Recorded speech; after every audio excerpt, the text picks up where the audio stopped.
keeping a close watch and we'll keep you updated. Yes, absolutely. Shrimi, thanks so much for getting us those details. And of course, we'll go back to Shrimi to get details of what came through in that meeting once it's done. Let me head across now to my colleague Piyush, who's joining in to tell you what the banking chief executive officers are earning. Of course, they're earning the big bucks. But who earned the biggest bucks? That's the question. Piyush? Ashok Vaswani, the MD and CEO of Kotak Mahindra Bank, continued being the highest paying domestic banker for the second year in a row. In FY26, Mr. Vaswani earned rupees 17.23 crore in annual pay versus 12.95 crore in the last fiscal. Mr. Vaswani was also granted 3.55 lakh bank stock options for FY26. On the other hand, Mr. Sashidhar Jagdishan, the CEO of country's largest private bank, HDFC Bank, earned around 15.12 crore rupees as annual pay in FY26, which is 19% higher than the last year. Jagdishan also got around 4.28 lakh bank stock option. Very interestingly, Deputy MD of HDFC Bank, Mr. Kaizad Barucha, actually ended up earning more than Mr. Jagdishan. He took home around 17.13 crore rupees for FY26 and was granted around 6.5 lakh bank stock options. Axis Bank MD and CEO Mr. Amitabh Chaudhary, on the other hand, earned around 8.5 crore rupees in FY26, excluding, of course, the bonuses. Among the PSU banks, country's largest, the public sector bank and the largest bank, in fact, State Bank of India chairman earned only rupees 43 lakh in FY26, whereas Bank of Baroda's MD and CEO Mr. Devadatta Chand earned around 73 lakh rupees in FY26. PSU Bank, this has been an issue at PSU banks where the top management does not come anywhere when it's compared with the private peers in terms of annual compensation. All right, that's nice to know, Piyush. So that's what the top bankers get paid. We're always giving you information that you can use and information that you want to know one way or the other. So markets looking good as we're wrapping off. I wouldn't say looking great, but at least off its lows. That's important. And hopefully we will see some more improvement as we go through the day.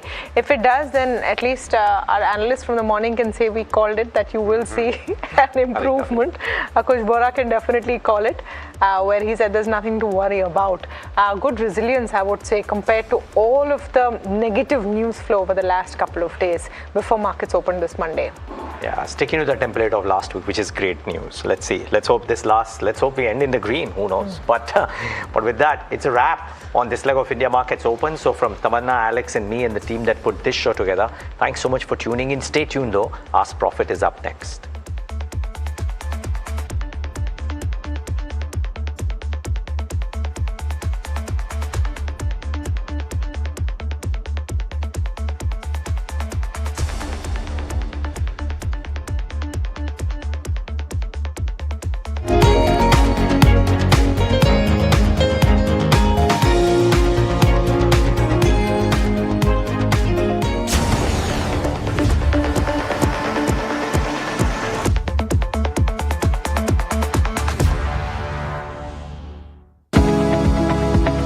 Superstar Stocks of the Day, presented by Tata Azura.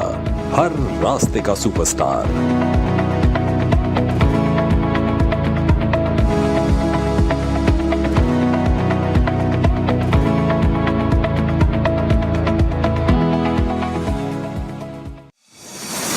India Inc.'s most respected names chose India Inc.'s best and brightest.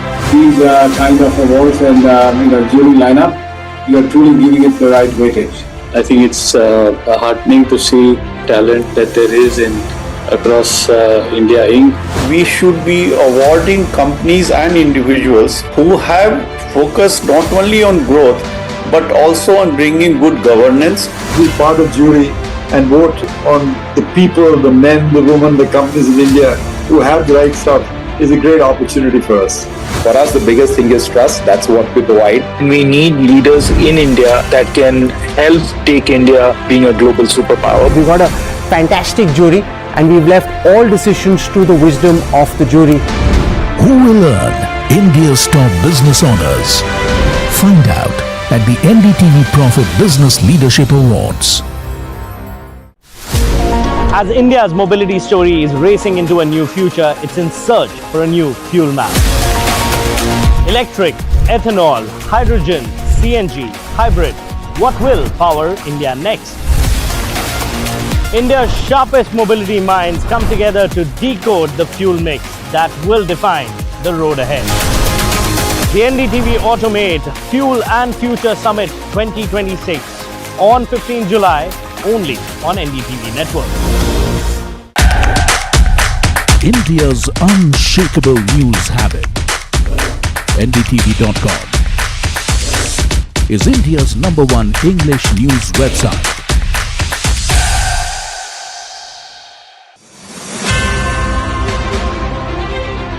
I got to learn a lot because, to just get a point of view as to how different jury members were looking at.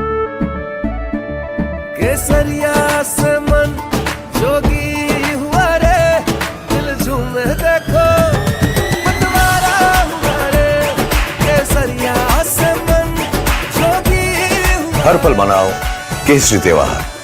विमल, बोलो जुबान केसरी। We are over, Jimmy. Hey, life में scratches तो आएंगे। गाड़ी के scratches को तो कॉस्मो पीपीएफ संभाल लेगा। आप अपना देख लो। अंबा शक्ति प्लांट की वर्ल्ड रेनाउंड टेक्नोलॉजी देती है स्टील को ज्यादा ताकत हर बार। अंबा शक्ति SDTMT।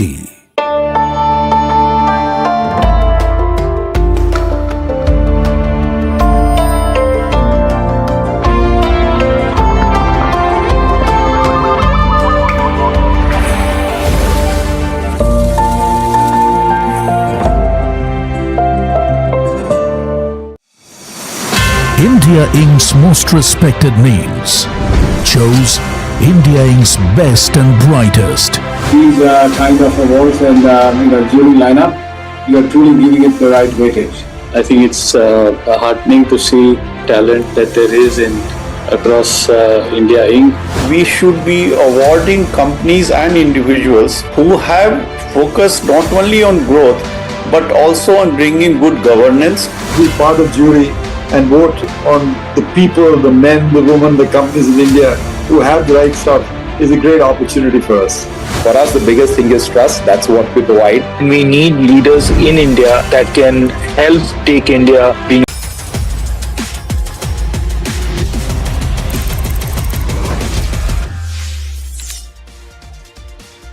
Hello and welcome to NDTV Profit. You are tuned in to Crypto Minutes powered by CoinSwitch for your daily dose of news and updates from the crypto world with me, Sharad Dubey. Now let's take a look at the top headlines. Bitcoin near the $63,000 mark as geopolitical tensions rise. Bitmain chairman Tom Lee predicts Ethereum will unite Wall Street and crypto. Hyundai introduces internal stablecoin transfers. Hyperscale data raises Bitcoin holdings above 1,000 Bitcoins. Well, the Bitcoin is near that $63,000 level mark as the geopolitical tensions rise. But remember, for the long-term crypto investors, Bitcoin and Ether ETFs have snapped their 8-week outflow streak with almost $282 million combined inflows, showing a strong institutional interest. Bitmain chairman Tom Lee has predicted Ethereum will unite Wall Street and crypto. Tom Lee has reaffirmed that Ethereum will play a central role as traditional finance and crypto converge into a single market. Hyundai becomes the first major South Korean company to introduce internal stablecoin transfers, and this initiative builds on a broader shift by companies exploring stablecoins to move money between international operations more efficiently. And lastly, Hyperscale Data, which is a US-listed Bitcoin treasury and an AI data center company, has increased its Bitcoin holdings again, bringing its total reserves to more than 1,000 Bitcoins. And before we wrap, here's a quick check to the changes to crypto prices over the last 24 hours. Largely, we see a little bit of sell-off coming in Bitcoin and Ethereum. Tron is the 5th largest traded crypto. That is doing well. It's up 0.5%, but definitely the support and the resistance ranges have come down for majority of the cryptos. And now time to take a look at the crypto strategy for the day. Here's what's there to keep in mind today. Overall, the market outlook, if you look at it, is still cautiously neutral. We can expect a little bit of consolidation at the key levels. And remember that 62,000 to 63,000 level becomes the immediate support range for Bitcoin. But two important things to notice: geopolitical and macro developments, they are remaining the key triggers going ahead. Now, as we wrap, remember you can reach out to CoinSwitch's dedicated helpline where anyone can connect with the in-house experts to get their queries resolved, whether it's about crypto, regulations, taxation, or the broader industry. The team is available to provide guidance and help users make informed decisions. Well, that's all on this edition of Crypto Minutes powered by CoinSwitch. Thank you so much for tuning in.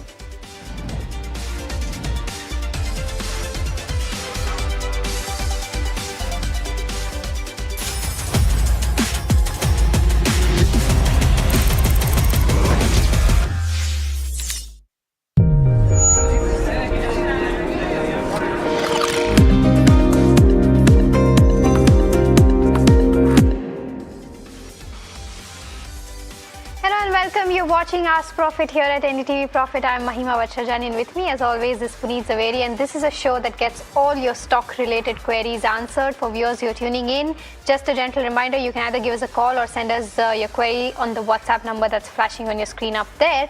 While you send us your queries, let's take a quick look as to how the markets are doing. The Nifty 50 right now is hovering around the 24,100 levels. A downtick of around 0.2% is what we're seeing on the Nifty 50. But it's also important to pull up the India VIX because volatility is the answer of the hour, because it's up almost 9%, and that suggests volatility in trade. You also have Bank Nifty, which has come down to those 58,000 levels. Completely flat in trade today, but we'll have to track the levels from here on if it slides below the 58,000 levels. Let's also try to pull up the sector. In fact, let's try to pull up the Nifty 50 heat map first and see as to what are the counters there doing well and what are the counters that continue to be under red. You have TCS topping that chart, up 2.7%. So a lot of IT names doing fairly well. HCL Tech also up by about 1.8%. HDFC Life, Power Grid, ONGC are some of the other names that are in the green. But on the flip side, you have Tata Steel, which is taking a knockdown by about 2%. Interglobe Aviation, of course, on the back of rising crude prices. Nestle, Bajaj Finserv, as well as Asian Paints, Sun Pharma, HUL, BEL are some of the other names that are tanking in that range of 1% each. Let's quickly pull up the sectoral heat map and see as to what sectors are doing in trade right now. And a lot of them in the red. You have consumer durable, IT and media, which is slightly in the green. PSU Banks also slightly in the green, but FMCG down by about 0.8%. Metals down by about 0.8% as well. Metal, defense also, and pharma also down by about 0.8 to 0.5% is the range. So the range is also pretty much range bound. Let's also try to pull up the advanced decline ratio and see as to what the broader end of spectrum is doing, because while the mid cap 150 is in the red, the small cap 250 is at least in the green. There you go, and it's been diverging in the last 2 odd hours. We've seen in the last 1 odd hour we've seen it diverged at least thrice now. And that suggests the volatility in the broader end of spectrum as well. The mid cap 150, if you can try to pull that up, down by about 0.14%, and the small cap 250 down by up by about 0.23% at the day's high point. So I think small cap index is something where there is some enthusiasm as we speak. But that's with regards to where the markets go. But let me welcome in our guest for the day, who will be answering all your stock related questions. We're joined by Sameer Dalal of Natwarlal and Sons Stockbrokers and Gaurav Sharma, Vice President and Head of Research at Globe Capital, joining us now. Welcome to both of you, gentlemen, and a very good morning to the both of you. I'll start with the first question, which is coming in from Ravi, who's writing us from Mumbai. He's asking about Inox Wind. He's got around he's bought it at the price of 120 rupees, and he wants to know whether to continue to hold this from a long-term perspective or exit this counter? He's bought it at elevated levels. Samir, what would you recommend him? Yeah, so I think hold on to the stock. Look, the wind energy space, and especially, the setup that's going to happen over the next few years is going to lead to a great opportunity. There are large players in the space. Yes, he bought it at a little higher level, but if you look at the high the stock has made, it was even higher than that, right? So you're getting it at a decent. I mean, today, if anything, I would say tell them to average on and hold the stock. We have a target price of about 150 in about 18 months period. So that is a good upside. But from 120 to 150, which is his purchase price, the returns are not that phenomenal. So I would suggest averaging out and buying some more because we remain very constructive. Got that view, Samir, and welcome to the show. But the next question, between South Indian Bank as well as IDFC First, our viewer Shankar from Bengaluru wants to enter either of those counters right now. Gaurav, good morning, welcome to the show. Would you recommend that on either? Because, of course, on the fundamental side, you've seen South Indian Bank have a new CEO appointment, and you saw in the last week a run-up on that stock. Is the gain still good to enter at this point of time? And either of between South Indian Bank and IDFC First, what's a better stock to enter? Hi, Puneet. Very good morning to you. When a comparison in these two stocks has to be done, then I think I'll prefer IDFC First at the moment. The stop loss level is very much suitable from here. From a trading standpoint, somewhere closer to 3 to 6 months. Stop loss of 74 is what is needed. And on the higher side, I'm expecting the stock to give us a breakout and head towards 92, 95 zones. Okay, all right. So that's the view coming in on IDFC First Bank. I think we've got our first caller for the day. Sanjay is calling us from New Delhi. Sanjay, a very good morning to you. Go ahead, ask your question. Yeah, very good morning to all of you. My question is on Equitas Small Finance Bank. I bought it at 81 rupees 50 paisa, and more than 1.5 years it has been lying over there, no returns. Now it is coming somewhere near to that. So I wanted to know whether we should quit or we can expect some 10-15% gain from here or not. Okay, Sanjay, just want to get a sense. Did you see the charts while buying it? Did you see the fundamentals? What is it that you saw and bought the stock? No, it's more than 1.5 years back. I don't remember now much what did carried me to buy this stock. No worries. And how long do you have the patience to hold it there? Another 3 months max. Another 3 months. 3 months. Another 3 months. Not more than that. Already 1.5 years has been passed away. Fair. Okay, got your question. Then I'll take this up with Gaurav. Then Gaurav, what are the charts suggesting for Equitas Small Finance Bank? Because it has given a good breakout. Do you think the rally will continue from here on? Rightly pointed out, Mahima. First of all, very good morning to you. So yes, a breakout is there, and the stock is also holding around and above the breakout point very comfortably. We remain constructive. I see the stock heading towards 90-91 odd zones. So the viewer should hold on to the position to take a stop at 76. Sorry, because we generally don't take two views on each stock, but Sanjay had a good point, right? He'd been holding for the last 18 months. I think then you started to see those concerns coming in on microfinance, and hence the stock, I think, corrected all the way down till 56 and has recovered back to that level. Should he just hold on because Q1 update was also very strong for the company? I think he can hold on. But look, the price to book value is trading at about 1.5, which is not so bad. There always remains a risk given the fact that they have a very large exposure to the microfinance side. So track the monsoon. If the monsoon, which has caught up quite nicely, continues this trajectory, I think the microfinance side will not go through more pain. And then you could see a recovery. But if the monsoon wanes off and again you start seeing a deficit, be a little cautious because the agri side, which is the side which does a lot of this microfinancing, could get affected. So keep a watch on that. But fundamentally, I mean, they are in a better position right now than they were about, say, 6-8 months ago. And the stock has already rallied a bit. I think it was about 50-60, somewhere around those levels. So it's already rallied quite a bit. Fair point, and hopefully, Sanjay, that answers your questions, give you more perspective as to what you could do. But let's stick with the banking space. Canara Bank as well as Union Bank. What's a better pick to enter for the next 1 year? Samir, I think Union had a very weak Q1 update, but Canara, are you feeling good about it because it's corrected also from those highs? What's your view? Yeah, so Canada is a preferred bet. I didn't think the union guidance was, the numbers that they gave were that bad. Yes, the street took it a little badly on the chin, but I didn't think they were so bad. But having said that, between them, Canada Bank remains a preferred pick. And the stock has corrected back from 150 odd levels down to this 126, 27 odd levels. It's trading at price to book of about 1.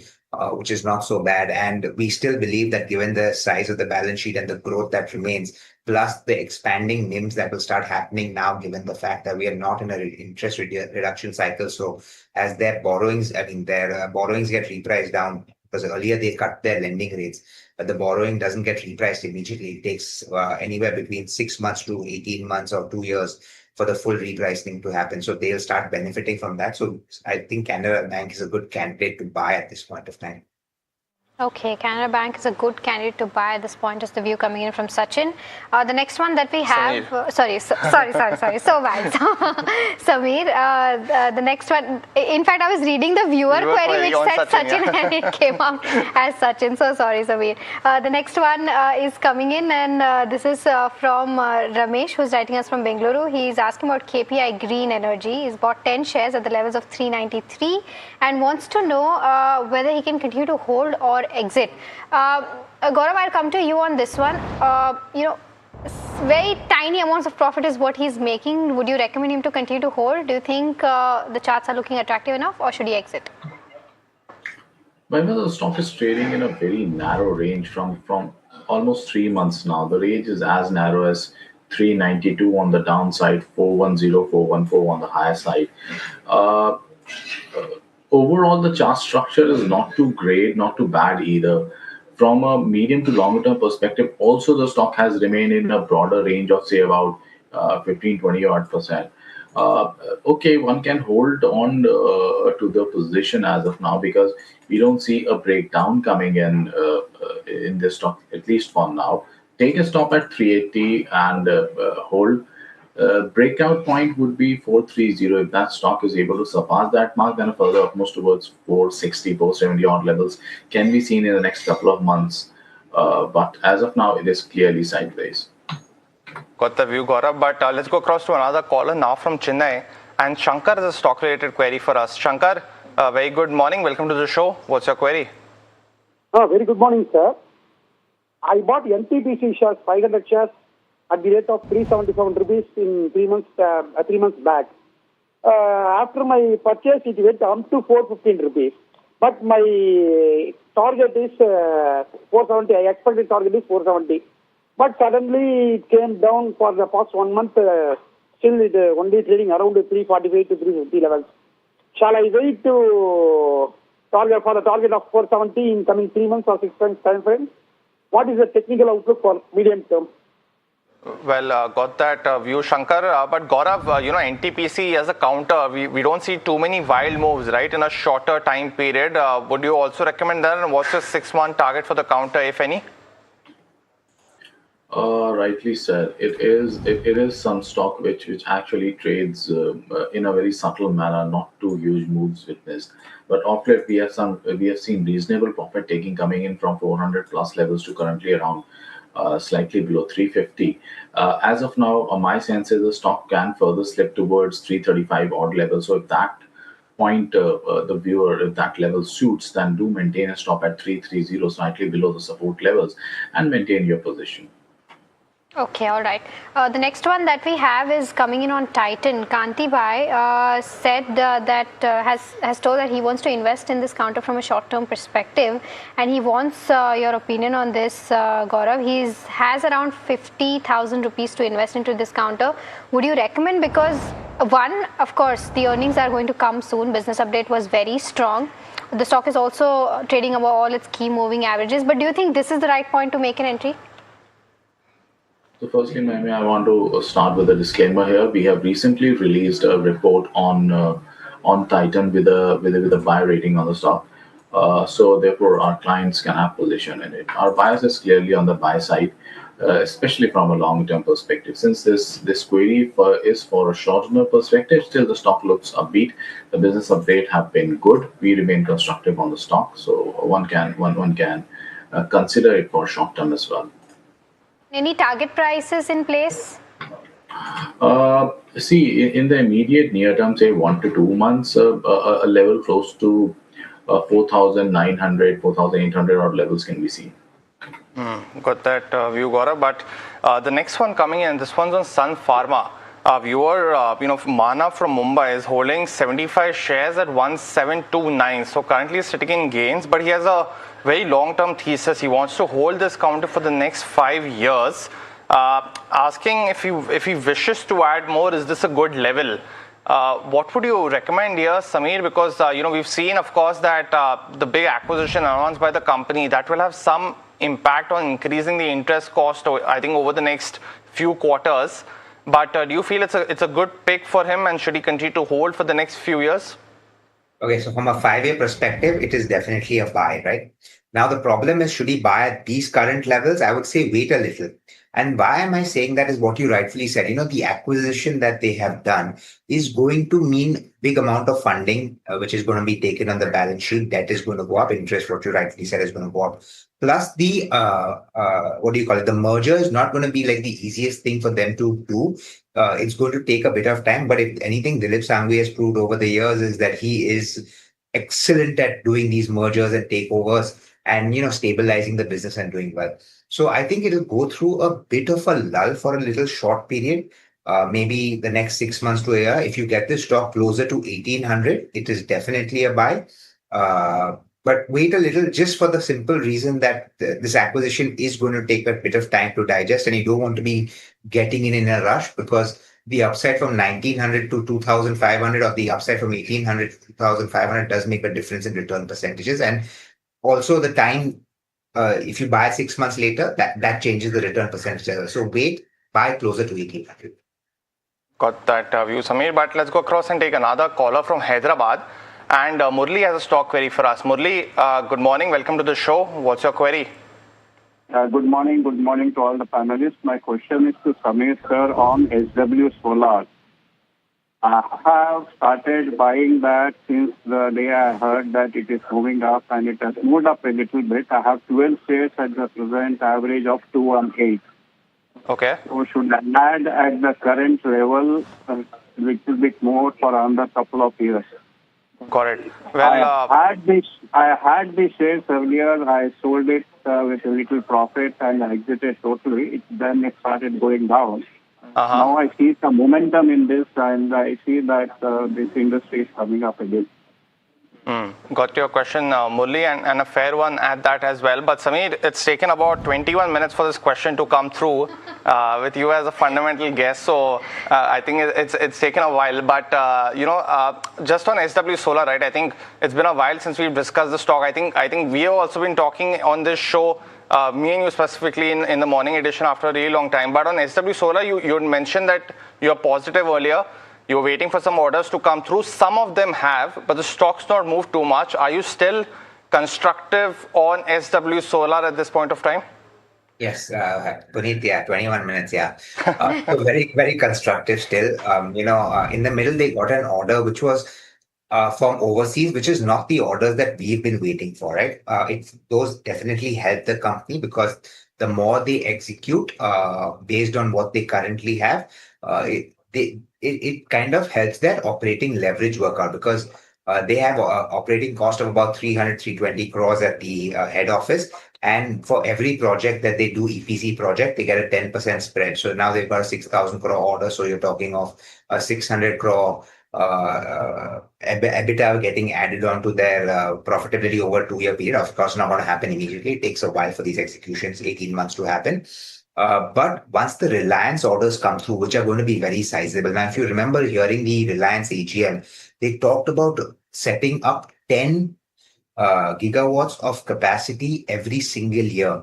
I'm saying even if Sterling and Wilson, which is held 40% by Reliance Industries, or 34 or 35 now because they did a QIP, 35% they get even 25% of those orders.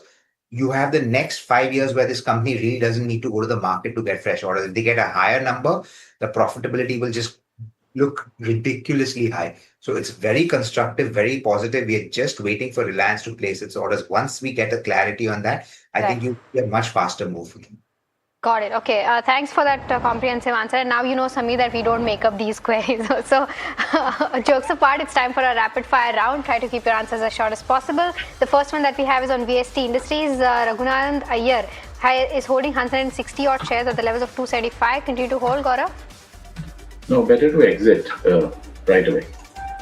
The next one's Sumitomo Chemicals and Lalita from Bengaluru is holding shares at 504. Gaurav, what's your view on the stock? Looking very good. Hold with a stop at 510. Keep trading the stop loss. Look for targets close to 560, 570 odd levels in the coming 1 to 2 months. Okay, the next one is on Tamil Nadu Mercantile Bank. Raghav from Hyderabad wants to know if this is a good time to enter for the next 2 years. Samir? Don't have this bank under coverage, sorry. But banking very positive overall. The next one's on from Harsha from Vijayawada on Vari Energies, bought at 3150. Wants to know if it's a good time to continue holding the stock or adding more as well. Gaurav, would you recommend that?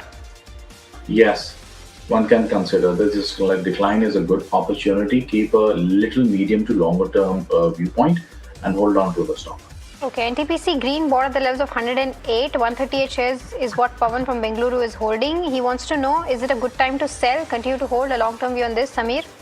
I would say add on some. On IOL Chemicals, Gaurav, Mr. Rao from Bengaluru wants to add at the current price for a slightly more longer term. It's seen some wild moves. Would you recommend that? No, I'll prefer to wait for a dip towards 144, 145 zone to take a fresh entry. Stock has skyrocketed in a very strong high. Okay, ITC from a long-term perspective, is this the right time to enter? Samir, Mahalakshmi is asking this question. Yeah, so I'm holding the stock and I'm very bullish, but it's been a bit of a disappointment, but my recommendation still remains the fine. Next one's from Ansh from Australia. He's holding Patanjali at 470. Should he continue to hold for the next 6 months to 12 months, Gaurav? Not very constructed, better to avoid. Got it. Well, that was the last question of the rapid fire. Gaurav, we know we have to let you go at this point of time, but thanks so much for joining in, giving us your views across a whole bunch of stocks and spaces. But Samir, stay on. A lot more stock related queries on the other side after this very short break.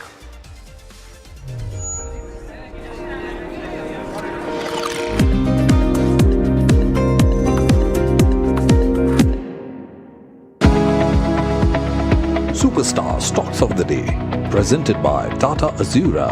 हर रास्ते का superstar.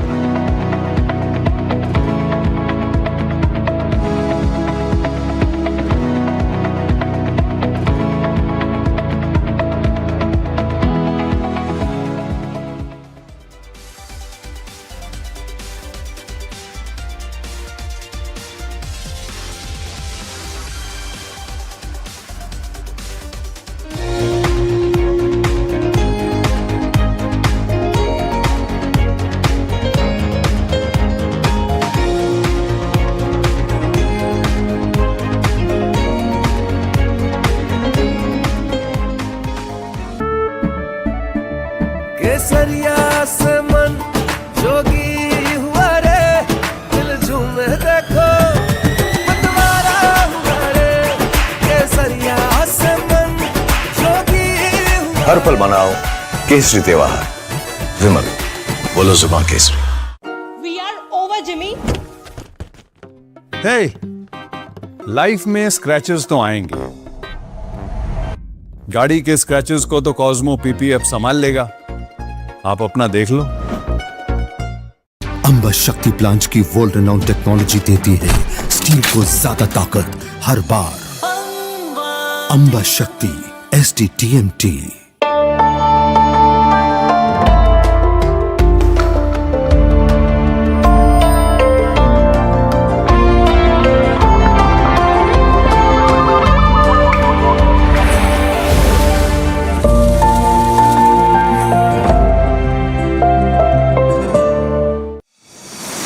India Inc.'s most respected names chose India Inc.'s best and brightest. These kind of awards and jury lineup, you are truly giving it the right weightage. I think it's heartening to see talent that there is in across India Inc. We should be awarding companies and individuals who have focused not only on growth but also on bringing good governance to be part of jury and vote on the people, the men, the women, the companies in India who have the right stuff is a great opportunity for us. For us, the biggest thing is trust. That's what we provide. We need leaders in India that can help take India being a global superpower. We've got a fantastic jury and we've left all decisions to the wisdom of the jury. Who will earn India's top business honors? Find out at the NDTV Profit Business Leadership Awards. As India's mobility story is racing into a new future, it's in search for a new fuel map. Electric, ethanol, hydrogen, CNG, hybrid. What will power India next? India's sharpest mobility minds come together to decode the fuel mix that will define the road ahead. The NDTV Automate Fuel and Future Summit 2026 on 15 July only on NDTV Network. India's unshakable news habit. NDTV.com is India's #1 English news website.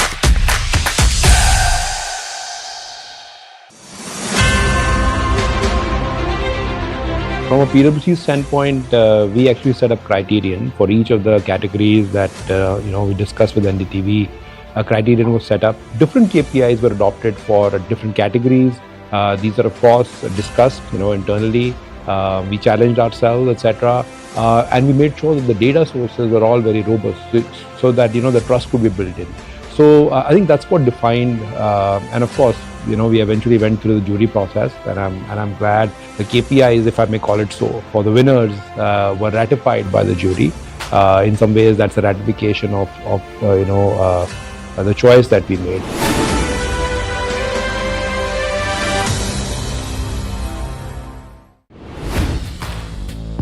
Hi, I'm Tamanna Inamdar. Watch me on NDTV Profit, where I break down the day's biggest business stories. What happened, why it matters, and what it means for your money. Hi, I'm Neeraj Shah. Watch me on NDTV Profit for the most incisive market intelligence and meaningful corporate conversations. And I'm Alex Matthew. Markets, mutual funds, insurance, personal finance. I help you cut through the noise and make smarter financial choices. And here's where you can watch us.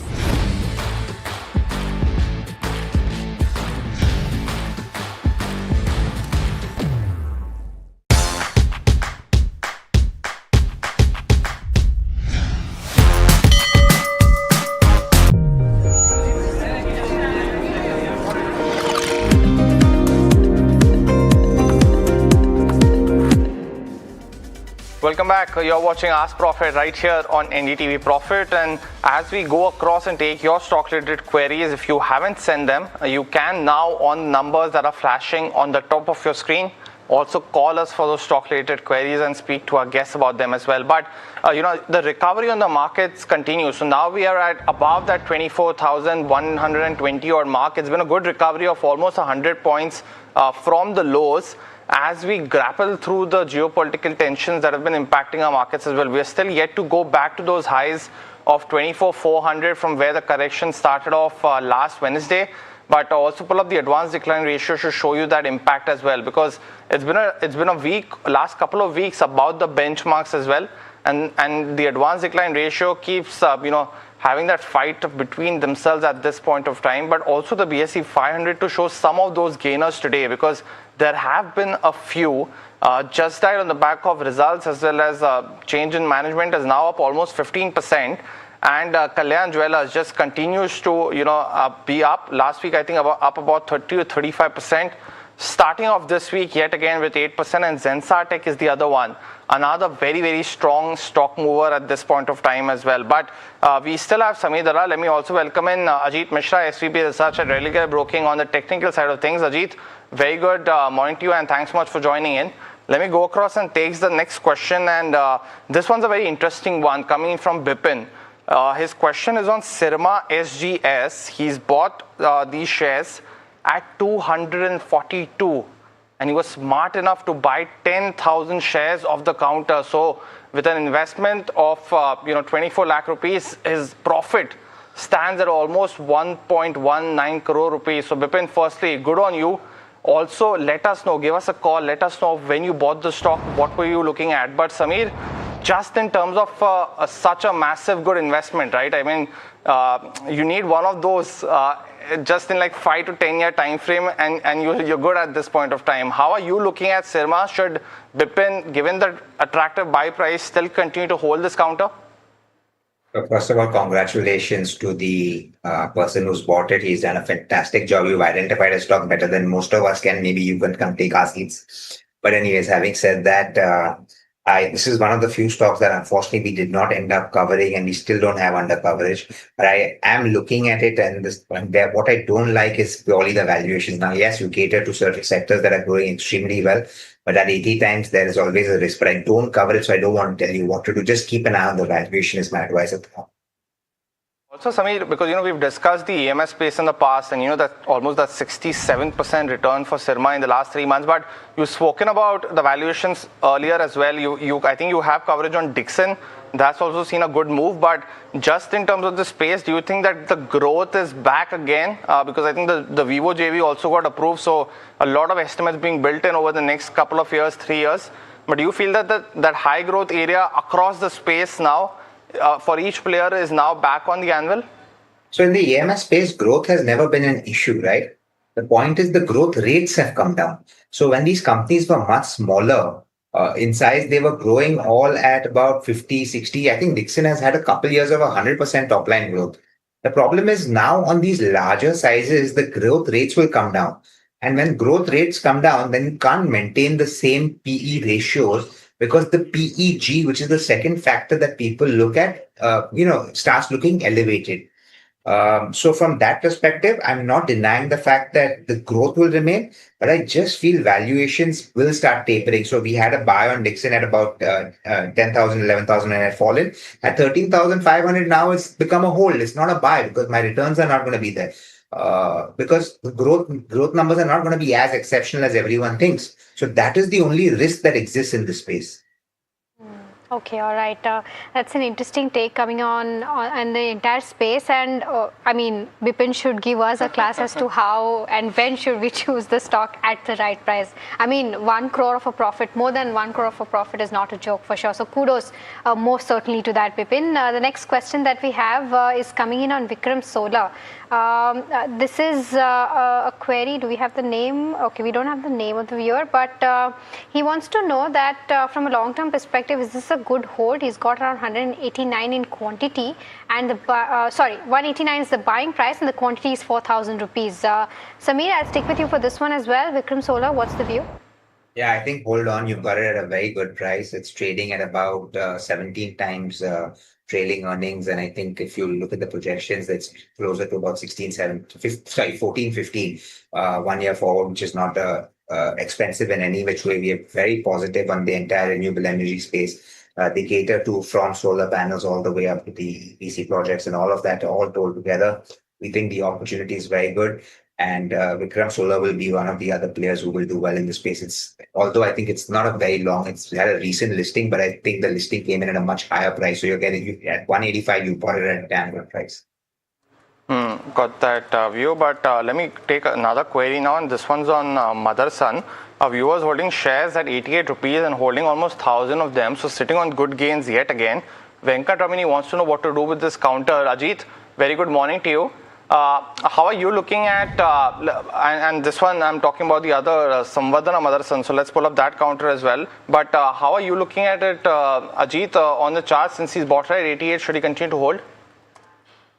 Yeah, good morning, Puneet. So, Puneet, yes, when it comes to the auto ancillary space, some of these stocks, they have done pretty well. And Samvardhana Motherson is quoting closer to its record highs. So, trend looks positive. We are at multi-year highs.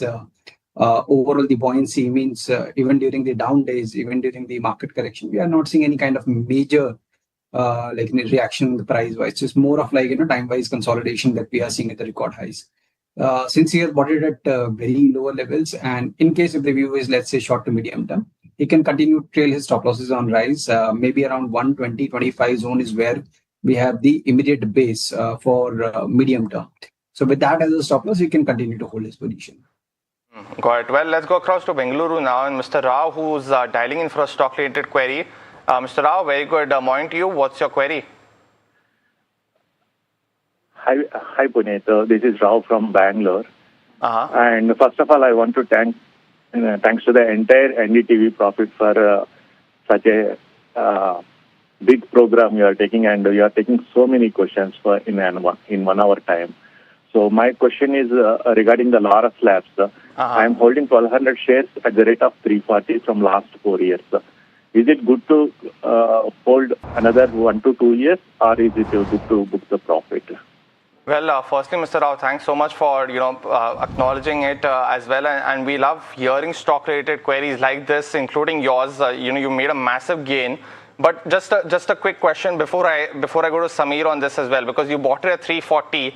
It was languishing there for quite a bit, and then I've seen handsome gains. What did you see in the counter, sir, at that time?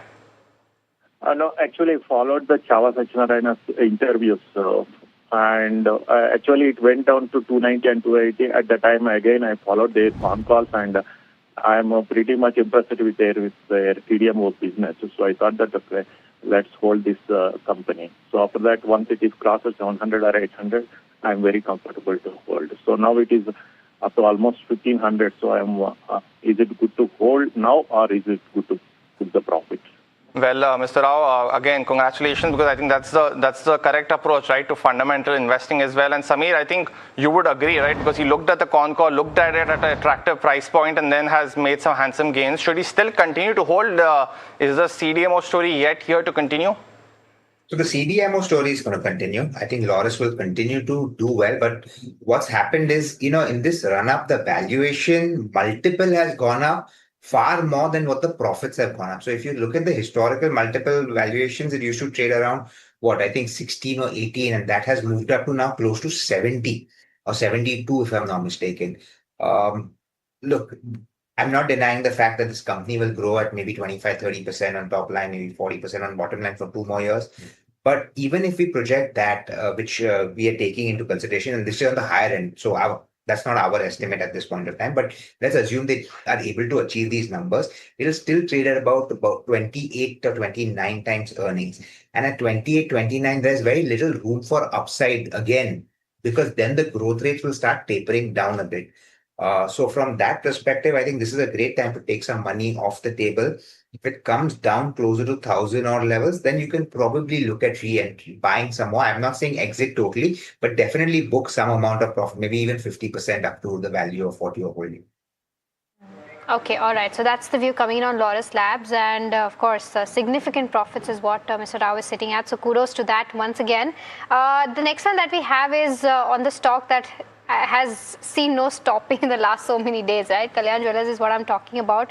We've got 2 queries on Kalyan Jewellers itself.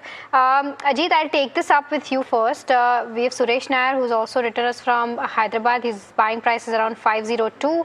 The other one that we have, we don't have the name, I think, but his buying price, okay, this is from Saurabh Jain, and his Saurabh Shah, and his buying price is around 343. Both of them, are sitting on profits. Of course, for Saurabh Shah, the profits are quite significant. Considering the charts right now, because we've talked about this, we've seen big buyers entering this counter. Do you think there's more steam left? Of course, there was also a breakout, but from here on, should somebody be cautious, book partial profits, or do you think the rally will continue? So Mahimad, as you've rightly mentioned, that the rise is almost vertical, means 33% in this month so far, and means the way we have seen this recovery happen, maybe close around this previous swing high, 537, 540, the stock might take a breather. And it is going to be a healthy consolidation in case stock takes a pause. So at least partial profit booking around 530 area is definitely recommended. In the interim, do maintain a trading stop at 500, since he is already at a decent profit. And otherwise also, in case if it manages to cross that hurdle close around 535, 540 area, then we are set for 600 plus zone. So keep on trading your stop losses on rise, since there's hardly any pause or moment, this consolidation in the stock of late. So there's a possibility that we might see a breather. So 500 on the closing basis should be a strict stop loss, and around 535, 540 partial booking is recommended.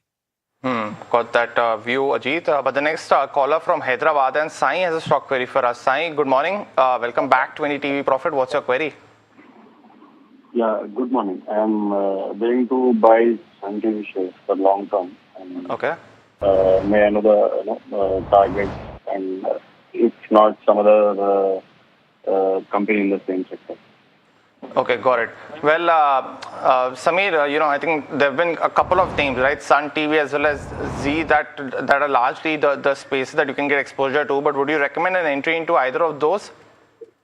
We've liked Sun TV for a while, given the fact that we think the recent deals that happened in the IPL, where Sun TV has a direct investment in, kind of unlocks value. This is a debt-free company.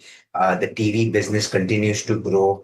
But unfortunately, over the last 2 years, if you see, the stock has been more of a value trap in the sense, even though we think that the opportunity for growth is still there in the television space, plus the sports entertainment that they've gotten into, the stock has been a real underperformer. So unless you start seeing traction in the stock, I don't want to go out and say buy.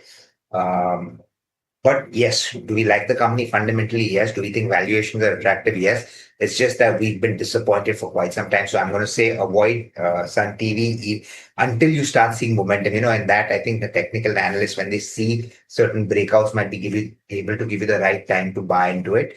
As for Z, for us at the moment, it's a avoid. Yes, they've got into the sports space, and that's a very exciting thing. Hopefully, the ad revenues increase. But there's too much going on with the corporate side where the management wants to increase its stake through these preference issues and warrants, and they control the company on 4%. We're not very happy with the way the company is being run, so avoid that one as well.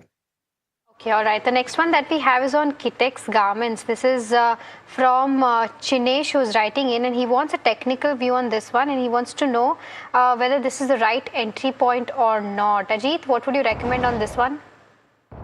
So Mahima, downside definitely looks capped because the stock has been not doing much from the last couple of months. Means we are hovering around the major averages on the weekly chart, close around 145.46 is where we have support. But the upside is also missing, means on every uptick close around the medium to long-term averages, the stock has been facing resistance. So even if, let's say, the stock prices are okay, but since the tone is still sideways to negative, I would recommend to wait and let the stock surpass this hurdle at 175, 180 decisively for any kind of meaningful up move towards 210, 220 levels. In the coming weeks. So as of now, it's a hold, but for fresh buying, wait for a close above 180 mark for a momentum trade. Ajit got that view, but the next question, and this one's from Nalamuthu from Chennai, is holding on to L&T at 3477 and possibly bought it in that correction that we saw during the March as well as the war that started at that time. Our viewer and he wants to know about a 3-year view on the stock. Samir, actually, the stock has recovered to its pre-fall, pre-war era, but how are you looking at the next 1 year? A lot of exposure from the Middle East and the crisis continues as well. How are you looking at this year for the company? Because there will be some delays in execution.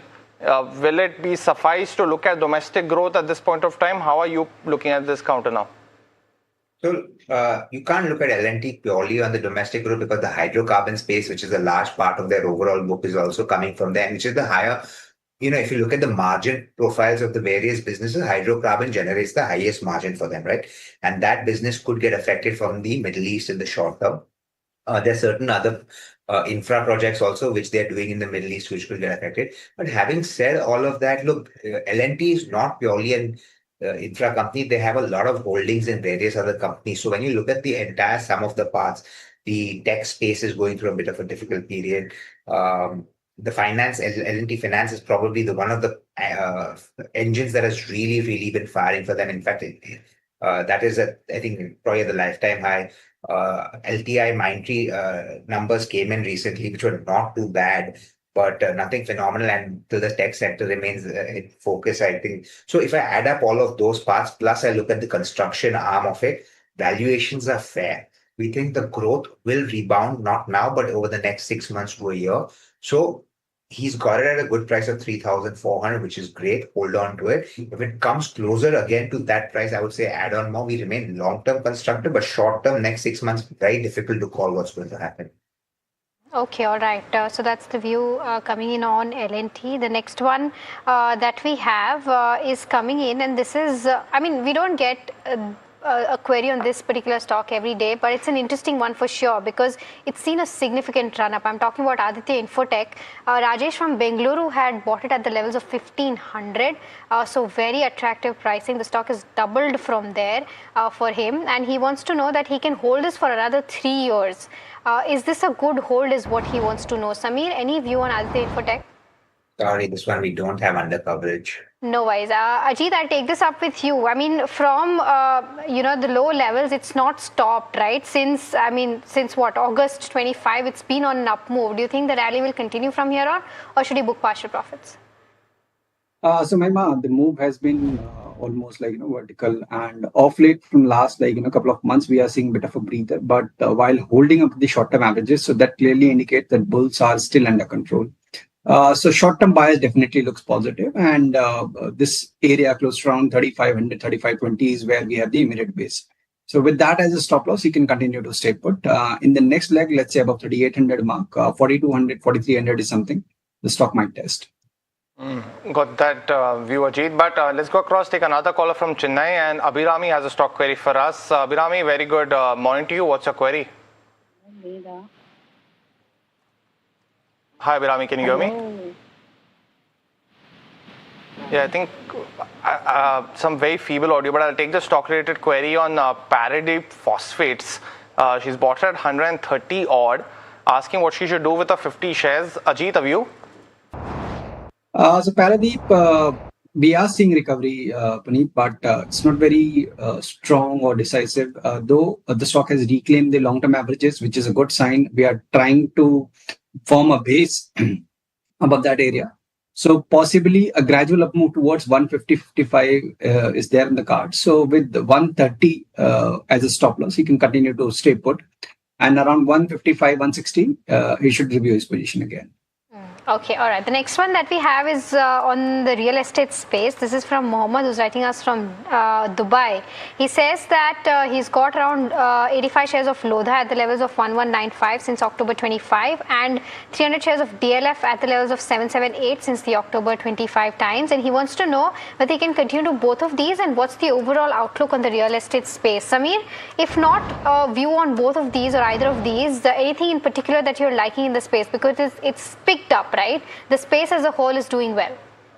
Absolutely. The space is doing well. Stocks have started moving up again. I think the correction that happened is more so for the fact that the slowdown or the lack of purchase or demand that's happening in the mid-income market. And in fact, even if you look at it at the lower end also, now there's a bit of a slowdown. It's just the high end of the market. So many of these players who are catering to the very high property market deals like Godrej's, like your DLFs, Lodhas, who cater to very high property priced projects, which are metro driven, are the ones that are seeing traction. We think that kind of traction will continue, and we believe that eventually even the mid-market will start seeing an uptick. It's just a question of how quick can that rebound, or if prices come off a little bit and then suddenly get that rebound.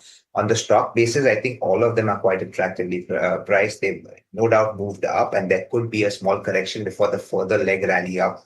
But our top pick in that space at this point of time, purely on valuations, is Embassy Developers. The stock has got butchered out of shape like no one's business. It's I think 66 or 65 or something around those levels because of certain case against it. So that is there. Keystone Realities, which just announced its quarterly not numbers, but their review have said that sales, the pre-sales have fallen a bit, but we believe they will bounce back. So that is another stock attractively priced. Those are the two which we are buying at this moment. And of course, Godrej Properties is the one that we hold and we continue to like. Got it. Let's now start the rapid fire round in this edition of the show. Samir as well as Ajit, you know the drill. First question on Fino Payments Bank. Sai Reddy has been holding these shares at 129. Ajit, is it a good time for him to book profits? Yeah, at least book partial and trail stop loss at 140. The next one that we have is on Castrol India. Our viewer has bought 500 shares at levels of 186 4 months back. Continue to hold. Sudhakar from Hyderabad wants to know, Ajit. Yeah, it's a hold with stick stop at 180. Next one's on Siemens Energy, bought at 3227 and this is by Dilip. He wants a 2-year view. Samir, stocks definitely run up quite a bit. What's your view? So it's run up and come off also. 3,800 is down to 3,400. But anyways, having said that, hold on. I think it's a good, attractive price. That's fine. Okay, the next one is on Niva Bupa Insurance. Srikanth from Hyderabad has been holding around 200 shares since IPO. He wants a short-term target on this one. Enough data on the chart, Ajit, to give a view? So short term looks 95, 96. So with stop at 85, we can continue to stay put. Next one's on Force Motors. Ajit, a viewer bought shares at 19,950 and a considerable 40 shares. So down almost 2,000 rupees per share now. What's your view on the counter? So looks oversold, but hardly seeing any sign of reversal yet. So hold with stop loss at 16,500 and review above 20,200 levels. Okay, the next one is from Vijay, who's writing us from Chennai. He wants a short-term view on Coforge. What are the charts indicating, Ajit? Possible up move if it crosses 1550. So maintain stop at 1450 and hold. A smaller counter, Ajit, Jaro Institute of Tech, a recent listing as well, so not too much history, but viewers bought shares at 580. This is Murthy. Wants a view on the stock. Sorry, I can't comment, Puneet. Don't have enough data to comment. Okay, the next one's on Transray Lighting. Samir, your view on this one. Rajiv from Delhi has pointed the square for you. I think one can continue to hold it at best, not a buy yet. Got the next one between Rajratan as well as Walchand Nagar. What's a better pick, Ajit, for a viewer, Shri? So both are underperforming stock, but Rajratan we are seeing a recovery. So in case if you view short term, you can continue to hold with 460 as a stop loss and around 520, 530. Look to book profits. Okay, the next one is on healthcare stocks. Our viewer wants to know a fresh entry into Kim's or Dr. Reddy's from a long-term perspective makes sense. Either of these, none of these, Samir? So Dr. Reddy's is something we would recommend if you want to take up between these two. But otherwise, you can look at Sun Pharma closer to 1800, which we had a long conversation. Okay. Got it. The next one's on Okla India, bought at 594. Of course, operates the well-known brand MTR. But Vikas from Pune wants to know if it's a good time to buy and continue to hold. It's trading at 52-week lows. Samir, any view?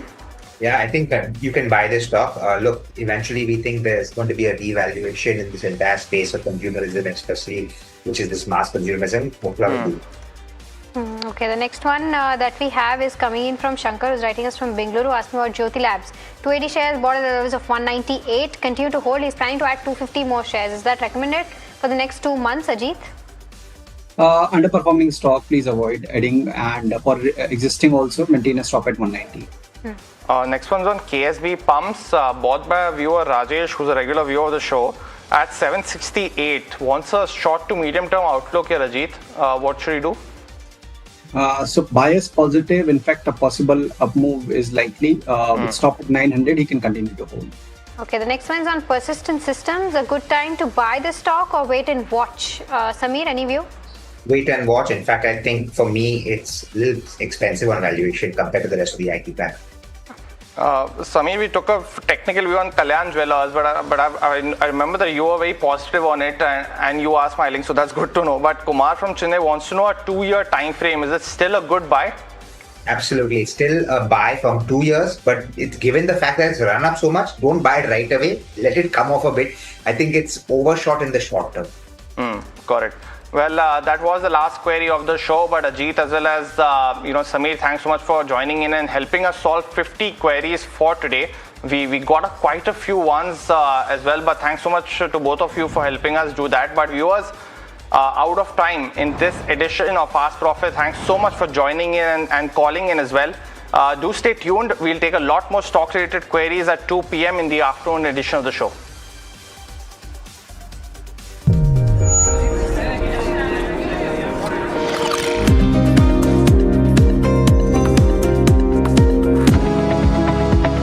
Superstar Stocks of the Day, presented by Tata Azura.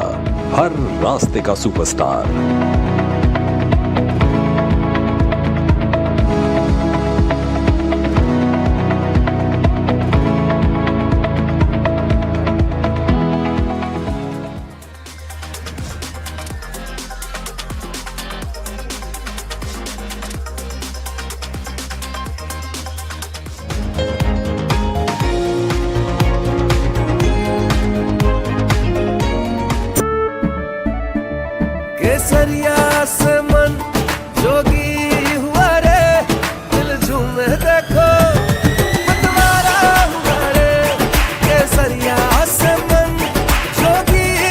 हर पल मनाओ केसरी त्योहार।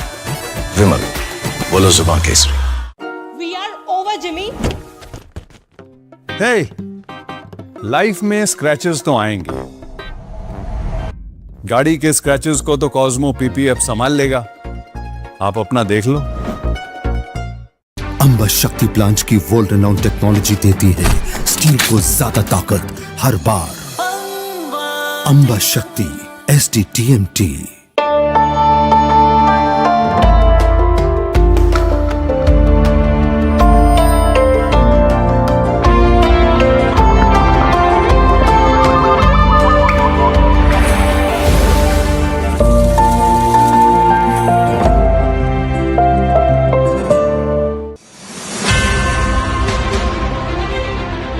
that are propelling India to what we call the Viksit Bharat stage. Those are demographics, democracy and digitization. These three things are instrumental in creating what we hope is a new India, a more bold India, a more braver India in the next few years.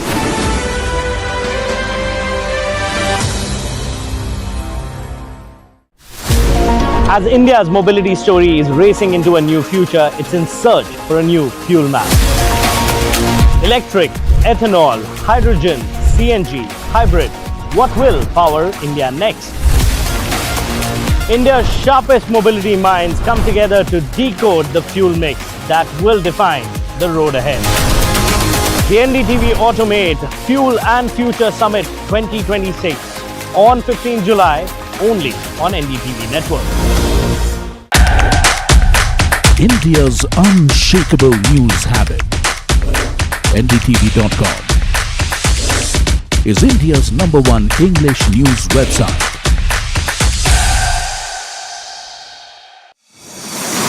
India Inc.'s most respected names chose India Inc.'s best and brightest. I'm delighted to be chairing a committee of such distinguished fellow businessmen, bankers. It's just lovely to be back on this NDTV jury. I have been a fan of NDTV for a long time. Many of the nominees.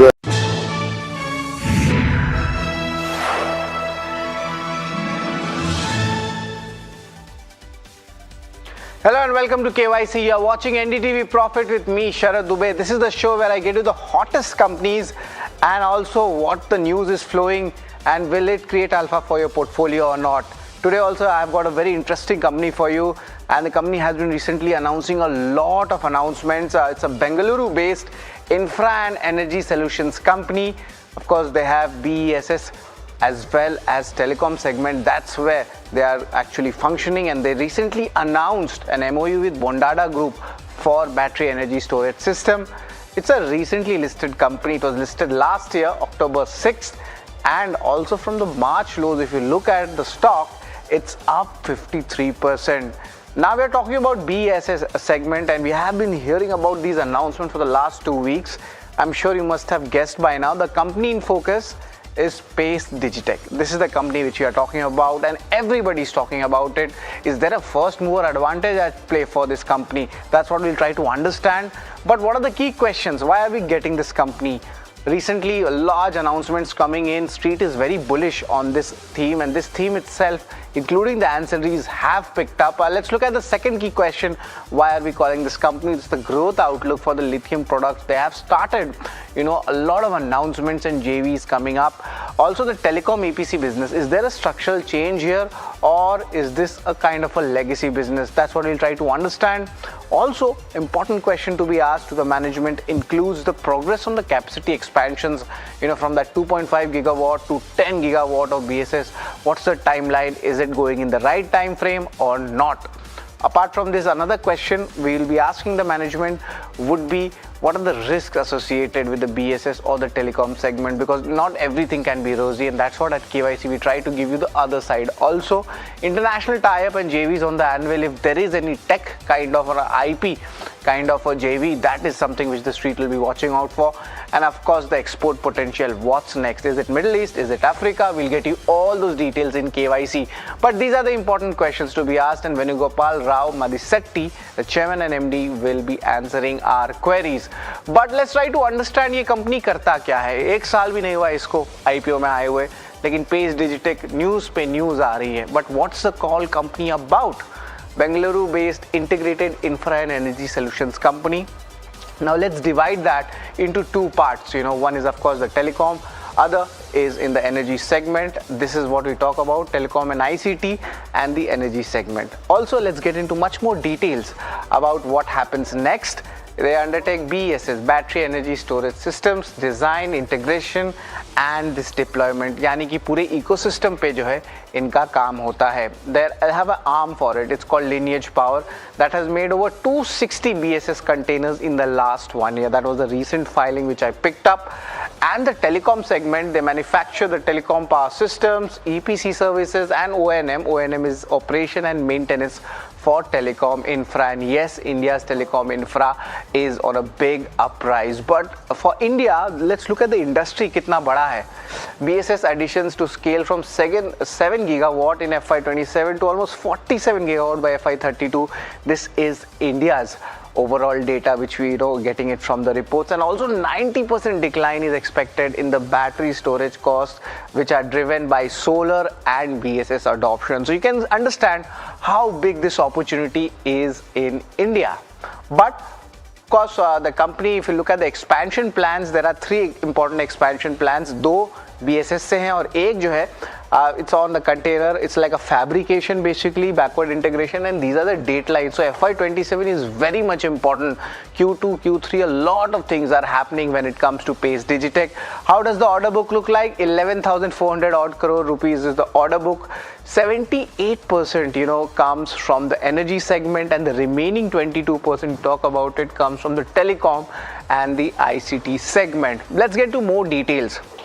Recent announcement, 3 of them coming in. MOU with Bondada Group for BESS, that's what we have been talking about.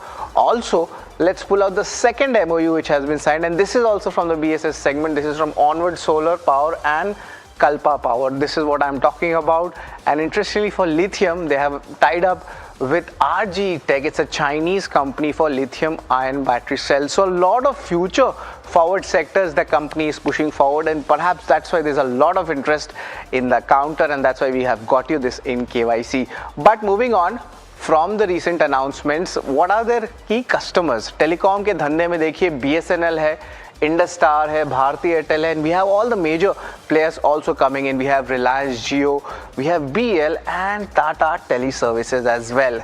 So one side telecom, other side energy. Look at the larger names. NTPC is there, L&T is there, Bondada Group is there. And if you look at the other key sectors or the companies, this includes Advait Energy, NLC India and Mahagenco as well, and these are large customers. So yeah, revenue visibility or order book visibility ज़्यादा दिखती है यहाँ से. But what may work for the company? That's very much important, and I have made it into 5 concise points so that you don't have to research so much. 10 gigawatt BESS manufacturing capacity they're expanding, and that is where Street is quite bullish on. Large order wins are expected, and it's a strong executable order book. Third important point should be in your radar: Saudi Arabia, Kenya and other African markets. That's where they're trying to expand, and this is of course having a big market potential if you talk about it. They are positioning themselves as a renewable energy platform, and remember, platforms at times do have premium valuations from the market perspective, and the structural demand coming in from renewables, grid, rail and digital infra. These are the key reasons, what it may work for Pace Digitech. But what may not work? Return ratios might be suppressed because you are expanding. तो आपके ROC number में गिरावट देखने वाली है, and I'm going to get you those numbers also in a while. The balance sheet may remain stressed despite IPO coming in. They're reducing their little bit of debt, but nevertheless the execution risk, खास करके EPC business में, that remains there. And of course, if that happens, the receivables might be rising. So that's a little bit of concern in my analysis for Pace Digitech. But nevertheless, right now the street is awarding this counter. But let's understand the KYC ratings on which we'll be judging Pace Digitech. Of course, this includes income statement, balance sheet, cash flow. These are the basics. Return ratio, we'll try to understand what's happening. Remember, companies under expansion, and shareholding street cred. Just from October 6 till now, एक साल के नीचे इनका time period है, so take things with a pinch of salt. Valuation, we'll try to compare. Is it cheap right now also? And the outlook, we'll try to understand what are the important guidances which the company is giving. Let's start with income statement to show you the entire picture. What's happening here, and very strong CAGR growth coming in for revenue, EBITDA, PAT, and this is what you can see on my left hand side. A good growth coming in. Q4 numbers also, if you pull it out, we see a good set of jump coming in. And remember, compare these numbers on a year-on-year basis. Let's look at the margin profile also. Is there any kind of moderation? And yes, there seems to be a little bit of moderation coming in. खर्चा बढ़ रहा है, finance cost भी थोड़ा है, और company expand कर रही है. That is why we are seeing that margins actually getting compressed. So this is income statement, largely net. I'll still give it positive if I'm looking at a long-term basis. But let's talk about the balance sheet also to give you the entire picture. And a little bit of concern for me definitely comes. Why? I'll tell you that because the borrowing levels, the way company is expanding into BSS, and also a lot of working capital is being used, and that is why a little bit of concern is coming in. So yes, the numbers might look stretched for a couple of years because the way they are expanding, there will be a little bit of stress on the balance sheet, but they try to negate it from the IPO proceeds. So it's a neutral rating right now. And let's move on to the cash flow segment. And remember, these type of businesses, at times the cash flows are lumpiness. There's a B2G exposure also, and that is why you need to take things with a pinch of salt. A big cash flow outflow coming in FY26, a cash flow from net operations 920 crores. EBITDA conversion was pretty decent. Net cash flow still on the positive. So let's take it with a pinch of salt, give it more time to judge the company, and I'm going to give this a neutral rating. Return ratio, that's where the concern is coming in. That's what I was talking about. Company expand करी तो return ratios में pressure तो आएगा. March 24, it's around 53%, and see the downtick coming in. 25, it's 41, and now another fall around that 21%. So this is something which, as per this parameter, is on the negative side. So I'm going to give this a neutral rating. Let's talk about shareholding. What's the story looking like? And remember, the story is very short as of now. Nothing major has changed. FIs, DIs still holding up their positions. DI is actually increasing it, while FI slight decrease coming in, but promoter stake and public stake largely unchanged. So let's give it this a neutral rating. But let's talk about the street cred. From the IPO prices, has the story moved? I mentioned you about the March lows momentum. The stock is up 53%. But to be honest, if you are there from the IPO, nothing much has changed. It's largely flattish or slightly dipping, be it IPO price or listing price. And this year itself around 15% growth has come in. So if people have entered in the dip, congratulations. The ones who are already there in the IPO, right now nothing much has happened, but you need to give it more time if you're a long-term investor. So it's a neutral rating as per my analysis. Valuations, let's have a look. The company is going into future right now. The lowest valuation was 13 times. The peak and current are coming at a 12-month P ratio of 16 times. Largely, it seems the way the company is going at it, it's fairly priced right now. IPO के भाव पे जो है आया हुआ है, valuations do seem attractive a bit if you compare that with the global peers. So I've given this a thumbs up. The last one, but not the least, is the outlook. This is where we look at the numbers, what the company wants.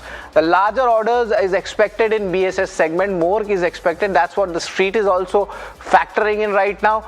And looking at the guidance, it's around 3,200 to 3,400 crore rupees for FY27. And this number goes up for FY28. If you could show that number, it's between that 4,000 to 4,200 crore mark. And lastly, another important outlook would be the backward integration at play. Now, how much does that help the margins, and by when does that happen? That's the important question. But as of now, outlook is strong, so I've given this a thumbs up. Let's do a revision of the KYC ratings for Pace Digitech. Where does it stand? Largely, income statement has been good, but return ratios under pressure on expansion. These are neutral points which I'm talking about. On the other hand, if you look at the shareholding and street cred, it's neutral, but the valuations and outlook seem strong. So a total KYC rating finally comes to 5 out of 8. It's largely in line to slight positive for the average numbers which we generally give in KYC. But to take forward this conversation, we'll be joined in by the speaker of the company. He's the CMD, Venugopal Rao Madisatti. He's the chairman and managing director at Pace Digitech, and he founded this company, the Pace Power Systems, in the year 2007. And interestingly, a very important acquisition was there from the GE Power in 2014, and this is where the BSS comes in, which is the wholly owned arm. So it'll be a very interesting conversation with the management, but stay put with us. This is coming in shortly after the break.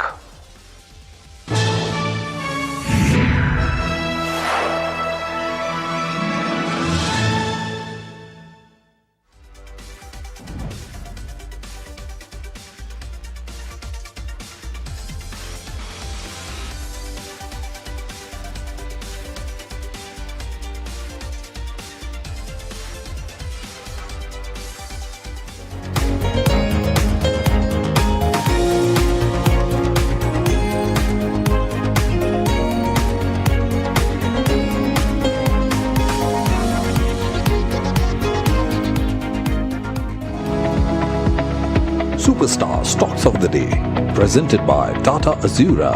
हर रास्ते का superstar.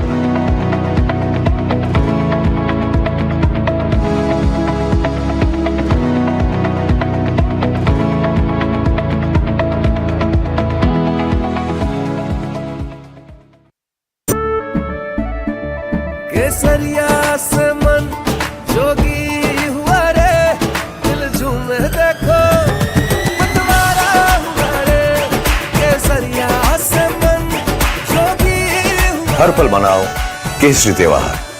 विमल, बोलो जुबान केसरी. We are over, Jimmy.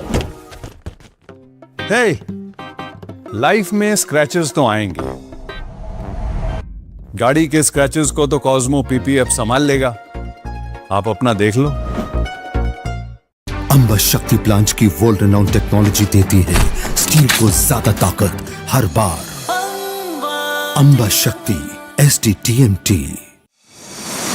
India Inc.'s most respected names chose India Inc.'s best and brightest. These kind of awards and jury lineup, you are truly giving it the right weightage. The eminent juries who are here, and that itself speaks for the commitment towards highlighting the advantage which India is having. What I am looking for in this is that we should be awarding companies and individuals who have focused not only on growth but also on bringing good governance. Be part of the jury and vote on the people, the men, the women, the companies in India who have the right stuff is a great opportunity for us. Who will earn India's top business honors? Find out at the NDTV Profit Business Leadership Awards. As India's mobility story is racing into a new future, it's in search for a new fuel map. Electric, ethanol, hydrogen, CNG, hybrid.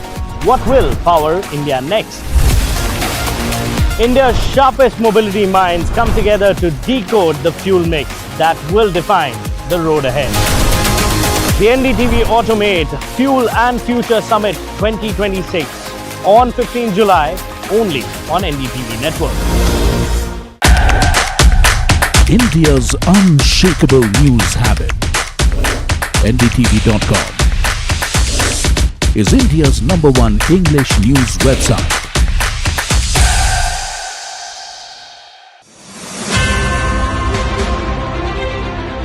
I got blooded in the stock market in the early 90s when Narayan Murthy and Infosys went public, and forever after that we've been spoiled. We look for businesses run by entrepreneurs like Narayan Murthy who have boldness, who have vision, and have a great sense of corporate governance. So some of the qualities that we admired in the stocks we invested, we also look for those in the entrepreneurs that we invest in. So those are the best qualities to look for.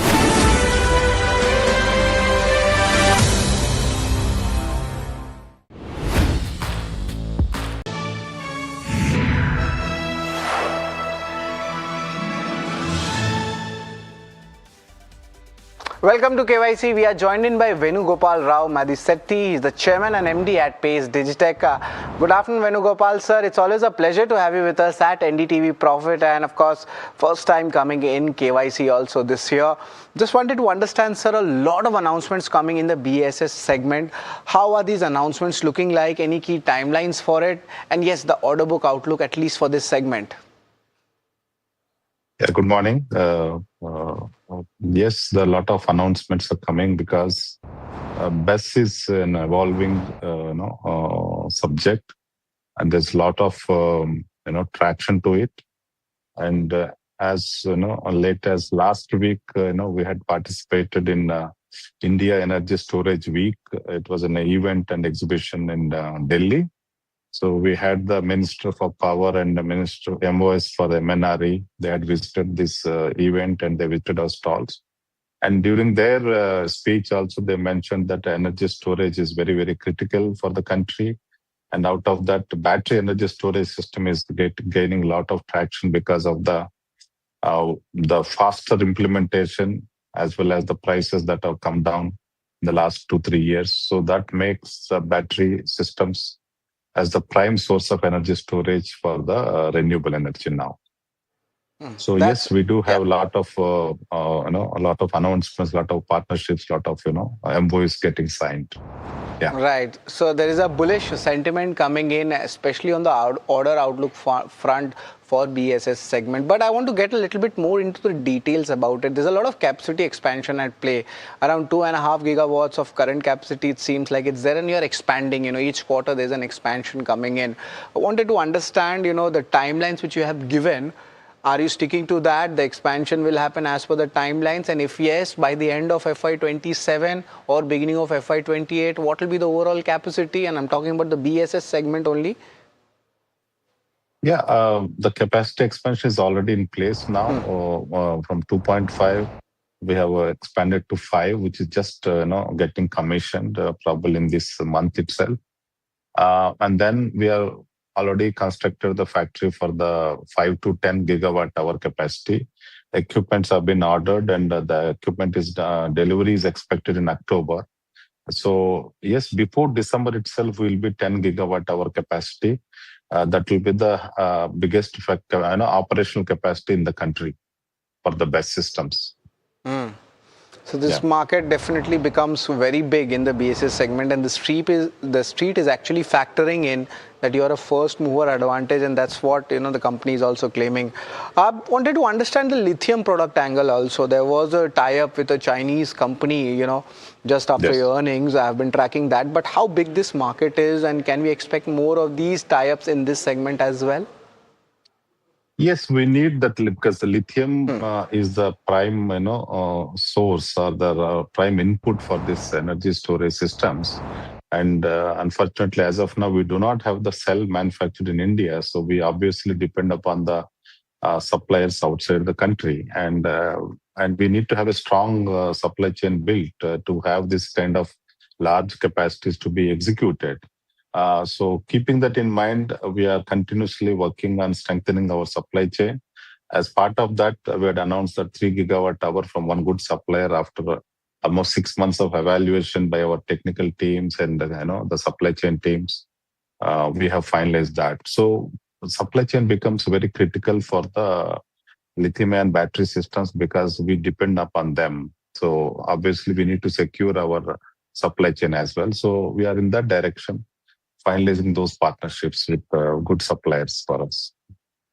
Let's get our discussion on the telecom segment also. How are the EPC works looking like? How's the order book, client confidence coming in the telecom segment? I presume you also have your operation maintenance work as well.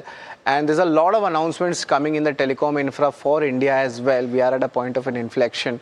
But how does your company position yourself in this telecom segment? In the telecom infrastructure, we are a quite strong player, and we have been in the telecom business right from the beginning. So that's our where I started my journey as an entrepreneur. We do have a healthy order book, and for us, telecom is ongoing. So we generally, we are in the telecom tower side as well as the telecom, the fiber optic cable network side, and we are the end-to-end, network builder. And then we also manage those networks under operations and maintenance contracts. So telecom is doing well, but then telecom cannot give us the kind of target, the plans what we have for our expansions or our turnover revenues. So that's where the energy storage also will complement with telecom, so that both put together give us the required numbers for us. So that's what is we are driving both of them parallelly, and both of them are quite strongly in terms of the complete value chain, right from the manufacturing of the products to the the projects and then the services. So we are in the complete value chain of these two business verticals. And Venugopal sir, what about the international tie-ups? Because this requires a lot of IP, this requires a good tech support, and maybe you are also going after some new markets, the exports, especially in the Middle East or Africa. Wanted to understand the international angle to it, the export angle as well as the tie-up or a JV angle. See, obviously, when we are building large capacity of 10 gigawatt hour capacity, so we do also need to secure the long-term businesses and partnerships. So that's where we are working with there's a good partner based in Saudi Arabia. We already got some sample orders. That market is also quite promising over the next 3 to 5 years. Similarly, we have our office based in Africa, that is Nairobi. So Africa also needs a lot of energy storage because it's again a power-starved continent. So we do look for these areas where we have been already there. The good thing about us is that we have already tasted these markets over the last 15 odd years because of the telecom. So for us, it's natural to expand into the energy sector as well in these regions. So that's where our teams are working in the energy storage as well. Right, Venugopal sir, I just wanted to understand a little bit about the model of this front. Of course, you have two segments, you have BSS and telco, but what are the risks associated with it? If somebody wants to study, there are some risks like the execution risk, or you could say some technology risk. So if you could just give us that example, from your experience itself, what are the risks associated with this kind of businesses? The telecom, it's for us it is our more than 20 odd years since we are in this game. So telecom, we do not see any challenge or the risks. We have already gone through this many number of cycles in that segment. Coming to the battery energy storage systems, the risks I would perceive it as that we are depending on China for most of our raw materials at the moment. While we are trying to localize this, other than the cell manufacturing, at least in this year itself, we are working in the direction towards localizing the most of the components. But the cell remains still, kind of, product that we depend upon China. That's a risk for us. So for us to mitigate that risk, obviously we have to get into the cell manufacturing as well. We are also waiting for the government to announce some, kind of incentives or some policy decisions towards, the cell manufacturing in India. For example, when I met the minister last week during this event, we were promised that PLA scheme for the energy storage, grid level energy storage is expected next 10 days. So we obviously will wait for those kind of schemes to come in. And that would encourage us to further do the investments in the cell manufacturing. So that is the most important critical. Today we depend upon somebody. So I think we will have to plug that. Even we seek government support in that direction. Nicely stated. Thank you very much, Venugopal sir, for taking out your time and giving your views to NDTV Profit at KYC. It's always a pleasure to have you with us. So that's a very interesting take coming in from the management of Pace Digitech.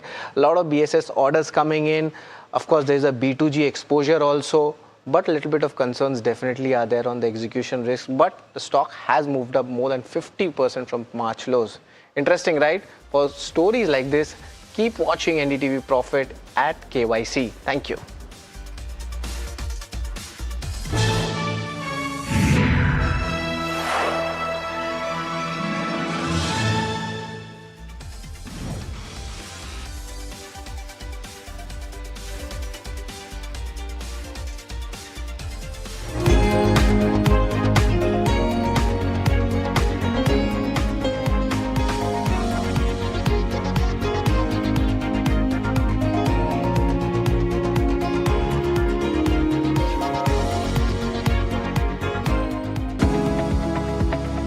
Superstar Stocks of the Day, presented by Tata Azura.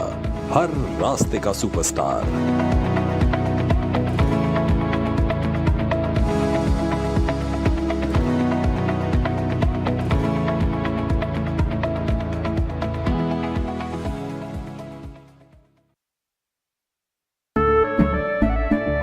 केसरिया से मन जोगी हुआ रे, दिल झूमे देखो पतवारा हुआ रे, केसरिया से मन जोगी हुआ। हर पल मनाओ केसरी त्योहार. विमल, बोलो जुबान केसरी. We are over, Jimmy. Hey, life में स्क्रैचेस तो आएंगे. गाड़ी के स्क्रैचेस को तो कॉस्मो पीपीएफ संभाल लेगा. आप अपना देख लो. अंबा शक्ति प्लांट की वर्ल्ड रेनाउंड टेक्नोलॉजी देती है स्टील को ज्यादा ताकत हर बार. अंबा शक्ति SDTMT. As India's mobility story is racing into a new future, it's in search for a new fuel map. Electric, ethanol, hydrogen, CNG, hybrid. What will power India next? India's sharpest mobility minds come together to decode the fuel mix that will define the road ahead. The NDTV Automate Fuel and Future Summit 2026 on 15 July only on NDTV Network. India Inc.'s most respected names chose India Inc.'s best and brightest. These kind of awards and jury lineup, you are truly giving it the right weightage. I think it's heartening to see talent that there is across India Inc. We should be awarding companies and individuals who have focused not only on growth but also on bringing good governance. Be part of jury and vote on the people, the men, the women, the companies in India who have the right stuff is a great opportunity for us.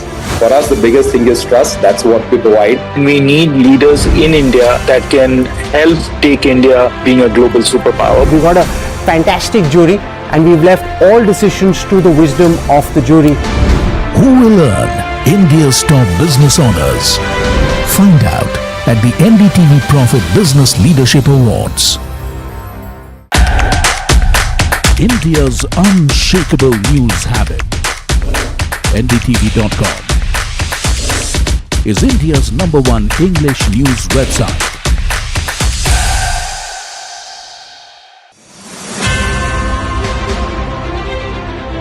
Access to capital, faster regulatory pathways, and market acceptance to create value. And if we get the pieces right, I think we can move from being the pharmacy of the world to being the most innovative lab of the world.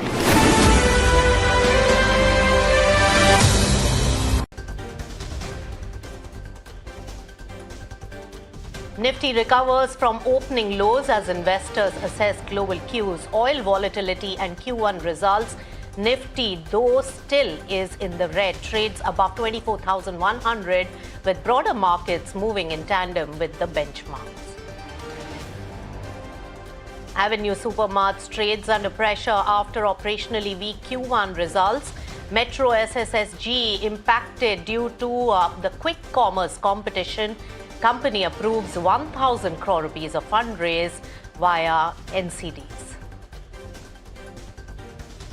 Recovery in tech stocks continues as sector emerges as the highest gainer today. TCS leads the pack as Q1 momentum and AI-infused growth plans take center stage. All eyes on Finance Minister Nirmala Sitharaman's meeting with heads of public sector banks. Finance Minister is set to review the mobilization of foreign currency deposits and banks' forex position in the meeting.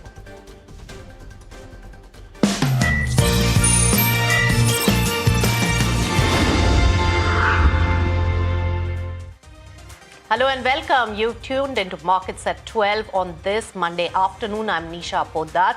And let's take a look at the market. Lots of global cues and weakness there is really weighing on the market when we talk about Nifty 50 as well. But there is quite a bit of recovery from the lows of the earlier part of the session and the opening. So 0.2% down, 24,150 odd levels is where Nifty 50 is really finding comfort in and gone. And in fact, elusive is the figure of 24,500, which it had achieved before the war worries resurfaced. In fact, taking a look at all the other aspects as well, the broader markets are also in tandem with the key indices today. So both Sensex and Nifty losing some sheen, and so is the broader market. When we talk about the overall market position, what is really impacting the market and the headline there, it is clearly coming out from the earnings, with some of the big boys of the IT sector really giving out their numbers. There is some confidence building in that particular sector. So therefore, IT is the one sector which is showing huge amount of momentum. But remember, war worries, earnings, as well as monsoon season, all these three are important aspects to really watch out for. Let me welcome on the show Nishchal Maheshwari, market expert. Nishchal, what do you make of the market momentum, and how, with the war worries as well as crude prices really elevating once again slightly, both putting some pressure on Indian equity market? Afternoon, Nisha. Afternoon to you and your viewers. So I think one thing is becoming clearer, basically, that repeated violations of the MOU are having lesser and lesser impact on the markets world over, basically both on the oil as well as on the stock markets.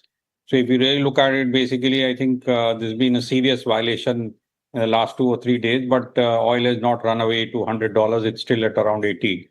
And world markets are down by 0.5% to 1% across the world. So I think market is world over are looking to digest this. Because at the core of it, I believe that the world market believes that both the parties involved basically doesn't have a stomach for long fights. And that's why they are all looking towards saying that there is going to be an early resolution. So I think that's the positive side you should look at from the market. Right. Hold on to your thought, Nishchal. Naveen Mathur, the Director, Commodity Currency and Gift City IFSC of Anand Rathi, is also here to talk about the money market. Naveen, welcome to the show. So, of course, along with the equity market, there is pressure building on the rupee market as well. How do you sense the trajectory of rupee for today? Thank you very much, Nisha, and good afternoon to you. Thank you for having me on this show. So we did saw rupee, I would say, depreciating to an extent of 96.96 on the 20th of May. That was the lowest level of the rupee against the dollar. Now, post that, there are certain developments which were kind of positive in terms of the Middle East crisis, which is continuing even today, since the early, I would say, March or the last week of February onwards. I would say that the rupee, therefore, is getting pressure, building up the pressure again because of the uncertainties. At the same time, Nisha, the dollar index also has started gaining strength. So means if you see today, the dollar index is at around 101.1011. And the rupee currently, as you're showing on the screen itself, is 95.83 or so. So I think I agree to an extent that it is that now the effect on the war or the effect of the war on the rupee or particularly oil across the global markets not having too much of the bearing as it was a few weeks or a month earlier. But I think definitely the rupee would continue, because of the dollar index, would continue to be under pressure up till unless we don't see respite or the uncertainties which are looming across on this conflict, particularly somehow being settled. Even the yields have come up well, and it means 0.34 on the upside. We are seeing 10 years bond yields. So I think the overall trend remains to an extent bearish for rupee, which is depreciation against the dollar. But I don't think so that the rupee would touch again those kind of levels which we saw in the third week of May. when the rupee touched around 97 in the markets against the dollar. Nisha. That's right. In fact, rupee depreciation will give a little more heft, or at least some good news for the IT sector, which is coming out with its results in this particular season. And the market is now finding a little bit of confidence coming back in the IT sector. Nishchal, what will be your call from whatever we have heard of some of the results coming out so far? So I think a few of these results are largely, I think IT results are out. And one thing is clear, basically, that the uncertainty continues. So nobody is clear, basically, how this whole thing is going to impact the AI thing. But yes, I think there has been a good recovery as far as IT is concerned. And I think that is because the stocks were beaten down quite a bit. And there is a good trading bounce which is happening. I wouldn't want to actually do a investment buying kind of a thing, basically, as far as IT is concerned. But I think a trading bet is definitely on. All right. So trading bet is what, Nishchal, very interesting. But a lot of market participants are calling it a trading bet on the IT sector with the kind of volatility that is being seen, and not yet sure about the long-term potential. Probably this earnings will give us some sense. But Naveen Mathur, when we talk about the rupee movement, it's extremely critical at this point for our own economy, and government has taken several measures to arrest the fall of rupee. But as soon as the war worries creeped in and dollar got elevated by another $10 or so, soon enough rupee's sharp depreciation has been seen. And 96.35 is not way too far away with the kind of depreciation and softness we have taken in rupee. What is the in-house view? You earlier said that we won't reach the earlier levels, low levels of May. But what's the in-house view on the current softness of rupee and the levels? Nisha, very great question. Means I think the government and the RBI have taken, I think, many steps in the last couple of months to hold on to the rupee depreciation. So the internal dynamics for the country as such are pretty much positive. But whatever is impacting the rupee is largely the external vulnerabilities, which includes the FPI outflow. So we have seen in 2025 calendar year, the FPIs actually took about $19 billion from the equity and the debt markets. At the same time, we also, and we are just half a year on this particular 2026 on the calendar year side. And there's been about, I would say, around $23 to $24 billion worth of outflow from the markets on the equity and the debt by the FPIs. So that's one constraint area which is again continuing to put a pressure on the rupee. In spite that the RBI and the government has taken some kind of very strong measures, the big move, the big save was the FCNR incentives. All those things were quite positive, but it's just that the external vulnerability is of the markets on rupee is holding up and not giving the respite. Even the RBI forex reserves, which touched, I think, for 728 on the week ending February 27th, $728 billion, are now at around 674 for the week ending 3rd of July. So I would say that the RBI has utilized the arsenal. The RBI has come out with strong moves to hold the rupee depreciation against the dollar. But I don't think so. The levels of 97 seem to be something happening in near future. So it means, as what Nishchal was telling us, means we are kind of getting through with this Middle East tension. And I think the rupee would stabilize to around 95, 96 levels. Largely. And the forex reserves, as you are rightly showing on the screen itself, has jumped by around $7 billion. So I think we are in a good place to be where we are. And the rupee should not be beyond 96 at this particular point of time. 96.50 would be the outermost limit against the dollar for the rupee depreciation. All right, 96.50 that is still a new low that will be created at that level, Naveen. Nishal, when we look at the overall market and the banking update also coming in, and a lot of churn when we talk about the banking leadership. As Naveen, you have something to say? Yeah, Nisha, I have something. I'm saying the rupee did touch a low of 96.96, so almost 97. So 96.50 would not be a new low, Nisha. Means 96 was 20th of May when the rupee did touched an all-time low. All right, so 97 levels is not what we are looking at, and way higher than that could be a level that could be seen in rupee depreciation at the current moment, but not touching the record lows. Thanks, Naveen, for that. Now, Nishal, when we talk about the overall banking sector, and you have in the past stated that whenever the markets are a little turbulent and little jittery, banks could be a good play for long-term investment. What's your view now in terms of a much shorter time horizon, given the kind of volatility that we are seeing? So my view continues to remain the same, Nisha. Actually, after the recent updates which the banks have come out with, though none of them have declared results, but they have talked about their what kind of growth they have on the credit side and what kind of credit charges. I think it only reiterates what I've been saying, basically, that I think the next 2 quarters are going to be very good for banks. This quarter, I think it should be north of 14 to 15% kind of a credit growth across the industry, and some of the banks are going to do much better.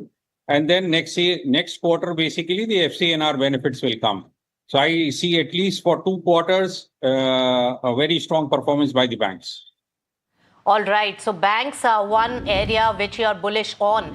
Which are the other themes and sectors that you're looking at? And with the monsoon season play out, is there a change in the strategy or any new themes that you're identifying? So, yes, I think with monsoon now spreading across the country, basically, I do understand basically it's going to be below expectation. But with this spread out, basically, I see that the consumption theme is coming back, and consumption stocks basically have been pretty low and lying. I think that way, basically, it could be a good trading bet as far as consumption stocks are concerned. And I think there you can look at both FMCG as well as autos. The other longer term bet still remains to be energy. And you can play it through various themes, basically, in case of energy, whether it is solar, whether it is battery, which is the EV theme, and through the transformer, which is again the electricity distribution. So I think energy as a theme is a very strong story, basically, for the next 2-3 years at least. All right. So energy theme, yes, Nishal, and there are new sectors and new avenues also that could really crop up with different alternate sources of energy as well coming in. But when we talk about the overall market momentum, how do you see this particular trajectory with Nifty 50 being at subdued levels, not going back to 24,500 plus levels at this particular point? So you are asking me basically the energy vis-a-vis Nifty 50? No, the overall outlook on Nifty 50. So I continue to believe basically that 24,500, 24,600 is where I think mostly the bottom is of this market. I do not see it going below 23 again, whatever happens in the Middle East. And upside could be obviously much higher from where we are today. All right. Thank you so much, Nishal, for joining in and giving your views on the overall market. Market is a little under pressure in the trading session today. And of course, it's the crude movement as well as the rupee movement also on the softer side.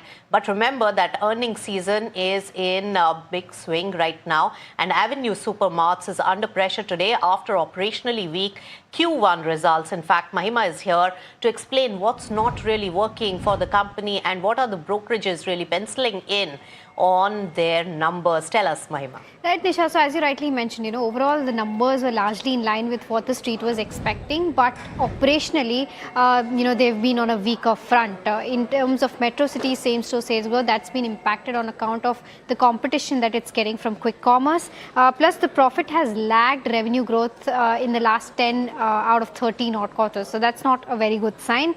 DMart Ready growth has also been surprising because the expectation, and in the last couple of quarters also it did a growth of around 20 odd percent, but this time it's just done a growth of around 5.5%. So that's concerning. Store expansion is going to happen rigorously from here on, but that's going to be on account of debt. 1,000 crore via NCD is what the company has announced. And management commentary also alludes to the fact that higher competition coming in from quick commerce is something that's impacting the overall performance as well. In terms of operational highlights, around 19% store addition happened. So growth in terms of store addition was at 19%, 1.5% growth in terms of bill size, but 5.4% contraction in bill cuts happened, and revenue per square feet contracted by around 3 odd percent, which again is not a very healthy metric. In terms of what brokerages are making of this, in terms of Morgan Stanley, they've maintained overweight with a target price of 5083. What they're saying is that weak top line growth could give a limited near-term upside, but they remain overweight due to its large total addressable market and the business model strengths. Bernstein has maintained outperform with a target price of 5,000.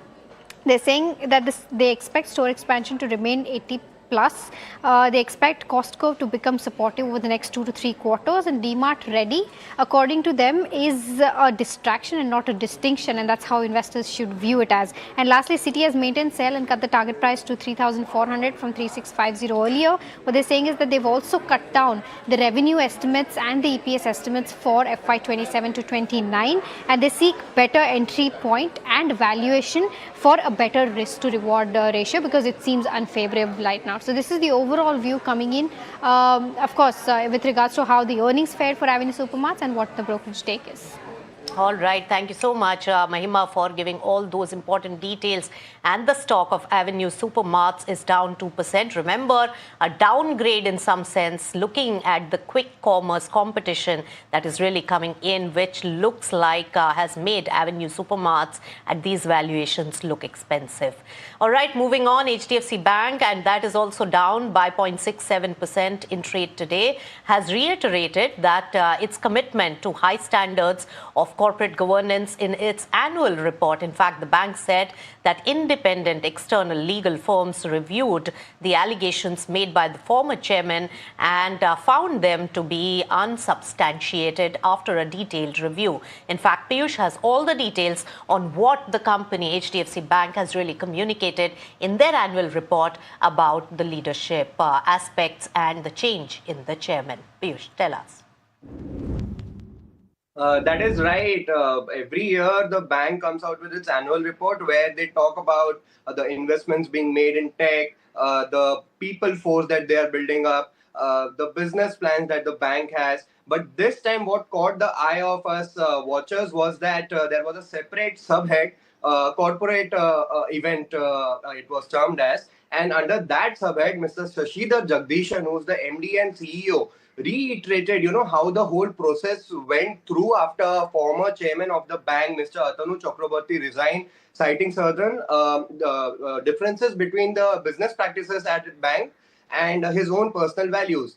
HDFC Bank, Mr. Jagdishan said, took immediate note of his action, immediately appointed two external legal firm to assess whether the statement that he has made in his resignation letter were substantiated. The bank also formed a committee of independent directors to assess, to review the overall findings that these external firms give to them. And eventually, when the report came out, the report did not find, that Mr. Chakraborty's allegations were substantiated. This whole process, Mr. Jagdishan said, was meticulous with voluminous minutes that were reviewed. The exchange of information that happened. He himself, along with head of several departments, were interviewed by these law firms. So the whole process was very meticulous. Mr. Jagdishan mentioned, and he said that the corporate governance standard, like you mentioned, remain highest at HDFC Bank. The former interim chairman, Mr. K.K. Mistry, also alluded to the same, saying that in his capacity as interim part chair, he can guarantee that the corporate governance level at the bank were the highest. Other few noticeable factors in the annual report. All right. Thank you so much, Piyush, for all those details. Now, Finance Minister Nirmala Sitharaman is meeting the heads of public sector banks to review the mobilization of foreign currency deposits and banks' forex position. Now, the Finance Minister may also be deliberating on extending RBI's forex support measures beyond September 30th, along with reviewing the FCNR-B deposit mobilization under RBI's special forex window. In fact, the banks are also expected to brief the finance minister on the traction in overseas foreign currency bonds, external commercial borrowings, and looking that the way rupee is again depreciating, this could be an important aspect to watch out from. So an important meeting there by Finance Minister and the heads of PSU banks. So keep an eye out on that. Let's take it straight to the IT sector. Earnings momentum really building. HCL Tech, the big boy in the IT space, is set to announce its Q1 numbers today. And Jasmeet is here on what the street is really penciling in terms of the numbers. The stock is exuberant ahead of the numbers, Jasmeet. Well, Nisha, thank you for that. As rightly said, we are expecting a slightly negative to a flattish quarter for HCL Tech. Now, in terms of the key number, we expect the revenue to see an uptick of 1.6%, while the margins could rise by about 40 basis points. And this uptick comes on the back of that low base which we saw in the previous quarter. Now, in terms of net profit, we're expecting an uptick of nearly 2.3%. If you look at the key things that will be in focus for this particular quarter is the CC growth. We're estimating a negative 1.5 to a positive 0.8% of CC growth in this quarter, while apart from that, the guidance becomes a key in this quarter as a lot of brokerages are expecting the company to cut its upper end of guidance on the back of that slowdown of the deal wins. Now, if you look at the overall commentary in the Q4, management did note the overall impact coming in from the slowing down of deals, and few of the client issues which it faced in Q4 could continue in the Q1 as well. So that's the reason why there might be some impact in terms of the guidance which the company gives in the Q1 for the entire year. If you look at the other key aspect, the focus would be on the margins, which are expected to improve on the back of that favorable forex as well as lower restructuring cost in this quarter. And also on the deal win side will be something that will be in focus. We're estimating a deal win between $2.2 to $2.6 billion for this current quarter. If you look at the overall guidance, management has given a guidance of 1 to 4% in the Q4 of FY26 for the complete year of FY27. Now, in terms of few other commentaries or brokerages are penciling in for the guidance, where we see Nuvama expects an unchanged guidance for FY27 and expects the same range to stay, while JP Morgan expects company to cut its upper end of guidance from earlier 1.5 to 4.5 to a new range of 1 to 3.5. All right, Jasmeet, all eyes would be on that big set of numbers today. So that was the heads up. And the entire IT pack is really doing well today in trade. In fact, the top performer in terms of contribution to Nifty 50. So let's take a look at the market trajectory also at this particular time. And while Nifty 50 has really found comfort above the 24,150 odd levels, that momentum is slightly gaining pace at the current moment. So the recovery has been very, very stable. IT is really helping the pack when it comes to Nifty 50. But if we really take a look at the mid-cap universe also, it is under pressure in the same momentum as the key indices today, 0.24% down when we talk about mid-cap 100. But some of the counters which are really adding the momentum and giving strength to the mid-cap universe are also coming in from consumption as well as tech sector with Kalyan Jewelry as well as Tata Technologies really as some of the top gainers. With that, out of time on this particular edition of Markets at 12, but keep it with NDTV Profit. Thank you so much for tuning in.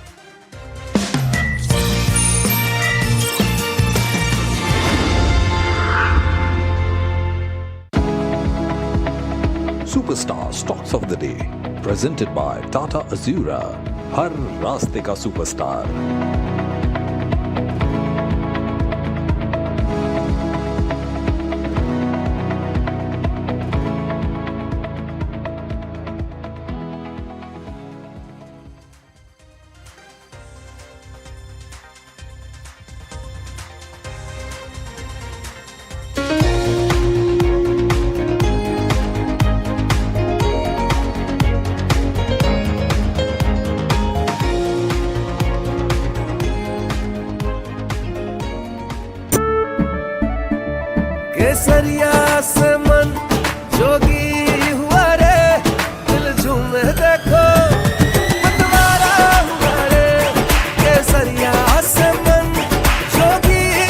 हर पल मनाओ केसरी त्योहार। विमल, बोलो जुबान केसरी। We are over, Jimmy. Hey, life में scratches तो आएंगे। गाड़ी के स्क्रैचेस को तो कॉस्मो पीपीएफ संभाल लेगा। आप अपना देख लो। आपका पार्सल फिर से हमारे घर पे आया है। कुछ तो बात है इस दिल में। माँ भी हमेशा पी-मार्क मस्टर्ड ऑयल में ही खाना बनाती थी। ये आपके लिए। कुछ तो बात है इस दिल में। P-Mark, the mustard specialist since 1933. Amba शक्ति प्लांट की वर्ल्ड रेनाउंड टेक्नोलॉजी देती है स्टील को ज्यादा ताकत हर बार। अंबा शक्ति SDTMT। India Inc.'s most respected names chose India Inc.'s best and brightest. These kind of awards and jury lineup, you are truly giving it the right weightage.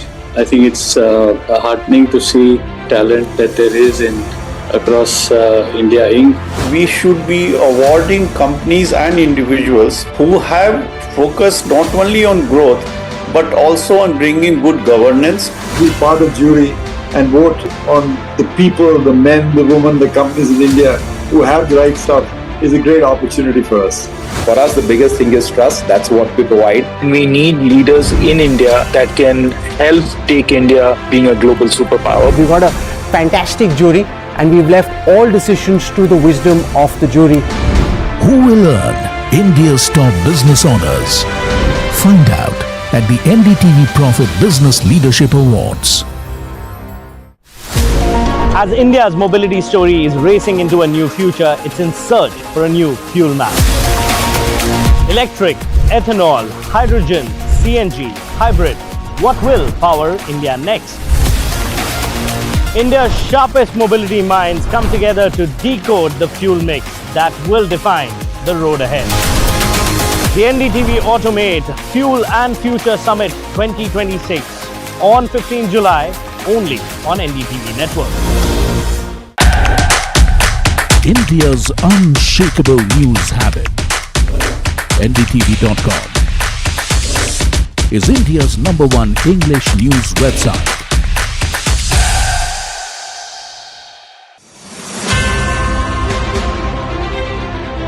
Technology is driving huge amounts of innovation, whether it is deep tech, whether it is biotech, whether it is climate tech, agri-tech, you name it.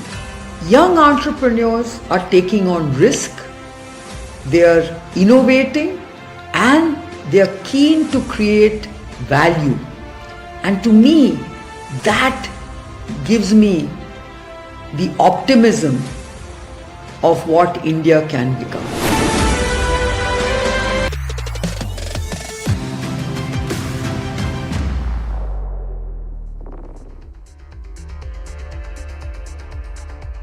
Hello and welcome to NDTV Profit. You're watching trending stocks from NDTV Profit Suzlon Studio. I'm Hiral Datia and with me is Sharad Dubey. You know, an interesting day of trade because the kind of jitters that we are feeling when you're talking about the Strait of Hormuz, which is keeping the markets on a tender hook as well in terms of today's session.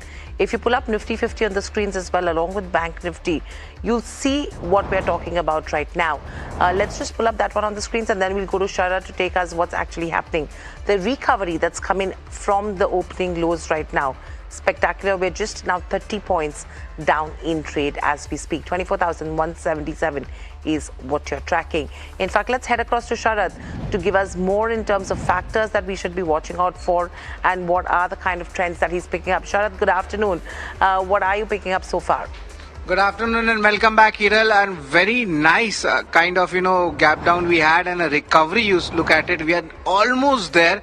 We could say that we are about to turn green, but the question is, will it sustain or not? And I'll get you those points. FI buying is also good. Over last 6 sessions, 5 of them buying is there in the cash market. Let's just have a look at Nifty Bank also to see the good recovery coming in.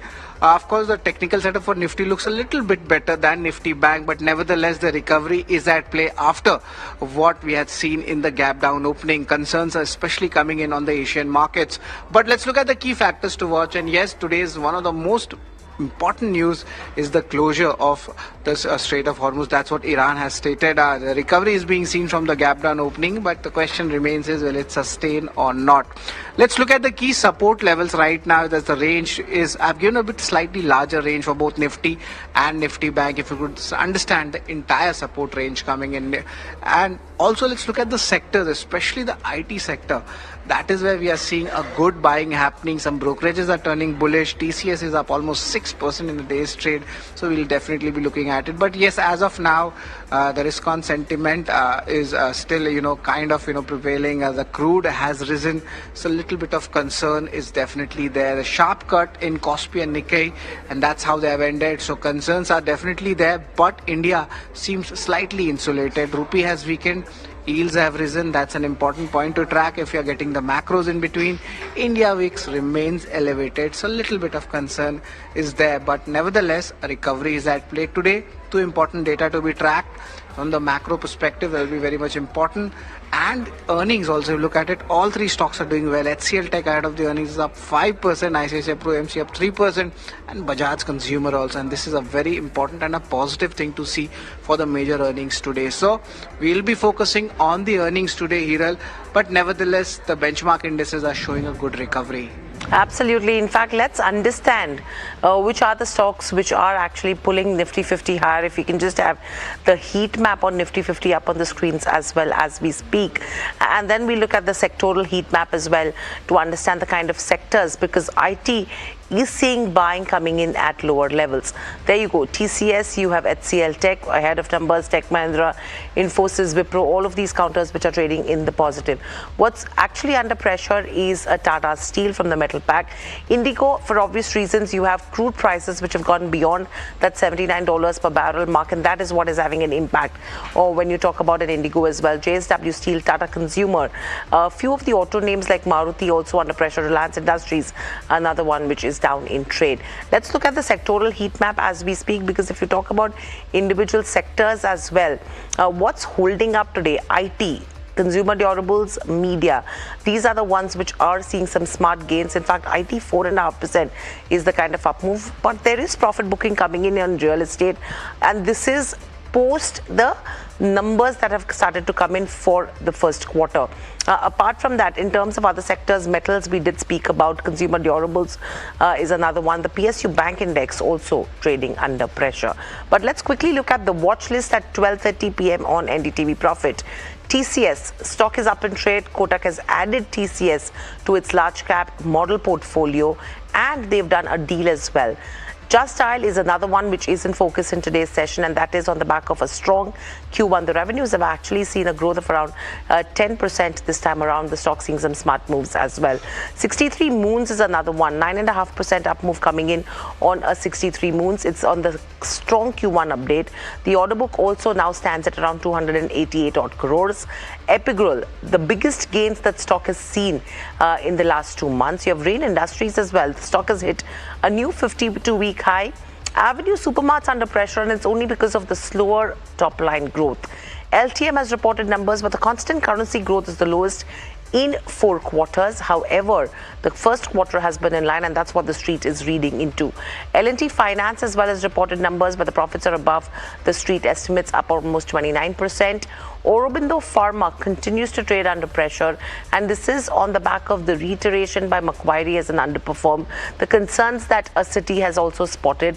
However, sources do tell NDTV Profit that things are on track basis the guidance that the management had given in the past conference calls, and we will get you an update on that. NMDC has gone ahead and cut iron ore prices, and that's the reason why you're seeing pressure. And crude price impact coming in, and Indigo along with OMCs from your HPCL, BPCL, all of them slightly trading under pressure. In consonance to that, names like ONGC which are up in trade. Aptus Value Housing Finance, Morgan Stanley has an overweight, and they've gone ahead and hiked the target price, so that stock is in focus in terms of today's day of trade.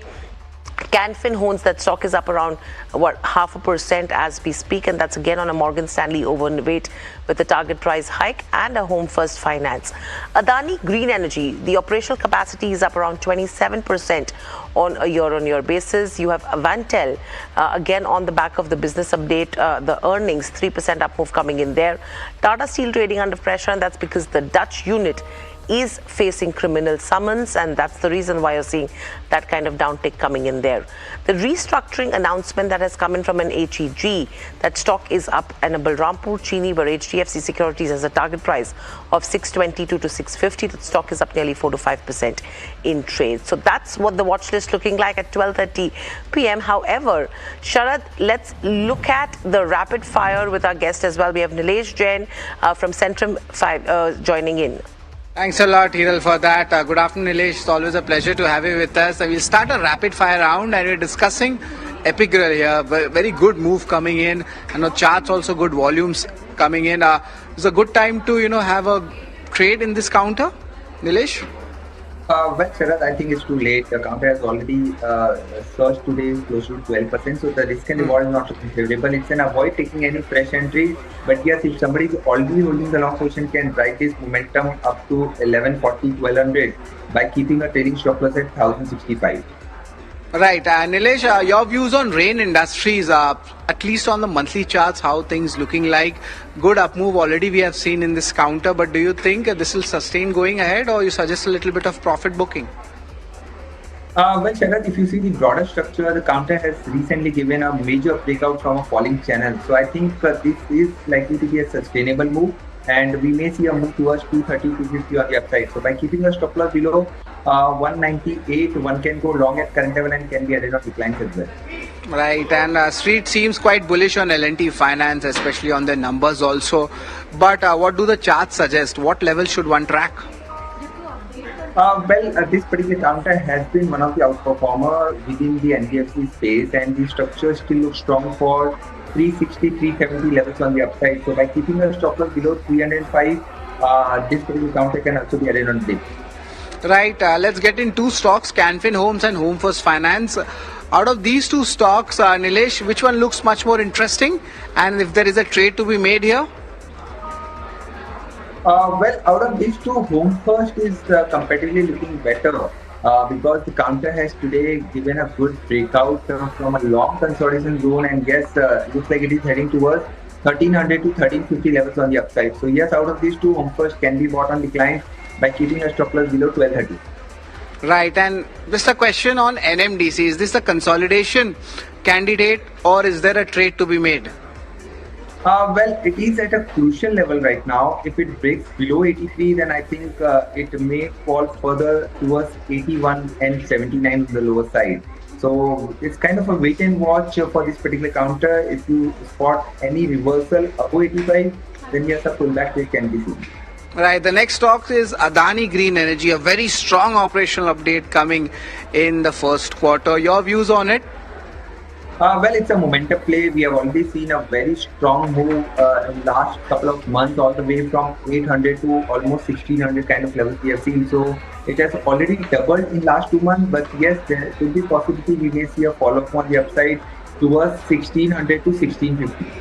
Right, so of course there's a standard disclaimer also for Adani Green Energy, which you'd like to point out and show it on the screen. And also I would like to point out another stock, that is Avantel. A very strong set of numbers coming in operationally, and it seems like a volume-based buying has started in this counter. Nilesh, your views on that? Good move we have seen today, but some bit of profit taking is also we are witnessing right now. But overall, the broader setup looks positive. By keeping a stop loss below 176, one can go long at current level for upside move towards 205 to 210 in the near term. All right, so that's the end of the rapid fire round. Over to you, Hiral. What are the Google trending stocks? Thanks for that, Sharad. Let's pull up that one on the screens and see what's actually trending on Google, because the names usually are absolutely very interesting to watch out for. If you can just have that one on the screens. Cupid the stock is down. ONGC is up 1%, and that's on the back of crude climbing above that $79 per barrel mark. Dixon Technologies as well as trending, and this is on the back of an Investec note that has come in. So interesting names there. Nilesh, if you have to look at Cupid, ONGC, Dixon Tech, any strength that you see on the charts, and specifically, for an ONGC as well, would it be right to say that sell on rally could be a kind of cue that one should look at? ONGC, as far as this particular counter is concerned, on the back of crude oil prices have started moving higher, so we are witnessing a kind of a replica in ONGC as well. A small positive development we have seen, the counter has reclaimed its 21-day moving average, and there could be possibility of a follow-up move towards 255 to 260. So it's a pullback candidate. It's too early to call it as a sell-on price kind of a structure, but yes, just in case if it breaks below 240, yes, then it can be a short candidate. But as of now, the pullback is likely to continue. And apart from that, other names that you have mentioned, Cupid, Dixon. So out of that, Dixon is comparatively looking better because EMS space have started performing in last couple of trading sessions. So Dixon, we may see a follow-up move towards 14,000 to 40,200 by keeping a stop loss below 30,000. Yes, this particular counter can be bought. Okay, so that's with regards to the ones which are trending on Google. Stay with us, Nilesh, because markets right now are at the day's highest levels. Let's pull up Nifty 50 on the screens as well as we speak right now. And with that, let's also check the contributors. There you go. We've actually crossed that green mark right now, absolutely on the tender hooks. As Sharad was mentioning, sustainability is going to be the key. But names like Infosys, TCS, HCL Tech, Tech Mahindra, all your top 4 stocks coming in from the IT space. And in consonance to that, you have HDFC Bank, Reliance Industries. Again, 2 heavyweights which are trying to pull Nifty 50 lower. So it's a pretty much even Steven screen that we are seeing right now. Sustainability is going to be the key. So Nilesh, if you have to look at the markets in terms of closing today, what are the levels you should be tracking? Because we're absolutely on the borderline right now. Hiral, we have already seen a positive development. We opened on a gap down note with a close to 200-point downtick, but good part is that Nifty has found a very strong support at its 100-day moving average that is placed exactly at 24,000. And on derivative front as well, we have seen meaningful high concentration on the put side at 24,000 put strike. So that's a kind of a strong support area for the Nifty. If it manages to close above 24,200, that should be considered as a positive close for the second straight session. Will be closing above 24,200. So we are likely to see a short covering then towards 24,300 to 24,400 on the upside. So overall, the setup looks positive. We have seen participation coming back from the IT space. So that's a big positive development for the markets. So yes, for the Nifty, as far as closing is concerned, a close above 24,200 is something that we are looking out for, and a move towards 24,400 to 24,500 that is likely to be followed. Okay, so that's with regards to where Nifty 50 goes. But thank you, Nilesh, for that, for your views. We are 24,217 above the 24,200 mark on Nifty 50 as we speak. But moving on. TCS is one stock that we are focusing on in today's session, and this is from the overall IT pack. That sector itself is up a little over 4%, and TCS is one of the contributors as well. Jasmeet joins us to tell us what's really happening with the TCS, because we know it has been added to one of the brokerage's institutional model portfolio. A couple of packs that they've signed as well. Jasmeet, what are you picking up in terms of 4 or 5 key reasons that one should look at in terms of a TCS? Well, Hero, thank you for that. The stock is up nearly 6%, the biggest single day gain in over a month. Now, here are the top 5 key reasons why stock is buzzing. Well, the first one, Kotak adds this particular counter into the model portfolio and sees an upside of 80%. And the reason why they have added is because of the valuation, which remains attractive and cheap compared to the 10-year level. The second reason is the company signs a multi-million AI-led deal, which is for global networks with ABB. We see company expanding its partnership with the particular counter. While the third reason is, as for media reports, company has done some internal restructuring where they have created 5 new business divisions to support AI-led initiatives by the company and to respond faster to the AI-led actions. The fourth one is the quarter update, which we had seen recently, the Q1 update, which has come in line with the estimate, and management remains quite bullish on the outlook, where they expect Q2 to see a turnaround quarter and the H2 should be better than H1. While lastly, if you look at the AI revenue, it's up nearly 13% in the Q1 as we have seen, and company hires over 9,000 employees, which is a key positive again, as it's the highest net headcount addition in over last 15 quarters. These are the 5 reasons the stock is buzzing in today's trade. Okay, so that's with regards to where TCS goes. Thank you for that. Let me also get in Gaurang Shah, Senior Vice President at Geojit Investments. Gaurang, welcome to the show. Always a pleasure to speak to you. My question coming to you is for the IT pack as a whole and or TCS. Multiple reasons for a TCS. HCL Tech, yes, buzzing ahead of numbers as well. What do you make of this pack, and are you of the opinion that there is value now emerging at lower levels for IT as a sector? Or is this a space which needs to be avoided? Thank you so much, Hiral, for having me on your show. Good afternoon to you and to all the viewers of NDTV Profit. A small disclosure, all recommendations that I'll be sharing with you this afternoon on your show, they're part of our fundamental research team recommendation from a long-term point of view. Our company, Geojit, or myself, we do not have any kind of personal investments, no financial interest, no conflict of interest, but we share similar investment ideas with our clients. They might have their investment interest. So, Hiral, when the going was tough for IT, we remain positive. We remain positive now and will remain positive going into the future. Having said that, couple of things. Gone are the years wherein you will get the kind of return which IT used to deliver maybe 10 years back or more. Challenges will be there in terms of innovations, modernization, launches of tools, platforms, etc.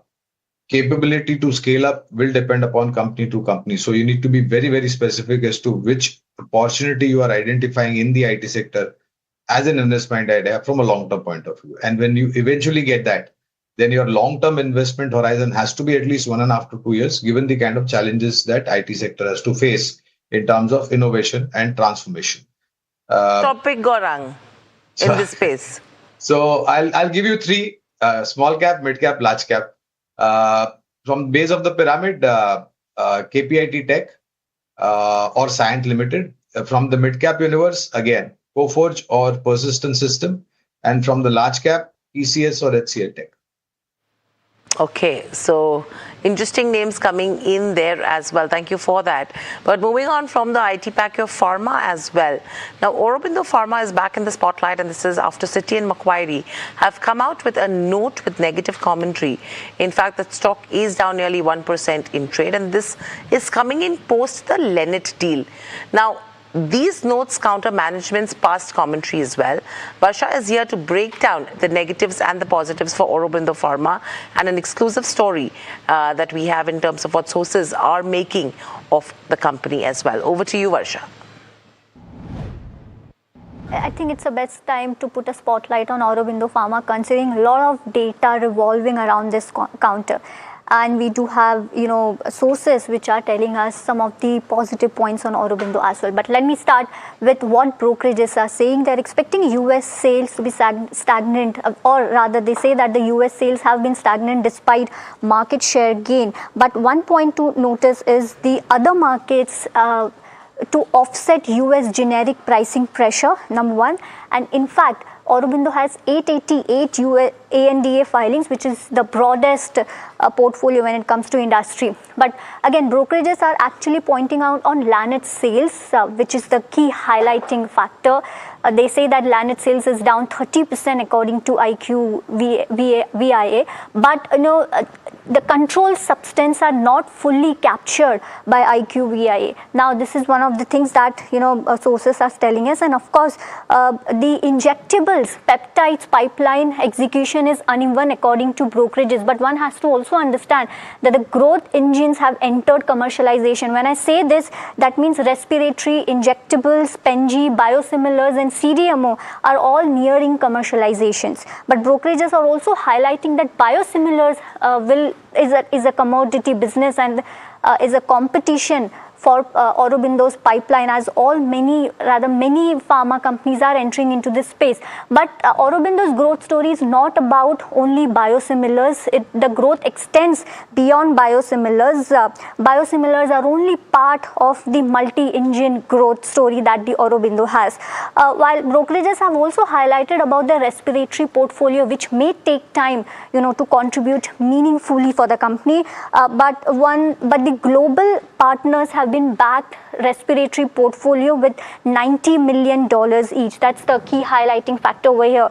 They've also entered into biologics contract manufacturing segment, and hence brokerages say that the Merck CMO is unlikely to fully offset pressure, but the Merck CDMO will actually validate the biologic manufacturing capabilities according to the sources. And historical earnings growth, if you see, remain weak according to brokerages, but 10,000 crore investments have seen nearing monetization, and which will contribute meaningfully.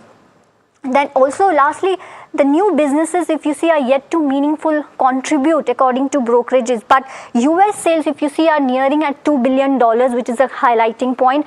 A company will also see a lower PNG losses. This is actually an important growth trigger for the company, and which will help company to grow moving forward. Lastly, according to brokerages, the stock is 30% above historical average. Valuations are stretched. That's the key point that the brokerages have made, but we need to understand that the new investments warrant higher structural valuations, and the Aurobindo's next leg of story is of course the PNG, then the respiratory portfolio, of course biosimilars and CDMO. So overall, we might see Aurobindo 2.0 maybe in the next 2 to 3 years.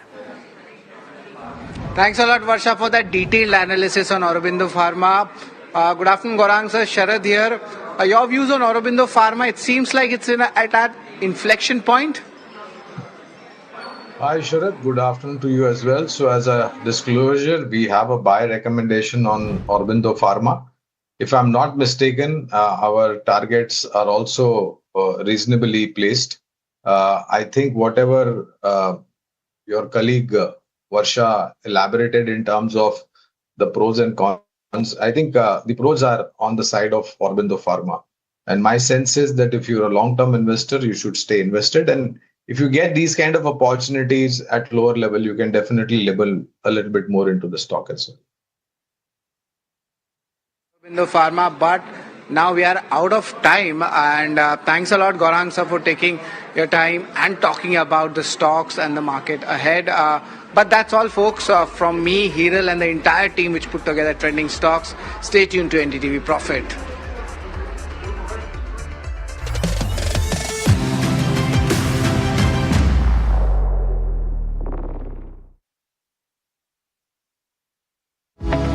Superstar Stocks of the Day, presented by Tata Azura. Har Raaste Ka Superstar.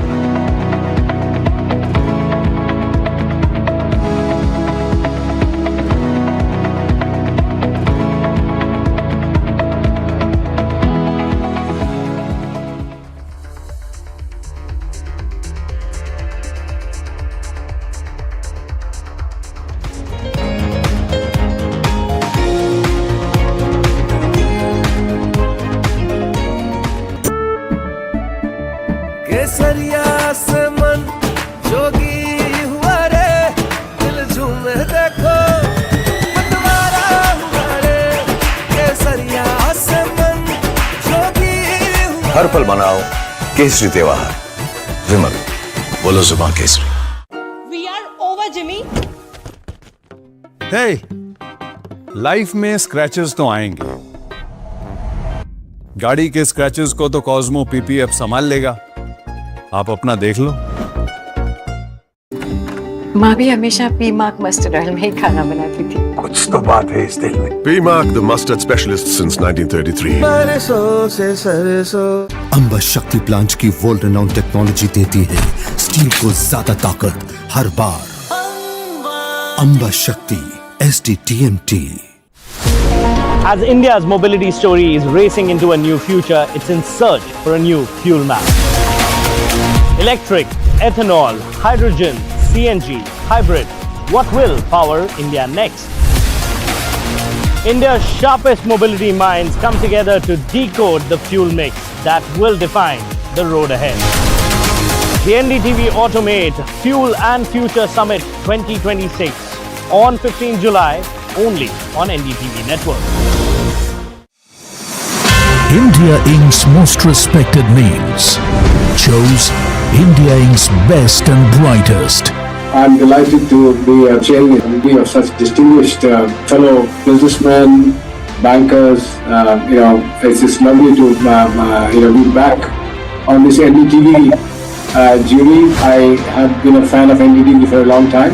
Many of the nominees are extremely close together in terms of what they've done.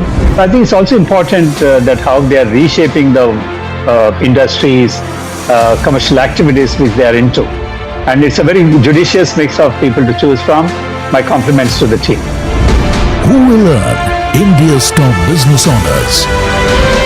Find out at the NDTV Profit Business Leadership Awards. India's unshakable news habit. NDTV.com is India's #1 English news website.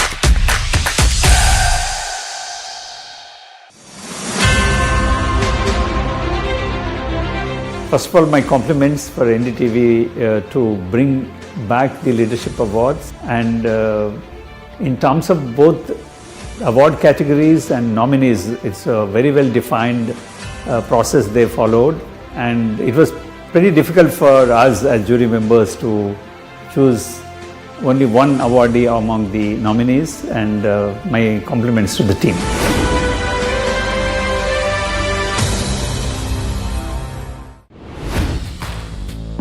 Hi, I'm Tamanna Inamdar.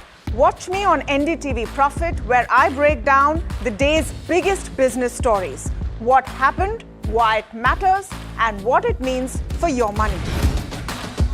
Hi, I'm Neeraj Shah. Watch me on NDTV Profit for the most incisive market intelligence and meaningful corporate conversations. And I'm Alex Matthew. Markets, mutual funds, insurance, personal finance.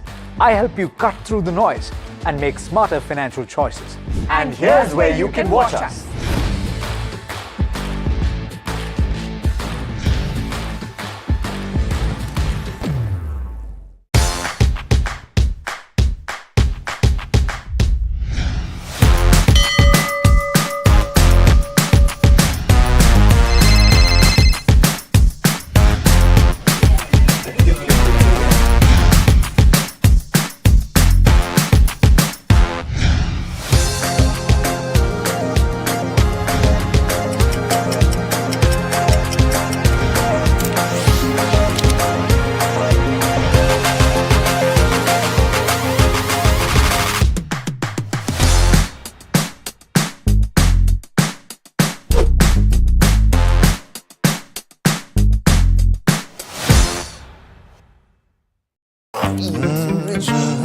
The news, Ayush. Since when do we do scripts? Fair point. Markets bounce back from early losses as investors assess global cues, oil volatility, and Q1 results. The Nifty trades above 24,200 at day's high, with the broader markets moving in tandem with the benchmarks. Avenue Supermarts trades under pressure after operationally weak Q1 results. The Metro same-store sales growth is impacted on account of quick commerce competition. The company approves 1,000 crore fundraise via non-convertible debentures. The recovery in tech stocks continues as the sector emerges as the biggest gainer in trade today, with the index gaining over 4% at this point. TCS leads the pack as Q1 momentum and the AI-influenced growth takes center stage. The Finance Minister Nirmala Sitharaman is meeting with heads of public sector banks today. The FM is reviewing mobilization of the foreign currency deposits and the bank's forex positions in that meeting.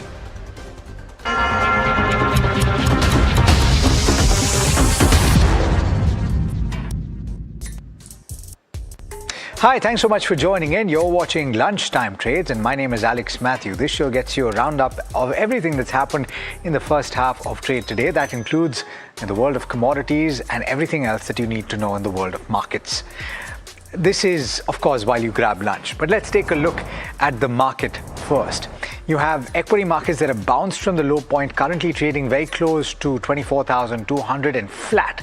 But we started with cuts of about 7 to 0.8%, and that was on account of the restart of concerns that there will be aggression in the West Asia region. Of course, there were attacks by the US on several Iran assets, and that has led to an increase in crude oil prices. Of course, oil prices have in fact risen.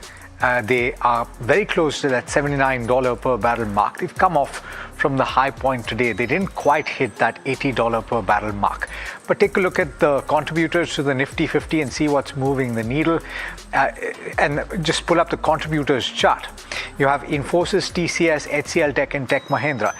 This is going to be reflected when you pull up the heat map for the Nifty 50, because the IT stocks as a whole, that's a big talking point today.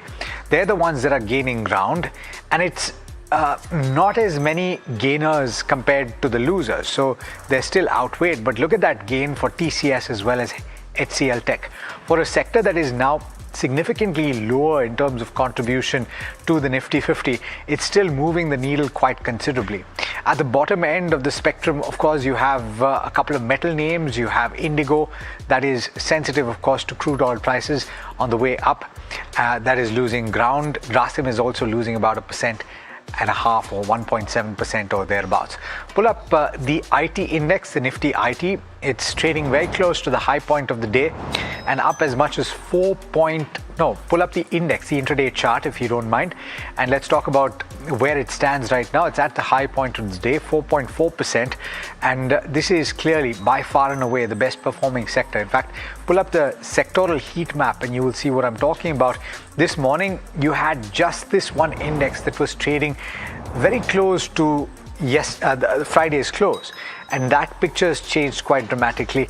It now leads the ranks with gains of about 4.4% at this point. Realty, which has been a significant outperformer in the recent past, is actually declining. It's the worst performer with cuts of about 1.2%. Finally, pull up the broader market indices, the mid-cap index and the small-cap index, the intraday charts of those two, and you will see that they're more or less keeping pace with the benchmark trading flat, but with a negative bias for the mid-cap index and with gains of about 0.2% for the small-cap index. Now, all of this has to do with the fulcrum that has decided the direction for Indian equity markets in the recent past, and that is crude oil prices. Crude oil prices, of course, surging after fresh geopolitical tensions in the West Asia region reignited concerns over supplies through the Strait of Hormuz, which, according to Iran, is closed as things stand right now. This is, of course, something that determines about 1/5 or more of crude oil supply in the world. And US President Donald Trump has said that the strait remains open to commercial shipping, and maritime traffic, though, has slowed quite considerably. Let's talk about some of these aspects, not just crude oil, but also the rest of the commodity pack. We're joined by Dinesh Somani, who's a founder at Pro IntelliTrade Services. Dinesh, thanks so much for taking the time. Let me ask you about this, because crude oil prices have in the past spiked on account of a rise in the geopolitical tension in the West Asia region, but they've more or less been capped around that $80 per barrel mark. What are the trends that you're witnessing in the near term? That's a clear indication. From $120, prices have fallen down to $67, which is an indication that geopolitical tensions have eased out considerably. There is a spike of 4% on normal, usually on Mondays and Tuesdays, just to create that geopolitical event. So prices from $67 have bounced back. The WTI crude to $74. Max-to-max upside, which we expect, is around $78 to $79. That could be on another spike of this kind of things, or this kind of news, or this kind of tweets. But overall, I think tensions are going to ease out. Prices are going to stabilize. And we have that inflation data tomorrow that will give the further direction to the crude as well as to the bullions market as well. Dinesh, but all of this is predicated on the supply of crude through that Strait of Hormuz. And in the recent past, there was news and data points emerging that the traffic had increased quite considerably, which was what caused the prices of crude to come off. But now, if there is a claim by one side, that is Iran, that the strait is closed, and from the other side that says that the strait is still open for commercial travel. Any increase in geopolitical tension, one would think, would have a bearing on the premium for insurance that is paid by shippers, and that would also have a bearing on traffic. Would you agree? Yeah, definitely. I mean, earlier, prior to these weekend, the supply was immense, the supply was normal. Even when we heard that the Saudi countries, they were close to 90% of their usual supply. That was the pre-war level. Even the crude oil prices at $67 were at a pre-war level. So overall, the supply was good prior to this weekend. But the supply destruction came in as and when the Iran side said that there is a shutdown of the Hormuz and it could supply the crude oil further. So that created an escalation. But the other side, which is very strong in says the Hormuz is still open. There are uncertainties, but if I think if the commercial supplies resumes and the supply increases, overall the production, there is neither any issue with respect to the production, the demand is limited, but if I think only the supply destruction part is causing a spike in crude oil prices. Rest, if I look at the demand and supply part, the supply could be ample as and when the Hormuz opens and the demand would be again limited and the market would be flooded by crude oil. We don't expect prices to cross $80 as far as WTI crude is concerned. WTI crude. Okay, so thanks for that clarification, because Brent crude is very close to $80, Dinesh. Let me ask you about metals, both precious metals as well as industrial metals. What are the factors that will determine the price trends in the near term? Is it primarily the direction that the dollar is taking? Of course, the dollar index is moving past 101 mark. That's a thing that is pressurizing the bullion markets. Secondly, we have a CPI data tomorrow that will decide the further course of the Fed. Another thing is we have 2 days Fed meeting as well. We would look at the Fed chairman's statement and the further guidance on the interest rate part. There is a strong possibility that we could see one hike over the year end as far as the Fed rates are concerned. So that is all the factors that are creating pressure on the bullion market. But if I look at technical levels, I think 4020, 4030, that's a good support level as far as gold is concerned. And 4220 is a very crucial resistance. Prices are restricting themselves at around $4,200 mark. So overall, 180 to $200 range that could stick for a week. That is what I feel right now. Okay. And for what about ferrous and non-ferrous? So if you look at the trends in those markets, specifically, actually, let me ask you about the base metals. What are the trends that you're seeing in that pocket? If I look at silver, it is reacting very sharply to the news and to the fundamentals. But as far as base metals are concerned, they are restricted themselves to a very narrow range. If I look at copper, I say in the Indian market, 1275 to 1295, that's the narrow range as of now. But the strongest counter of all the base metal as of now is zinc. It is sustaining well above the previous highest level of 375. I think we could see a breakout and a spike in prices as far as zinc is concerned. 373, 374 is a good accumulation level. Upside potential could be 390 levels, and that should be very soon. So overall, if I look at the base metal pack, copper is moving in a very narrow range, and zinc is trying to outperform. Got it. Got it. All right. Thanks so much, Dinesh, for taking the time. Pleasure speaking with you. Thank you. All right, let's talk about Avenue Supermarts. And the stock is under pressure today. Pull up the intraday chart because it's reacting to numbers that were posted post-market hours on Friday. The stock is down about 2% or thereabouts. And it's not the best Q1 results that have come through. And there are concerns, of course, that all is not well heading forward as well. Mahima joining in to tell you what you need to bear in mind and also what brokerages are saying. Mahima? Overall, the numbers were largely in line with what the street was expecting, but operationally, they've been on a weaker front. In terms of Metro City same-store sales growth, that's been impacted on account of the competition that it's getting from quick commerce. Plus, the profit has lagged revenue growth in the last 10 out of 13 odd quarters. So that's not a very good sign. DMart Ready growth has also been surprising because the expectation, and in the last couple of quarters also, it did a growth of around 20 odd %, but this time it's just done a growth of around around 5.5%. So that's concerning. Store expansion is going to happen rigorously from here on, but that's going to be on account of debt. 1,000 crore via NCD is what the company has announced. And management commentary also alludes to the fact that higher competition coming in from quick commerce is something that's impacting the overall performance as well. In terms of operational highlights, around 19% store addition happened. So growth in terms of store addition was at 19%, 1.5% growth in terms of bill size, but 5.4% contraction in bill cuts happened, and revenue per square feet contracted by around 3%, which again is not a very healthy metric. In terms of what brokerages are making of this, in terms of Morgan Stanley, they've maintained overweight with a target price of 5083. What they're saying is that weak top line growth could give a limited near-term upside, but they remain overweight due to its large total addressable market and the business model strengths. Bernstein has maintained outperform with a target price of 5,000. They're saying that they expect store expansion to remain 80+. They expect cost curve to become supportive over the next 2 to 3 quarters, and DMart Ready, according to them, is a distraction and not a distinction, and that's how investors should view it as. And lastly, Citi has maintained sell and cut the target price to 3,400 from 3,650 earlier. What they're saying is that they've also cut down the revenue estimates and the EPS estimates for FY27 to 29, and they seek better entry point and valuation for a better risk to reward ratio, because it seems unfavorable right now. So this is the overall view coming in, of course, with regards to how the earnings fared for Avenue Supermarts and what the brokerage take is. Got it. All right. Thanks so much, Mahima, for getting us those details.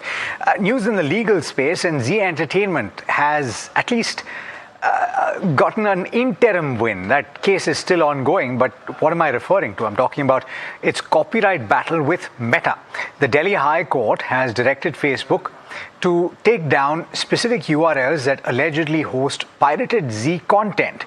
But the court has stopped short of blocking entire accounts for now and will take a call after hearing all parties. Nimit is joining in to tell you about what this case is about and what the update today is. Nimit? So as copyright battles move into the digital realm, the real question is that these social platforms which Meta runs, for example, Facebook in this case, how responsible is a social media platform over content posted by anonymous people on its platform?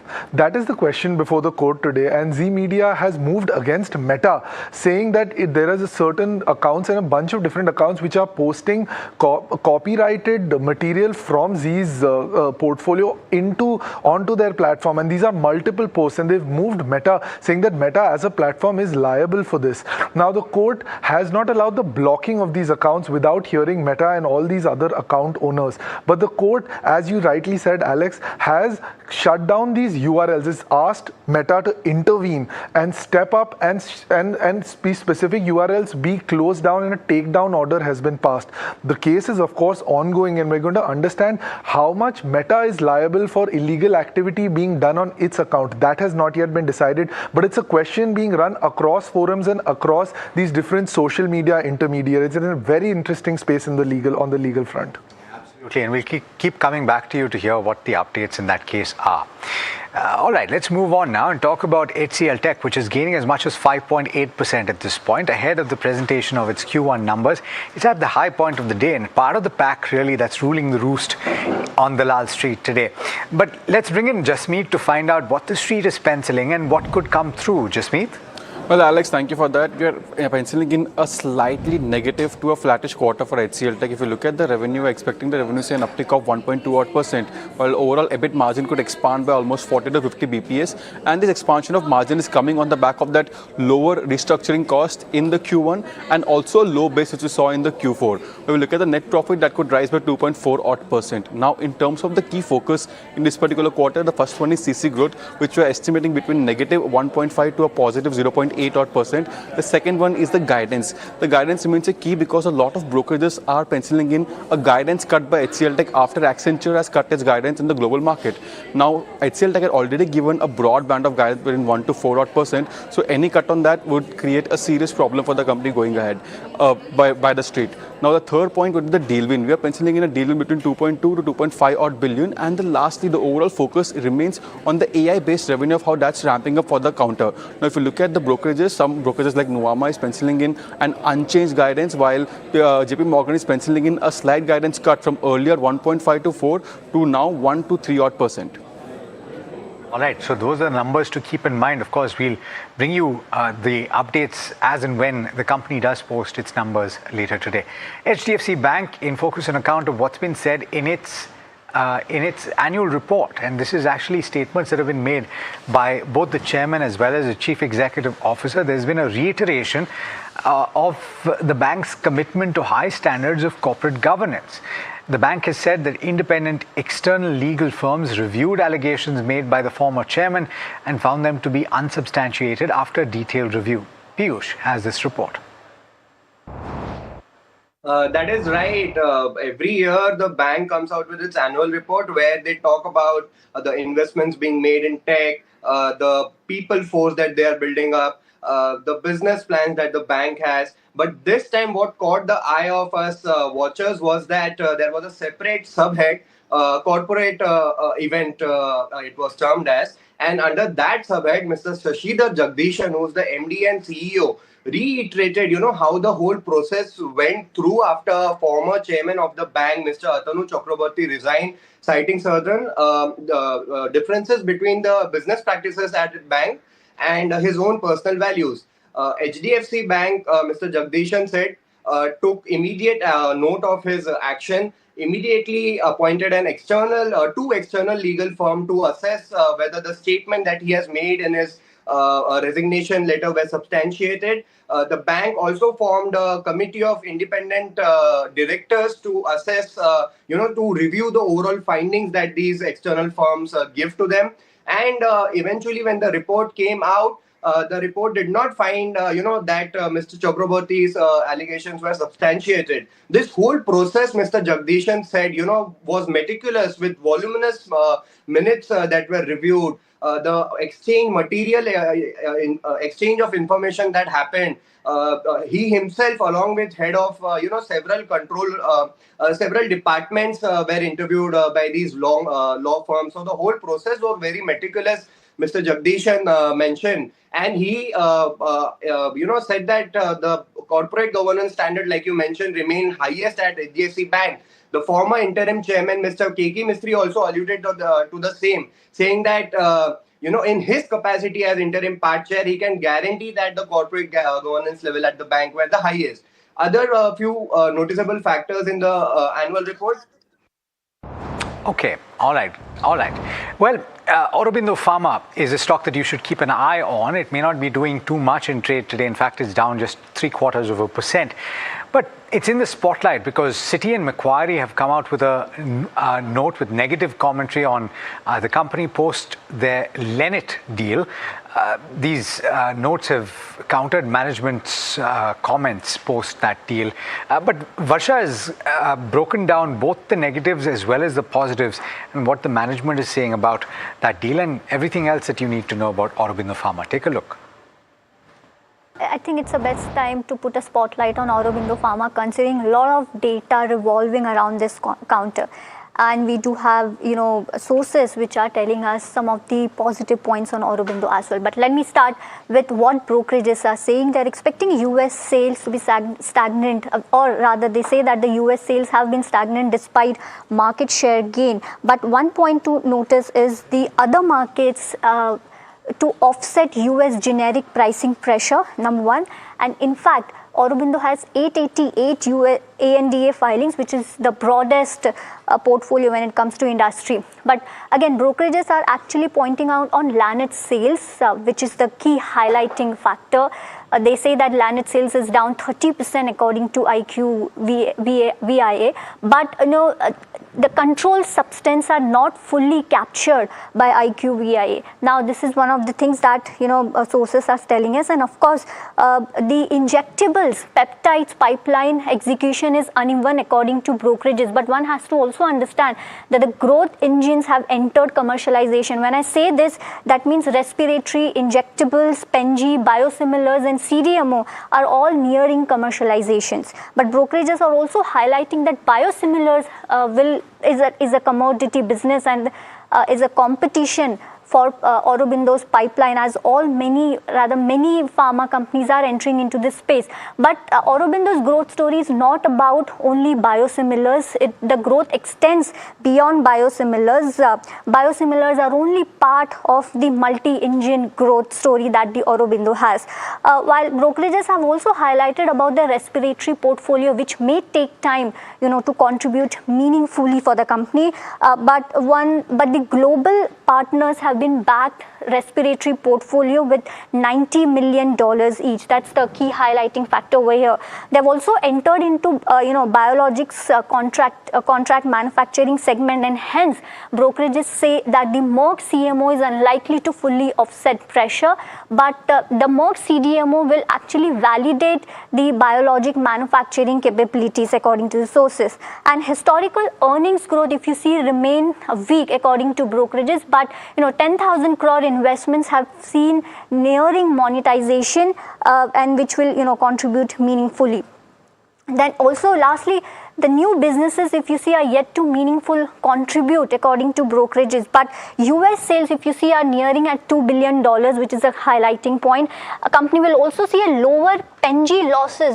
This is actually an important growth trigger for the company, and which will help company to grow moving forward. Lastly, according to brokerages, the stock is 30% above historical average. Valuations are stretched. That's the key point that the brokerages have made, but we need to understand that the new investments warrant higher structural valuations, and the Aurobindo's next leg of story is of course the PNG, then the respiratory portfolio, of course biosimilars and CDMO. So overall, we might see Aurobindo 2.0 maybe in the next 2 to 3 years. All right. Aurobindo 2.0, certainly something to look forward to. Varsha, thanks so much for joining us and giving us that perspective. All right, now we're wrapping up on this edition of Lunchtime Trades. It's been an absolute pleasure bringing it to you. But before we end, take a look at this conversation that we had with Tahir Badshah of Invesco Mutual Fund, where he's saying that the geopolitical situation is not something that should concern Indian investors for very long. Listen in. Tahir Badshah, CIO of Invesco Mutual Funds, joining us this morning. Tahir, great to speak with you. As always, are you feeling As always, good to be on your show as well. Likewise, I think the feeling's mutual. Are you feeling a little more optimistic right now, considering that we've had a resumption of attacks and warfare, etc., in the Strait of Hormuz since that peace deal and that MOU was signed, but there hasn't been a sharp reaction to it? Is that giving you some comfort? Well, Tamanna, to begin with, actually, so unfortunately, we've not had a chance to speak in a while, but I think we've been maintaining a positive outlook over the last month or two, especially after the first ceasefire was announced. And we have been of the view that this is probably going to be somewhat quick to resolve in some manner or the other. And more importantly, I think from an India standpoint, the West Asia conflict, basically from a crude standpoint, seems to now is now probably behind us. I think during the course of this conflict, it is a couple of things have been probably proven. One is that beyond a particular point, I think the oil market is somewhat fundamentally weak. I mean, when we look at it from a supply-demand standpoint, there is a fair bit of supply in the market available. And then there are other avenues of supply which can come about, probably from the OPEC bloc, or maybe even from the point of view of US's ability to pump in more oil. So supply is relatively easy, and then perhaps the oil industry or the oil market has not been able to kind of come to grips with the fact that China can be a fairly important lever in terms of controlling demand. And I think they have probably been on this course of adopting more and more of electric and reducing the consumption of oil over the years. So I think from an India standpoint, therefore, if oil supply-demand balance remains positive, then by and large, I think we don't need to worry as much about the West Asia conflict as we probably had to before. So I think that was one level of confidence that we we were holding, apart from the fact that for India, incrementally, a few things could start getting better in terms of things like earnings, probably flows, the rupee having meaningfully depreciated now, foreign investors having significantly sold off. Last but not the least, probably a little bit of the slowing as far as the AI trade in the US is concerned. So the mix of all this would probably start being beneficial for India. That is how we had been thinking about it. I think that.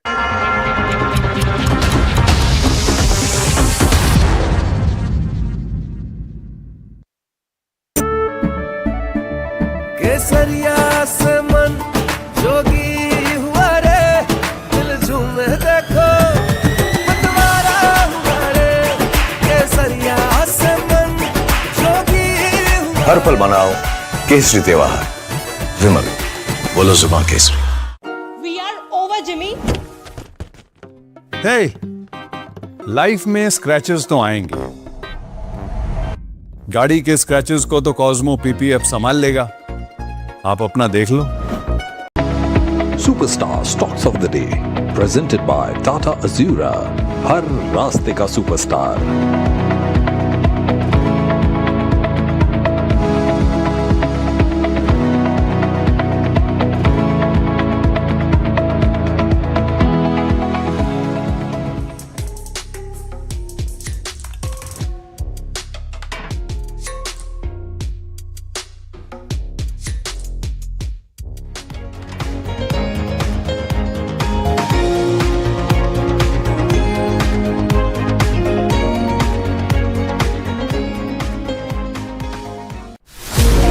As India's mobility story is racing into a new future, it's in search for a new fuel map. Electric, ethanol, hydrogen, CNG, hybrid. What will power India next? India's sharpest mobility minds come together to decode the fuel mix that will define the road ahead.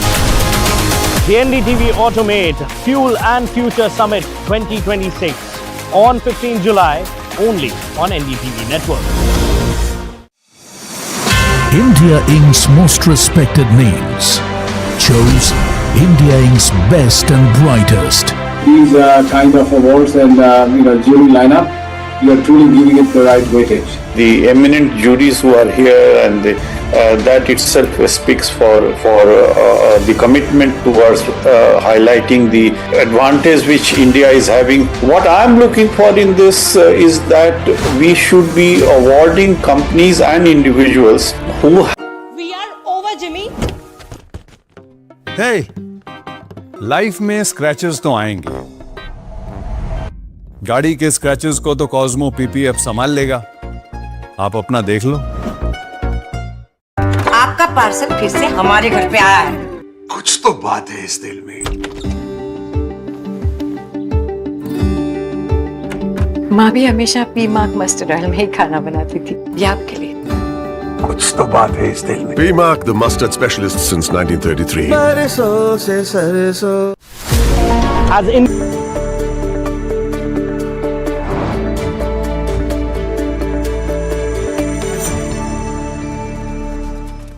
Good afternoon, you're watching Small Cap Bazaars on NDTV Profit with me Somit Sarkar and my co-anchor Varsha.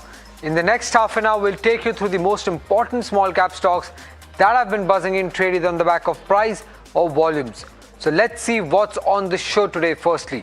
Firstly, we'll be speaking with the management of Stallion India. Now, China has stopped helium exports due to the US-Iran tensions. So is this a big opportunity for Stallion going forward? Is something that we'll try to ask the management today on the show on the Small Cap Buzzers.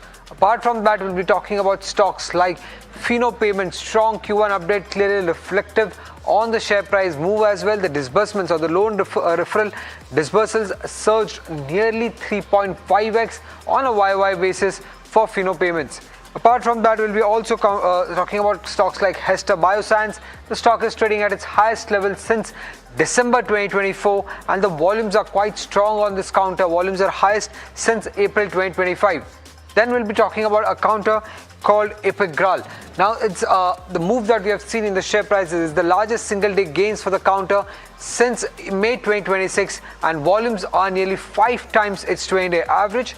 And then we'll be talking about or highlighting a stock called Exacto Technologies. Now, this is an SME company, but in the last 5 days, the stock has moved up nearly 60% in trade. And a famous investor, Vijay Kedia, owns close to 5.5% stake, or used to own close to around 5.5% stake as of March 2026. So the June 2026 shareholding pattern would be something that will be important to track. But what is causing this move is something that we'll try to decode on the show today with our fundamental guest as well. Now, if you look at the market, a stellar recovery is something that we have seen from the day's lowest point from 24,000, where we did find some support. That was the opening tick low. We are now trading around 24,200 level. We did manage to reach 24,250, but 24,200 is somewhere where Nifty is trying to find some support. On the sectoral indices side, it's the Nifty IT, which has seen a stellar run in trade today. It's a top sectoral gainer as well, and that has also led the rally when it comes to the Nifty index. And on the losing side, most of them are trading largely flat to red in trade. But when it comes to the small cap index, that's trading largely flat. But Varsha, a lot of action, a lot of stock specific action is something that we are seeing. Yes, absolutely. I would say a good day for some of the small cap counters. You have TTK Healthcare. The stock is up on the back of good volume, 7x of its 30-day average. You have BF Utilities as well, which is buzzing in trade on the back of strong volumes we are seeing on this counter as well. Novartis India is also buzzing in trade. You have Satin Credit Care, which is up almost around 3.5%. Novartis is up almost 8%. Satin Credit Care, if we can pull that chart up, they are actually diversifying beyond microfinance. They are actually becoming a hub when it comes to rural finance. So do keep a watch on Satin Credit Care. In fact, we also got business update from Satin few days back, and a strong one, I would say. Sangam India is also in focus. BL Kashyap and Sons is also in focus on the back of strong volumes. You have Gujarat Alkalis and Chemicals, which is also buzzing when it comes to small cap. Kolte Patil Developers, India, Hume Pipes, Root Mobile. Gujarat Alkalis is up almost 5%. Kolte Patil is up almost 5.5%. Root Mobile is up almost 5%. So a lot of stocks in focus when it comes to this sector. But one stock which is in focus is Stallion India Fluorochemicals. The stock is up almost 14 to 15% in last 5 days. It's up almost 2% today. Now, one of the reasons is, of course, China has stopped helium export temporarily, and Stallion India is going into helium production as well. But to speak more about this and what's the opportunity for the company, to speak about that, we are here joined by Mr. Shehzad Rustamji, who is the CEO and Managing Director of Stallion India Fluorochemicals. Sir, welcome at NDTV Profit. Pleasure to have you. So on this China, has stopped helium export temporarily. Just wanted to understand the opportunity for Stallion India, and also if you could also update us on the prices of helium as well. Basically, helium, as you know, is a natural product. It's not manufactured. It comes out from oil wells, select areas only. It's not widely available everywhere. It's not available in India. So necessarily it has to be imported. Reliance currently was on Middle East, China and Russia. China, the news that has come now that China has discontinued the exports of helium is a little distressing, more from the country level, where we would be worried about availability of helium for the Indian market. It's predominantly used in deep sea diving, in defense, in the oil and gas sector, in pharma, space research, semiconductors. So it's a critical component which availability would impact many industry. So as an opportunity, it's an excellent opportunity for the company, but we would be more concerned about availability for the country. And all our efforts are on to make sure that whatever the requirements are there, we are able to fulfill along with other suppliers. Right. And sir, also on prices of helium, if you could update us on that also. The prices have risen sharply. They have gone up by over 300%. Okay, got that view. And sir, you in the last con call you said that helium is the only entry point for you. What percentage of future semiconductor gases revenue would you expect to come from helium versus specialty gases? Helium definitely will play a major role because the Indian market is huge. Basically, we would want a major percentage of the Indian market. So helium will be a growth driver, but along with helium, as India is moving ahead with semiconductor manufacturing, it's moving ahead with solar local manufacturing, all the other gases that go into these products, all the coolants, all the how to say cleaning agents, all the other products that are required, they would definitely play a major role. But initially, helium would be how to say a predominant part of that pie for us. But in 2 years, it would definitely come down. Right, got that. And sir, your Khalapur was expected to start in June. It is operational. Okay, it is operational. And what utilization level do you need for the project to become financially meaningful? We would need about 20%, 25%. Okay. Okay. Now coming back to your original business or the business that is currently ongoing. For the first quarter, any impact on the cost side that you have seen because of the Middle East issue? Any impact on the margins that we could see? Because as I can see in fourth quarter only, you were able to revive your margins to 16%. So any risk to that? There's definitely a price pressure due to the ongoing conflict. Again, the conflict has flared up. So you do have an impact coming in. But as I've always said, we had very much anticipated these issues much in time, and preemptive steps had been taken. So the impact to us as a company is pretty small. But there are impacts affecting rest of industry, affecting us also. But in our case, it's been mitigated with preemptive steps. Okay, and your margins would remain around the 15 to 16% band for the first half of this financial year? Pretty much, we have not seen any major slide or anything. Currently, we are at the stage of releasing our results, so we are unable to share any details on it. But pretty much, we are on a constant stream. And I wanted to understand on the refrigerant side specifically, the demand must have been quite strong in the first quarter because of elongated summer and delayed monsoon. Any sense on that front if you could give us? Basically, because of the summer, we do see a pickup in the production. But basically, you have to understand production cycles are not moved by the summer or the demand in the market. It's the manufacturing cycle of the manufacturers. So if the manufacturers decide to take advantage of what they anticipate to be a good season, they start the manufacturing activity from October, November for the next year season. So it's not that because you have heat today, you will see a spurt in the sale. It's based on the manufacturing cycle. Right. And sir, as you said that Q1 has not seen much impact for you at least. Are you on track when it comes to the guidance that you have given, which includes, your PAT guidance of 100 crore for FY27? So on track to achieve that? We are on track. Okay, understood. And also, on Sharjah Oxygen, can this partnership eventually extend beyond helium into specialty and semiconductor gases as well?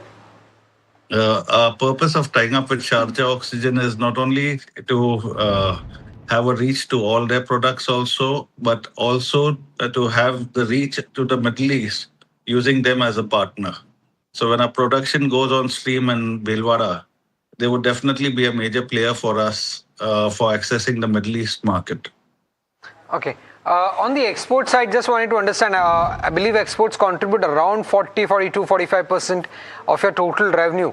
Any impact on the first quarter? And for the full year of FY27, what is your target? Where would this export as a contribution to the total revenue reach? No, currently we have no exports. The export volumes would be when the new plant comes up. In that, the estimated volumes would be over 50% would be exports. But currently we do not have exports. All the demand is local. Okay, and lastly, I wanted to check on the capital expenditure front. What is the capex plan for FY27 and any fundraise that you have in mind for this capex? Hello. Yeah, wanted to understand on your capital expenditure plan for FY27 and any fundraise that you have planned for this capital expenditure. Okay, I guess the line, there's some issue with the line of Stalin India. But yeah, that was the key takeaway coming in from the management. Quite optimistic, not seeing any impact and helium. Right, we have the management back again with us.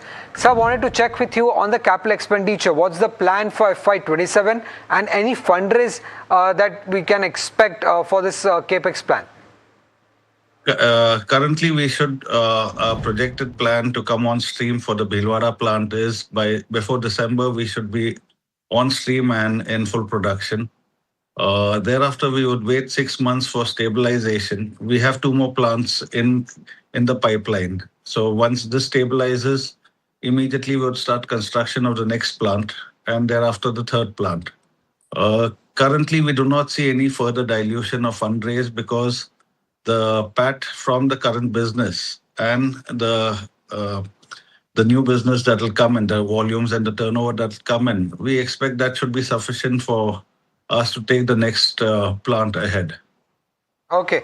Well, thank you, sir. Thank you for joining us and giving us the way forward for Stalin India. Well, that was the management quite optimistic on the growth and not seeing any much of an impact from the Middle East issue and has seen a 300% rise when it comes to the helium prices. Let's welcome in our fundamental guest, Girish Sodani, Vice President of Choice India.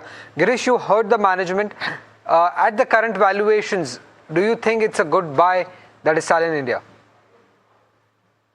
As of now, we are talking about now Stalin India because the fundamentals look very, very strong. If we talk about for the annual revenue, 434, net profits increases by 35%, and especially the high demanded industries we are belonging to, the semiconductor, defense, gases, as well as the refrigerations and the consumer durables. Many electronic items are required, these type of product lines they are using into it. So overall, the structure was very strong, but fresh allocations are not advisable as of now.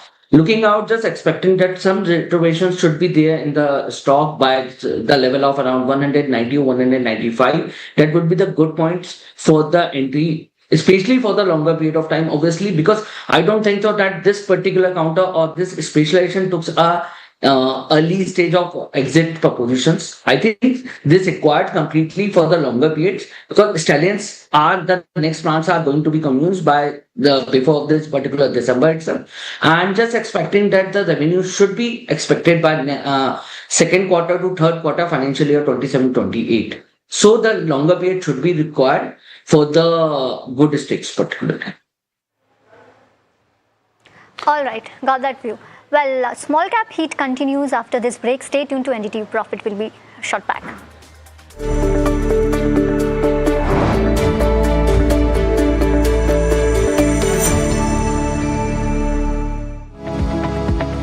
Superstar Stocks of the Day, presented by Tata Azura. Har Raaste Ka Superstar.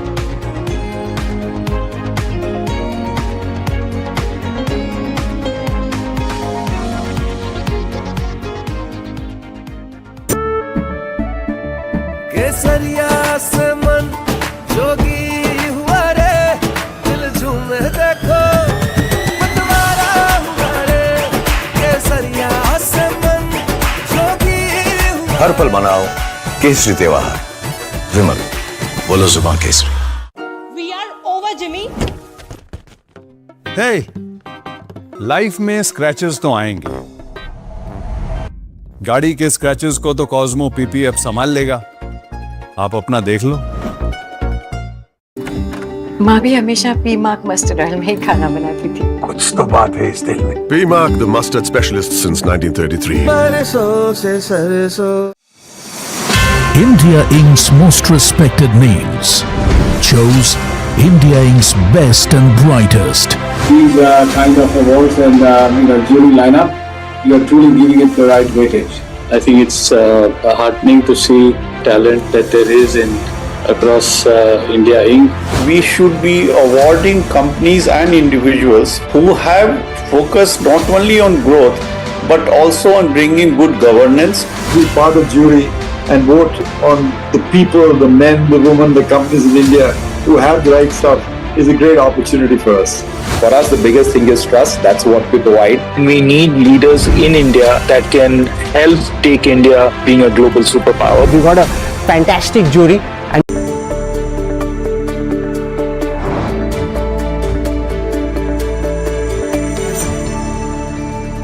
Welcome back. You're watching Small Cap Buzzers. Well, Hester Biosciences, let's pull that chart up because the stock is up almost 20%, has seen highest level since December 2024, largest volume since April 2025. Now, the main triggers for this company is, of course, one is the main growth engine, which is poultry healthcare, was the standout performer in last quarter also, and strong vaccine demand have been supporting volume. Field execution improved significantly for the company. Now, they are actually operating beyond just vaccines. You have companies moving from product selling to solution selling. Also, they are also focusing on complete avian influenza management, offering vaccines, probiotics and disinfections together. They do have Africa opportunity as well, where they are focusing on Africa market. The strategy is to become more structured and selective, of course, and long-term PPR eradication programs remain a key opportunity when it comes to the African market. The stake sale in Texas, so recently the remaining 11% also they've sold in Texas Life Sciences, which generated other income, and the capital has been redirected towards core vaccine and biological business. Lastly, onto the FY27 priorities, they are expanding poultry and animal health portfolio. They're also increasing domestic and export market penetration and also improving product mix. So overall, a lot of things actually moving are working for this company, Hester Biosciences, and hence you're seeing the stock is seeing a 20% upside in trade. Girish, what's your view when it comes to this counter? Seen a huge rally today. What should investors do at current point of time? So, if we talk about the company fundamentals look very, very strong. Nearly a strong revenue jump by 30%. Financially turned announced completely. The profit was improvised by the 16.5 crores. So, come to the fundamentals, it's a very strong fundamentals. Now, the company's capex plans are also very strongly built up.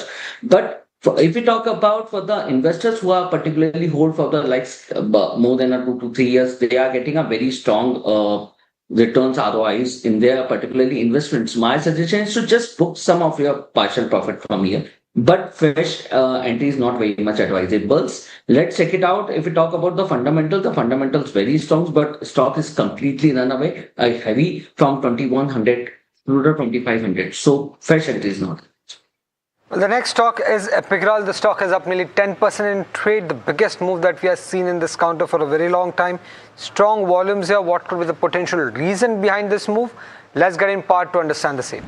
Absolutely, Somit. A really big move. The stock is up over 10% today, as you mentioned. Volumes are 8 times the 20-day average, and this comes after a 30% decline in the last 44 sessions. So it might be a relief rally as well. Now, if we first start with talking about the company, they are one of India's leading integrated chlor-alkali manufacturers. They make caustic soda, specialty chemicals, derivatives, and lots of other things as well. Apart from this, they even export their products to over 20 countries worldwide. Now, the interesting thing is that they are transitioning their business mix. The derivatives and specialty chemicals, which contributed to around 52% of their sales in FY26, is expected to go above 70% by FY28. On the other side, the chlor-alkali segment, which contributed to 48% of their sales in FY26, is expected to come below 30% by FY28. So that is a mix that the management is targeting in the longer run. Also, Epigrel has been doing a lot of capex lately. In FY26, they spent almost 400 crores in their capex purposes, and in the coming time as well, they are adding 75,000 tons per annum of CPVC resin, also 50,000 tons per annum of epichlorohydrin, both of which are expected to commission by the first half of this financial year. Lastly, on the management commentary side as well, management has said that the volumes in the month of April were a little bit weak, but they saw some recovery coming in from the month of May. According to the management, the first quarter of FY27 will reflect that war-linked price escalation impact, but moving on, the things are expected to improve, and they are expected to close the FY27 with a volume growth of 10 to 12%. So now the key monitorable will be how much of that war-linked price escalation puts an impact on the company's numbers, and if they are able to achieve their FY27 guidance. Okay. Girish, any view on Epigrel here? So my view is just hold this particular counters, not advice for any add-ons or fresh entries, but hold this particular counters. We are let it just check it out that how the particularly margin should be impactable in the next 1 or 2 quarters. But the financials look very strong. The highly operational margin 23% looking expected, and the capex should be there approximately 500 to 600 crores annual capex plans, what they are already suggesting in the last financial results. Well, thank you, Girish. Thank you for joining us and giving us your perspectives on the stocks that we discussed. Well, moving on to our next stock in focus, that is Exatotech. Now, it's an SME company, so that should be the biggest disclaimer here. But the move that we have seen in this counter, it's nearly 60% in the last 5 trading sessions. What is there a potential reason behind this? Let's try and get the answer for that from Jasmeet. Well, Samir, thank you for that. As rightly said, the company operates as an SME, and there's a quite interesting counter, to be honest. And apart from the stock, the way it's moving, we have a good, strong order book also. Let's quickly understand what does the company do. Well, the company operates as a consumer experience company where they provide and make tech tools for consumer experience platforms. Well, Vijay Kedia, the investor, holds roughly 5.4% stake in this particular counter. And if you look at the stock performance of this entity, stock got listed recently in the month of December. And since then, the stock has gained about 117%, while the stock has rallied nearly 72% in last 5 days. Let's quickly understand the recent order wins and the key triggers why the stock might be buzzing in the trade. The first one is the overall aggregate order book as of the month of June stands at 10 odd crore. While if you look at the export order for the company, it has come in at nearly $479,000 in the recent times, where we have seen the order is for software services from one of the largest clients. Now, in terms of the other order, the company receives the order, it spans across consumer experience, telephonic, voice recording, and managed services, and all the orders have an execution period of 3 to 5 odd years.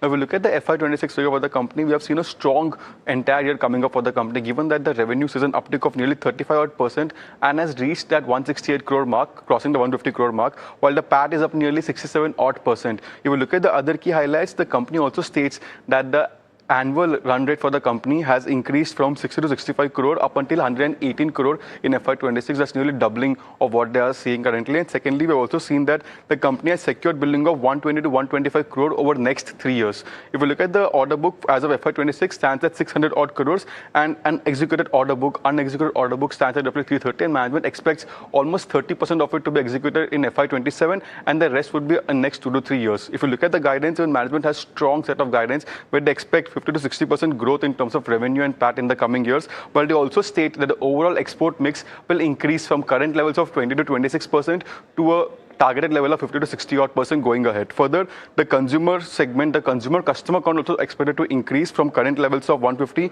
to 500 to 600. So we do see strong targets for the particular counter, and the stock is up nearly 72 odd% in today's trade. Thank you so much, Jasmeet, for all the details. Well, moving on, Fino Payments Bank, let's pull that chart up. The stock is buzzing on the back of June 2026 business update. Stock is up almost 13% in trade, and we have Shivam with us to give us more details on that update. Shivam, please. Yes, the stock is buzzing on the back of the June 2026 business updates, and this stock has already snapped 3 sessions losing streak, and the volumes are up also around 20 times the average in this counter. Talking about the business updates, the new accounts has increased by 31% in this quarter, and also the digital and Fino Payments banks active customers have also increased substantially. In terms of loan referral disbursals, it has surged by 253%, which is a huge uptick compared to the past months updates. And also in terms of the transaction throughput, that has declined around 35%, and this is mainly due to the customers which are transitioning from making the cash payments to the UPI payments in other bank accounts. So this has led to a decrease in the throughput business. Overall, the pace of this decrease have declined in past few quarters also, and if we compare it to the past month also, there has been a decrease in the throughputs this growth. And also talking about the recent developments, the company has recently partnered with Easy.ai, and this strategic partnership will lead to the deployment of its AI-enabled loan origination system, and also the systems like business rule engine and collection management platform will also be deployed with this, and this will aid in building a lending ecosystem for the transitions of this Fino Payments Bank's transition to the small finance bank. Also, talking about the quarter 4 FY26 financials, the revenue has saw a decline of around 31%, and in terms of EBITDA, that has also gone down by 12%. And in terms of revenue margin, that has improved by 40%, and that was due to the lower cost of product. And in terms of stock performance too, we have seen a positive performance overall. Right, got that view. Well, thank you so much, Shivam, for all the details. And the stock is up almost 13 to 14% in trade. But with that, it's a wrap on this edition of Small Cap Bazaar. Stay tuned to NDTV Profit.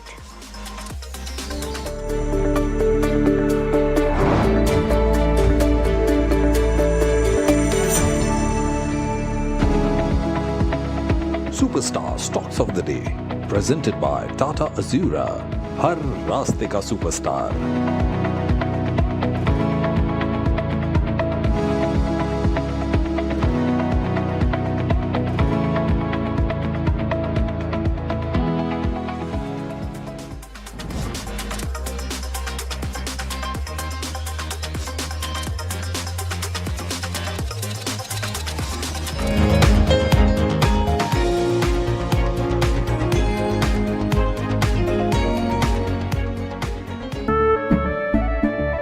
केसरिया से मन जोगी हुआ रे, दिल झूमे देखो मतवारा हुआ रे।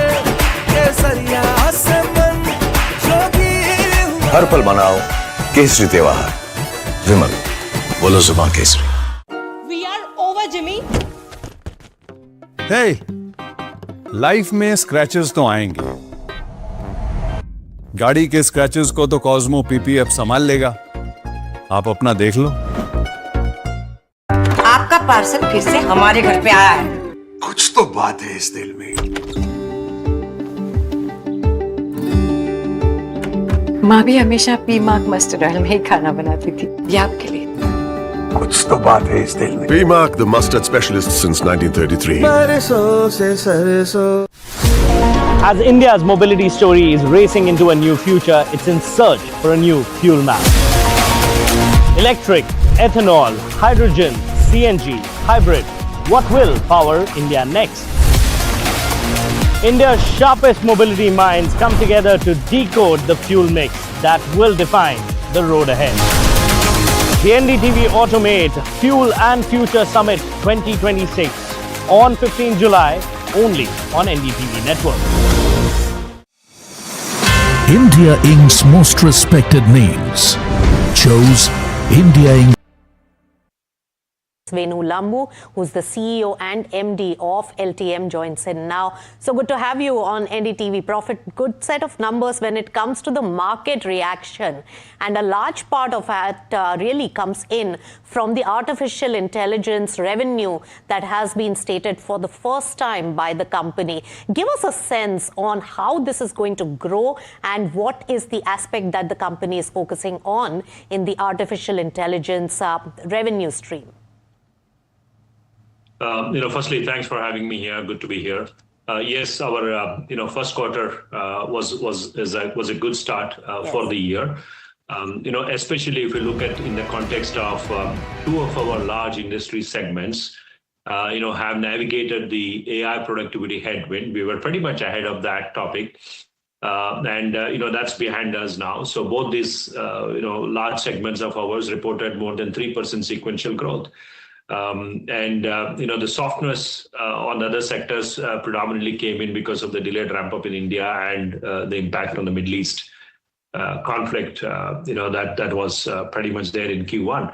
And the most importantly, for the first quarter, we announced a baselining of the types of AI work we do. We do AI work in business AI, enterprise AI, creative AI, and industrial AI. And the three types of work within that four is what we call it as AI native revenue, and that came about $150 million on a quarterly run rate. And I expect that over a period of time, it will only grow faster. It will grow faster than the company average. And as part of our 5-year plan, we expect that the AI revenue to be 50% of our AI revenue mix. And in order to do that, we're doing a lot of things, right? Whether it's in talent and transformation, reimagining partner ecosystem, and so on. Right. So you mentioned it will be 50% by which quarter and which financial year you are saying? Yeah, we expect this 50% to be somewhere between 3 to 5 years of our plans. 50% of our overall revenue mix. Good you mentioned that percentage mix as well, because yours is over 12% versus other industry leaders who are slower in terms of the overall contribution. So that's the path in 3 to 5 years. But a short-term view on this particular year, is the 12% run rate going to be maintained? And second, TCS has said that most of their deal wins in AI space are more on a quarter-to-quarter basis. Are yours more long-term in nature or short-term? Firstly, on the quarterly run rate and 12% part of it, I expect that to continue for the year as well. If at all, I would expect that to get better, from quarter to quarter, because we have a very focused approach in terms of how do we go about for the three types of AI work. And the second is with regard to the nature of engagement cycle for the AI revenue. Yes, it has elements of the short-term projects, which is about 3 to 4 months types of work. But we're also seeing clients engaging with us by selecting us as a strategic AI partner. We did announce that one of the leading manufacturing customer in US selected as a strategic AI partner. We also announced a very large deal in Q1 at the back of the vendor consolidation, where AI will be infused a lot. So when you look at these engagements, it gives us an opportunity to have a slightly longer term revenue visibility at the back of this engagement, because the AI adoption is not one switch approach. It's going to be iterative in nature.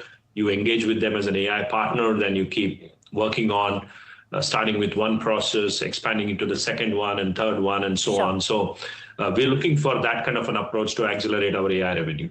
All right, so mix of both short-term and long-term, and you're saying that 12% run rate, at least for this financial year, will be maintained in terms of contribution to the revenue. But when we talk about the margin contribution, how is this 12% piece of artificial intelligence really adding to the margin picture?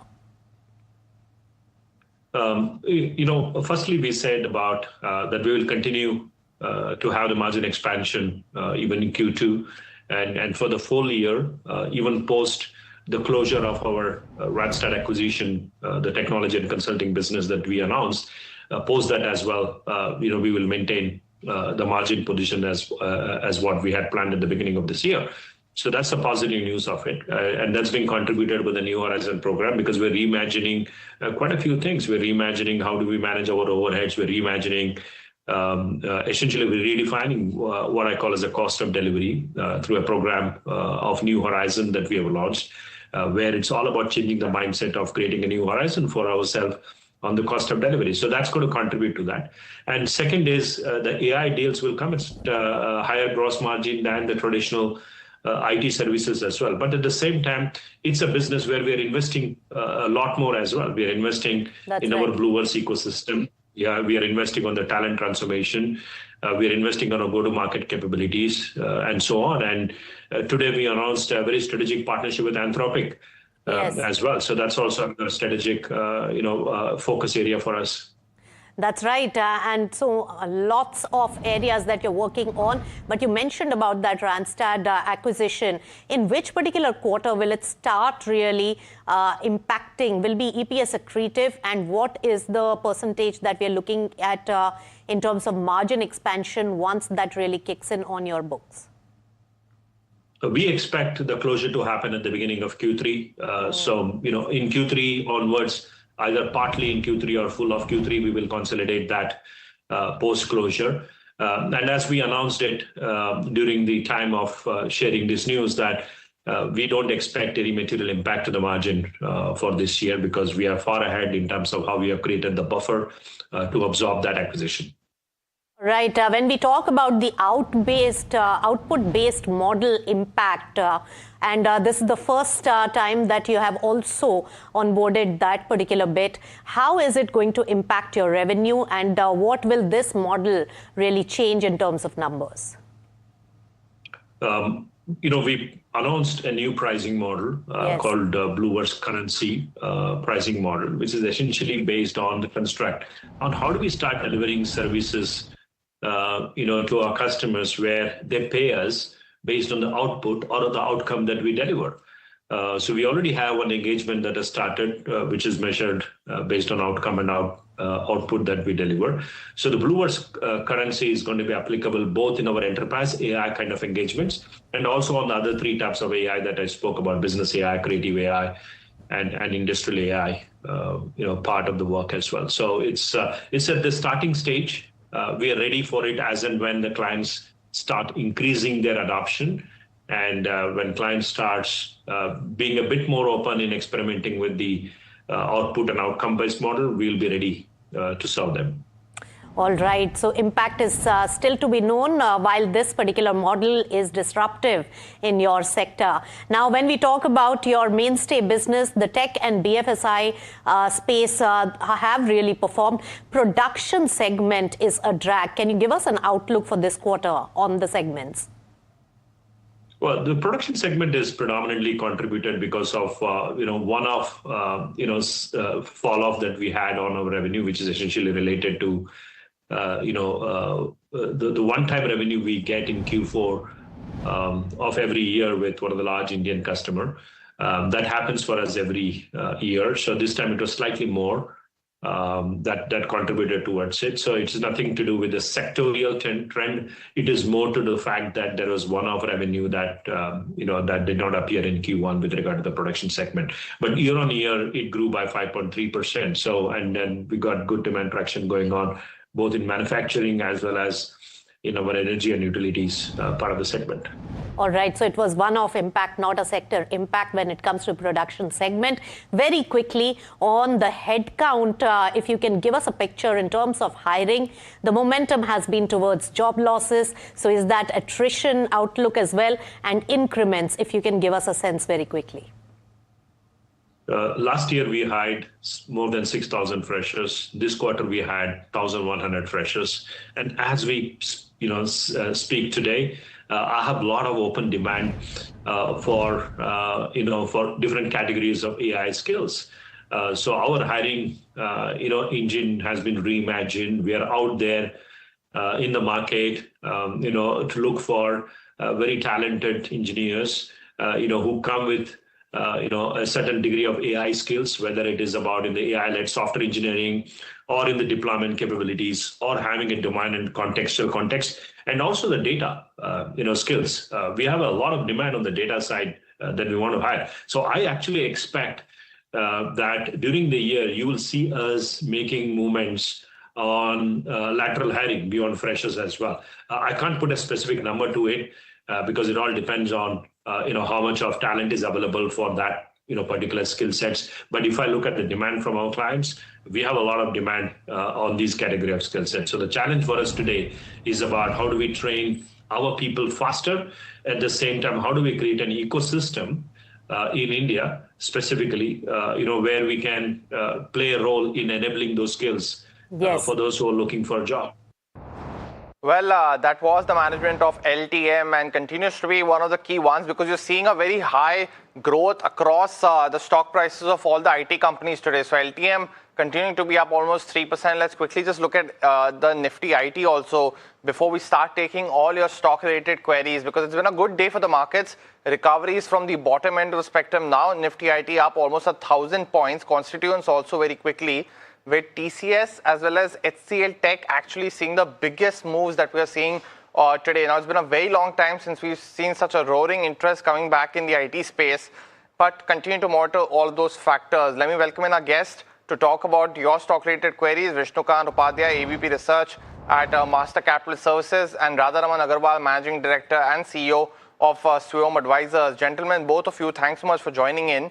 Let me actually start, since we are talking about IT, with Persistent Systems, because Ram Iyer from Mumbai is asking if it's a good time to enter this particular counter right now.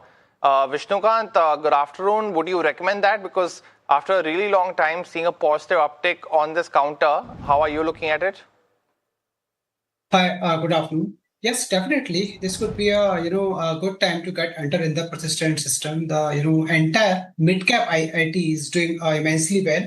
Although stock is briefly below its 200 exponential moving average, but the way prices are gathering steam from the lower levels and also crossed above the short-term moving averages, I believe on the card there would be a 5,600, 5,700 sort of level in a very short-term period. Got that view. But the next question, and viewers, you can also call us for your stock-related queries as well. The number for that is flashing on the top of your screen. That's the landline number that I'm talking about. But second key query coming in on Clean Science. Now, our viewer Prakash from Chennai wants to enter this particular counter right now. And for that, he wants to sell out one of the names, HDFC, HCL Tech, Infi or ITC Hotels. Now, Radharaman, good afternoon. Welcome to the show. So two-part question here. Firstly, if it's a good time to enter Clean Science. And secondly, because you're already seeing some good moves on HCL Tech as well as on HDFC. So what would be a pick to exit, if any, from the four names mentioned? First of all, good afternoon. I think one should enter Clean Science. Maybe the four names, you have to choose one of them. ITC Hotels can be one we can look at and then take a call on this. But Clean Science is a good stock to enter at this current levels. Got that view. But the next one that's coming in, and this question is from Satish from Chennai. He's holding a massive 5,000 shares of MobiKwik, bought at 229, and asking a short-term view on the stock. So he's currently sitting on a loss. But Vishnu, how are you looking at the counter now? Because has seen some, some bouts of good move and then those fizzle out. So is this one that is yet to see some uptake going forward? Do you expect that momentum to come back? Yes, definitely. I believe this is a good time to build up fresh, long positions. In fact, he already have a 5,000 shares in the kitty. So he can also average this stock at a present levels. I believe the stock is forming a sort of inverse head and shoulder kind of pattern. And in today's trading session, prices penetrated the 200 exponential moving average. So I think it is the start of a fresh bull run, and that should be containing somewhere around 280, 290 sort of levels. While on the lower side, I believe stop loss should be placed below 206. Got it. Well, as Vishnu is rightly highlighting, right, you've seen two big bouts of buying come in on either side of the last 3 month chart, and then again today that move has started to build up. So it's something to watch out for you on your radar right now. Next one's coming in from Jayashri, who's from Coimbatore, wants to know bit in the pump stocks, so Shakti Pumps as well as Oswal Pumps, if either of them are good to enter now for the medium to long term. Radharaman, would you recommend that? Because both have underperformed in the last year. Is it a good time to buy? I think it's a good time to enter both the counters. there's a tailwind in terms of the orders flowing from the government. So I think it's a good time, maybe at the current levels. There's been underperformance in the past, but I think moving forward should be doing good. Got that view. And the next question now coming in. And this one's again back in the IT space. It has to be one of the ones that we're covering today across the board. Sumant from Kolkata wants to invest into both those names that are doing well, TCS as well as HCL Tech. Radharaman, let me stick with you because you spoke about how this space is now shaping up yet again. Is it a good time to enter? Are they more beaten down? HCL Tech, of course, comes out with results today as well. What's your view? I think it's more of maybe stock movements which are coming in, and IT is getting back to traction. So it's more of valuation-based thing. It's a good time to accumulate, but in tranches. So one should not be looking at the full investment at one go, but maybe taking in tranches and maybe slowly building the positions here. And this one's for the long term, Radharaman, like is it a 1 to 2 year or a longer term contract? Because we've seen, of course, a massive correction since February. So what's the time frame? I think it's 2 to 3 years. So medium term. Okay, got it. Well, the next one coming in, and it's on a counter that's been beaten down, Sula Vineyards. And Raja from Chennai has been holding 50 shares, but for a really long time, from 600 odd, he's been holding. So let's look at the 1 year as well as the 5 year chart. He's asking if he should just continue to hold or just sell out of this position. So 12 months, of course, has been down 50%, and you see from those highs also almost of 600 odd, and has corrected massively in that particular time frame. But Radharaman, should he just cut out his losses and move out, or is it just so beaten down that just wait for some kind of days where it could show some up move and sell the rise? I think he should cut down his losses and maybe move to a better stock. Anything in a similar space that you like?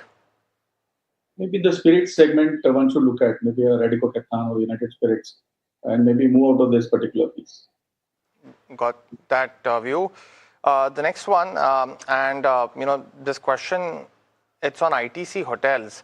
Murthy from Vizag is holding shares at 170 odd rupees, and he's holding 250 shares, asking if he can still continue to hold for the long term. Again, Radharaman, results this week. Is it a good time to continue holding? I think he can cut down ITC and maybe move to a ICL.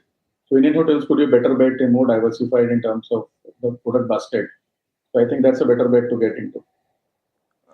Got that view. Now, the other one's from Jaya, who's from Coimbatore, wants to know if it's a good time to enter into L&T as well as Airtel. Either of those, Vishnu, that you like on the charts? See, if we first talking about the L&T, so definitely the stock technically purely because there is again the emergence of West Asia crisis. So I'm not just taking that development into account.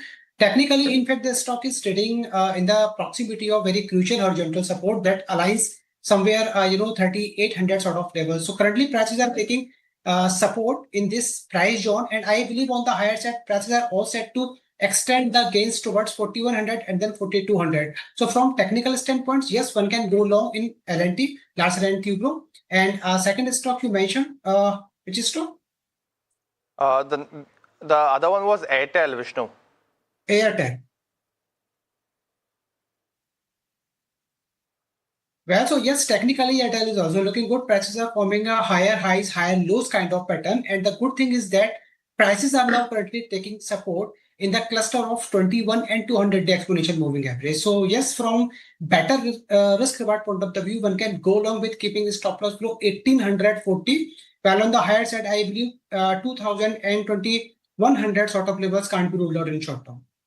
Got it. Well, truncated session, this one of Ask Profit, but let's start with the rapid fire round and try covering all those stock related queries. Vishnu as well as Radharaman, you know the drill. The first one coming in, and this one's on Jupiter Wagons. Binoy has been holding this counter. Radharaman wants an advice if he should continue to do so. What is the entry point? He's not mentioned the stock price, but mentioning that he's holding 1,000 shares close to the current market price. I think he should hold on. Hold on, got it. Next one that's coming in, this is on Triveni Turbines. Sagar Pathak is holding shares at 669, Vishnu. Stocks just starting to see some moves on Triveni. What would you recommend here? Yes, definitely. One can hold, but maintain a stop loss below 575. That is the proximity of 200-day exponential moving average. Also, Vishnu, between CDSL and Coforge, both different segments, but Vijay wants to know what's an ideal one for the short term to enter into. I mean, both stocks are looking quite good, but yes, Coforge has, overstressed currently. So I would prefer to go with the CDSL because the stock recently has given a breakout above 1400. So I believe there is a more room to extend towards 1570 in CDSL. 1570, got that view. On IDBI as well, Lalita from Chennai has been holding on for the last 2 years at 78. Of course, Radharaman, there has been a lot of news flow on divesting that and then no progress being made. Should she still continue to hold or just book her profits and buy something else? So she should continue to hold IDBI. Okay, got it. The next one coming in is, and this one's an interesting one from Nandagopal. Between Sirma and Dixon, what is a better bet for the long term? Both have seen some up move from the lower levels here, Radharaman. What's your pick? Dixon is a better pick among the two. And the time frame as well? I think 2 years is the time frame. 2 years, got it. Subhas from West Bengal is holding MCX at 3114. Vishnu asking if he should add more at the current price point. Would you recommend that? Should he average? Do not add more, but maintain the position with the stop loss below 2440. Got it. The other one's on Federal Bank. Murli holds shares at 116, so he's up almost 2 to 3 times Radharaman. Can he continue to hold? He should continue to hold. There's a lot of momentum in this one. On GAIL as well, Anil Kulkarni is holding 9,000 shares at 175. It's a short-term bet, Vishnu. How are you looking at the counter? Yes, recently we have seen prices, just given a breakout from the following trend line resistance. So I believe 200-day moving average are still, positioned below the current market rate. So one can hold the position, maintain a stop loss below 167. Got it.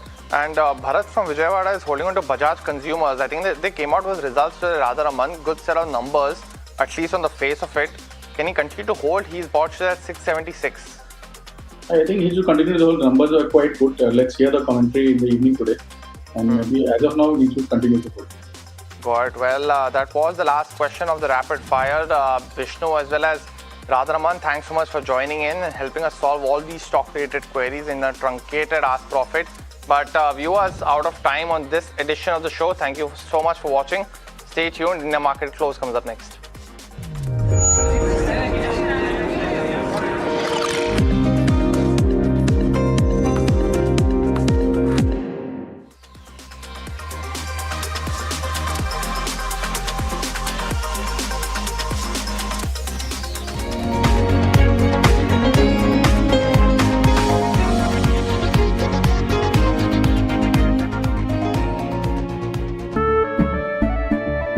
केसरिया से मन जोगी हुआ रे दिल झूमे देखो मतवारा हुआ रे केसरिया से मन जोगी हुआ हर पल मनाओ केसरी त्योहार विमल बोलो जुबान केसरी We are over, Jimmy. Hey life में स्क्रैचेस तो आएंगे गाड़ी के स्क्रैचेस को तो कॉस्मो पीपीएफ संभाल लेगा आप अपना देख लो माँ भी हमेशा पीमाक मस्टर्ड ऑयल में ही खाना बनाती थी कुछ तो बात है इस दिल में P-Mark, the mustard specialist since 1933. बरसों से सरसों India Inc.'s most respected names chose India Inc.'s best and brightest. I'm delighted to be chairing a committee of such distinguished fellow businessmen, bankers. It's just lovely to be back on this NDTV jury. I have been a fan of NDTV for a long time. Many of the nominees are extremely close together in terms of what they've done. I think it's also important that how they are reshaping the industries, commercial activities which they are into. And it's a very judicious mix of people to choose from. My compliments to the team. Who will earn India's top business honors? Find out at the NDTV Profit Business Leadership Awards. As India's mobility story is racing into a new future, it's in search for a new fuel map. Electric, ethanol, hydrogen, CNG, hybrid. What will power India next? India's sharpest mobility minds come together to decode the fuel mix that will define the road ahead. The NDTV Automate Fuel and Future Summit 2026 on 15 July only on NDTV Network. India's unshakable news habit. NDTV.com is India's #1 English news website.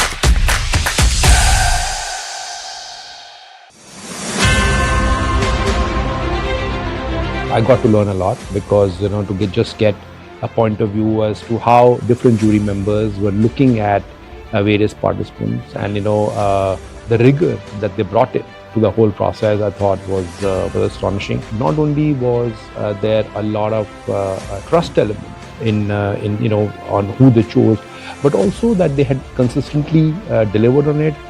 They had thought about change, they had thought about resilience in their own businesses. So the soft factors that they eventually chose the winners with is something that stood out for me. In fact, when we were actually doing the work, if there was a governance concern on any of the nominees, they were struck down. Or if there was something which was potentially in the grey zone, the jury was notified of it, etc., etc. In many cases, the jury themselves, very knowledgeable jury, themselves were very, very aware of some of those situations.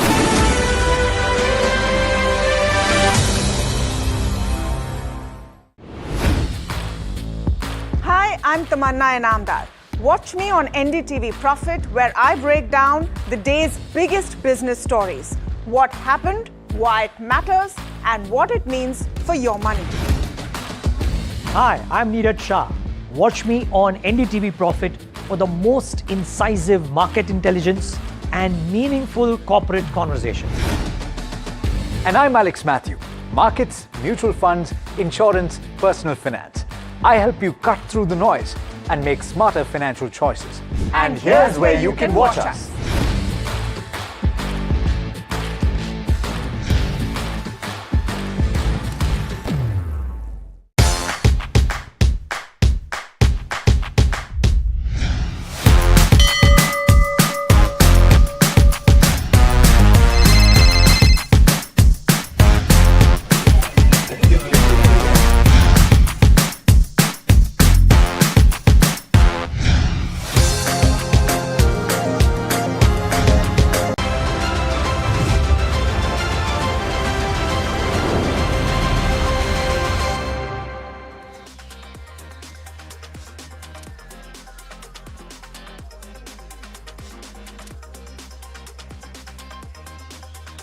Hi, thanks so much for joining in. You're watching India Market Close. My name is Alex Matthew. We're coming to you live from the NDTV Profit Suzlon studio.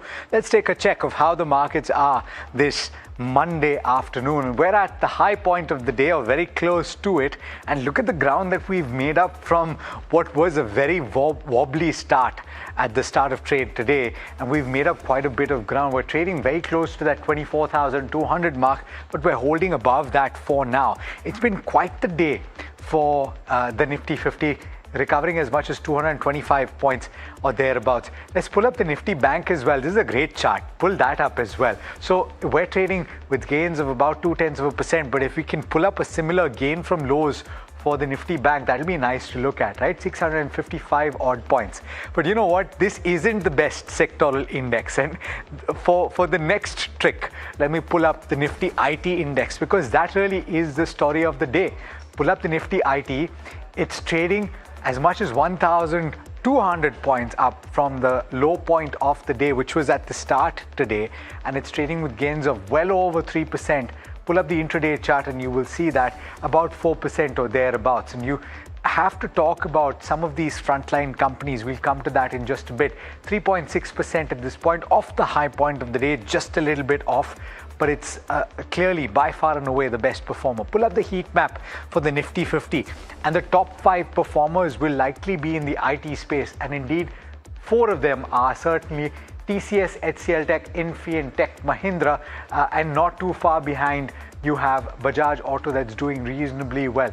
Wipro is slipping in and out of the top 5, but it's gaining about 1.6%. It has been traditionally the weakest of the 5 IT companies listed here. But a bunch of the Nifty 50 is trading in the red, including some heavyweights like Reliance Industries, down about 0.8%, Tata Steel, Nestle, down about 2% or so, Grasim, Indigo, on account of crude oil prices climbing up and heading towards that $80 per barrel mark, trading just shy of that. Pull up the contributors chart for the Nifty 50 as well, and you will see that the IT companies are front and center. Infi, TCS, HCL Tech in the top gainers, so too is ICICI Bank. Very quickly, the broader markets as well.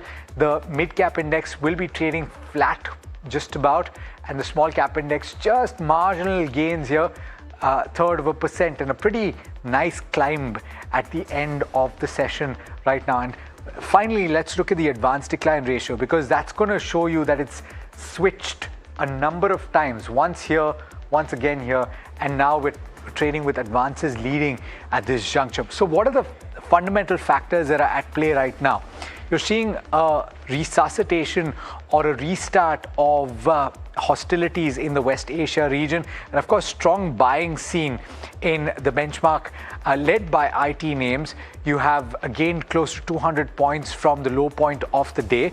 You have a risk on sentiment that has come through 200 points or thereabouts from the low point of the day. As I was saying, you have a risk on sentiment that has come through, and that's despite the fact that crude has risen to $78 to the barrel. You have the Kospi and Nikkei that have lost ground considerably, something like an SK Hynix losing quite a bit of ground in trade today. 24,000 proving to be a strong support for the benchmark Nifty 50. Immediate resistance levels, though, are seen at 24,250, just a short distance from where we're trading right now, and beyond that, close to the 24,300 mark. The broad resistance sits at the 24,280 to 320 zone. Let's also talk about the Nifty Bank, or rather, actually, you have 24,400 that needs to be broken for a sustainable path forward, heading towards that 25,000 mark. But the immediate levels that you need to watch out for the Nifty Bank is 58,150 on the upside, followed by 58,250, and the support is seen around 57,700, followed by 57,540. So that's the long and short of it. But Mahima, what are the individual counters that are moving today? So, Alex, if you take a look at some names that are under pressure, you have something like an MTAR Tech, which is down by about 5% You also have the Jammu and Kashmir Bank, which is down by about 5%. You have Inox India, which is seeing a downtick of around 4%. Azad Engineering, Sangvi Movers, Bharat Dynamics, Gujarat Ambuja Exports. This one has remained under pressure for quite some time now. But on the flip side, you also have certain names doing fairly well. Just that, of course, on the back of numbers and good operational metrics, gaining 20% in trade. Nugent Software there's no stopping to this counter because it's up 14% in trade today as well. Sonata Software has been doing very well, up 12%. You have Purvankara, which is also up 11.5%. Meghmani Finechem also seeing gains for 10.8%. C Infosystems also up by about 8%. Kalyan Jewellers, yet another day of significant rally coming in on this one as well, up 7%. And of course, Happiest Minds also doing fairly well, up by about 7%. Route Mobile, Ethos Limited are also some of the other names that are gaining about that 6% mark. So that's with regards to where the markets go. But you know, in a recent development coming in, Iran-US exchange fresh strikes. In fact, weekend, you know, overall a tit-for-tat strike has resumed between US and Iran attacks, and that has escalated as Iran and US tussle over control of Strait of Hormuz. And Iran wants ships to use a northern route through its territorial waters.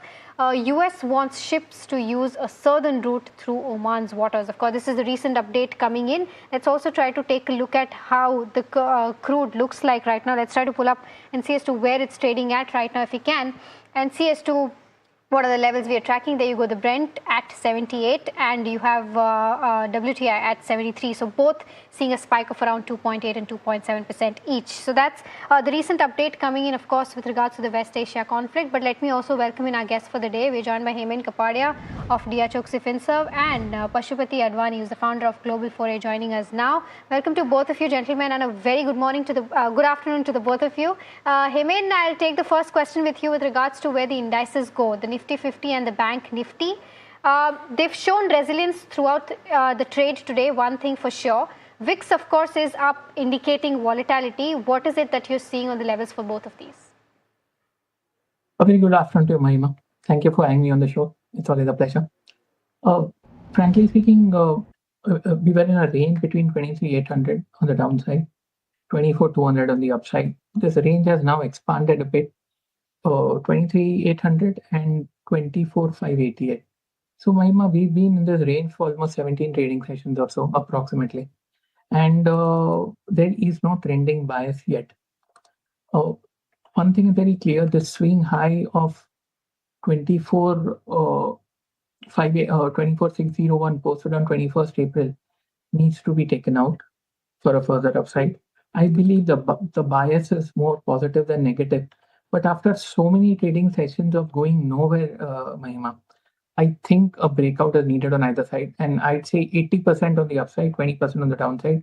The bias, like I said, is clearly on the upside. So levels, 24,588.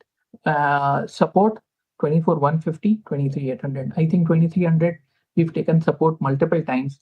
Now that should not break. It doesn't look like breaking, but we pay our respects. So I'd say about 24,588, I think we'd see more technical green shoots coming in, would mean a breakout, an intermediate uptrend, so on and so forth. As far as the Bank Nifty is concerned, we need a close about 58,712. Range is 56,600, 58,712. Almost same logic applies, Mahima. The medium-term picture is positive. The short-term picture has been range-bound since 15th of June. So it's the same thing. But yes, I believe maybe this week or next week, we would be seeing an attempt on a breakout on the upside. You mentioned VIX is up to 13.2, but till it's below 14 or something, I'd say yes, it's definitely up. I'd say it's okay. It's not a big deal, controllable. So there is a promise of an up move. Stock specific, the mid-cap index made a fresh all-time high. The pharma index had made a fresh all-time high. Metals oversold, IT oversold. So things are looking more stable despite crude, which took support at Brent at $70 and has moved up. Mahima. Hemen, quickly, the individual stocks that you're liking this afternoon? Okay. I'd say individual stocks that I like is firstly a buy call on APL Apollo Tubes. I believe we are seeing positives over there. A close above 1840 would mean a mini breakout. So buy at 1830, stop loss 1790, target of 1810. The other one is DV's Labs. This is not a very short-term call, Alex. This would quantify as a 15-month time frame call, if not 18-month. We've been in a range between 6450, 6950, consolidating for almost a year. Looks good. Oscillators positive. On verge of a breakout. Buy DVs at 6915. Stop loss 6715. Target of 7315. Mr. Advani, thanks so much for taking the time and good afternoon to you. Pleasure as always speaking with you. Likewise. IT companies today in focus, and the index as a whole gaining as much as 4%, and quite a few of the frontline companies gaining between 4 and 5%. But the question we've been asking through the last few weeks is that you see fits and starts of this take place, but then the earnings is something that everybody has a question mark over. Is this again a situation where the pack as a whole will flatter to deceive? No, so my hypothesis on the market has always been a function of supply of money versus supply of paper on the other side. So on the supply of paper on the other side, you've got IPOs coming and you've got a couple of really large IPOs like NSC and the Geo one that is forthcoming in the next 30 to 60 days. So they're going to suck up a lot of the market, and a lot of those shares are offered for sale. So that money is going to leave the market. On the input side, we are actually waiting for, everybody's waiting for the FCNR to actually click. because one of the challenges is that the dollar deposit you're getting is in 6%. And people are finding it very difficult to get fixed term money for 3, 4, and 5 years at the rate of 5.5%. And even at 0.5% spread, that is not a very good spread and quite a dangerous spread. So that is the reason why there's not been a flood in that market. If that market suddenly floods because the spread goes up, money will come into the system, it'll go into the markets, it'll find its way, and then there'll be stability. But there seems to be a lot of hesitation. Banks overseas are talking about offering to NRIs, but I've not seen a term sheet yet, which is actually a little worrying, because once the term sheets get out, then it will take X amount of time, maybe 25 days, 30 days to get it executed. And I think that's one of the main things that is stopping the market from going up.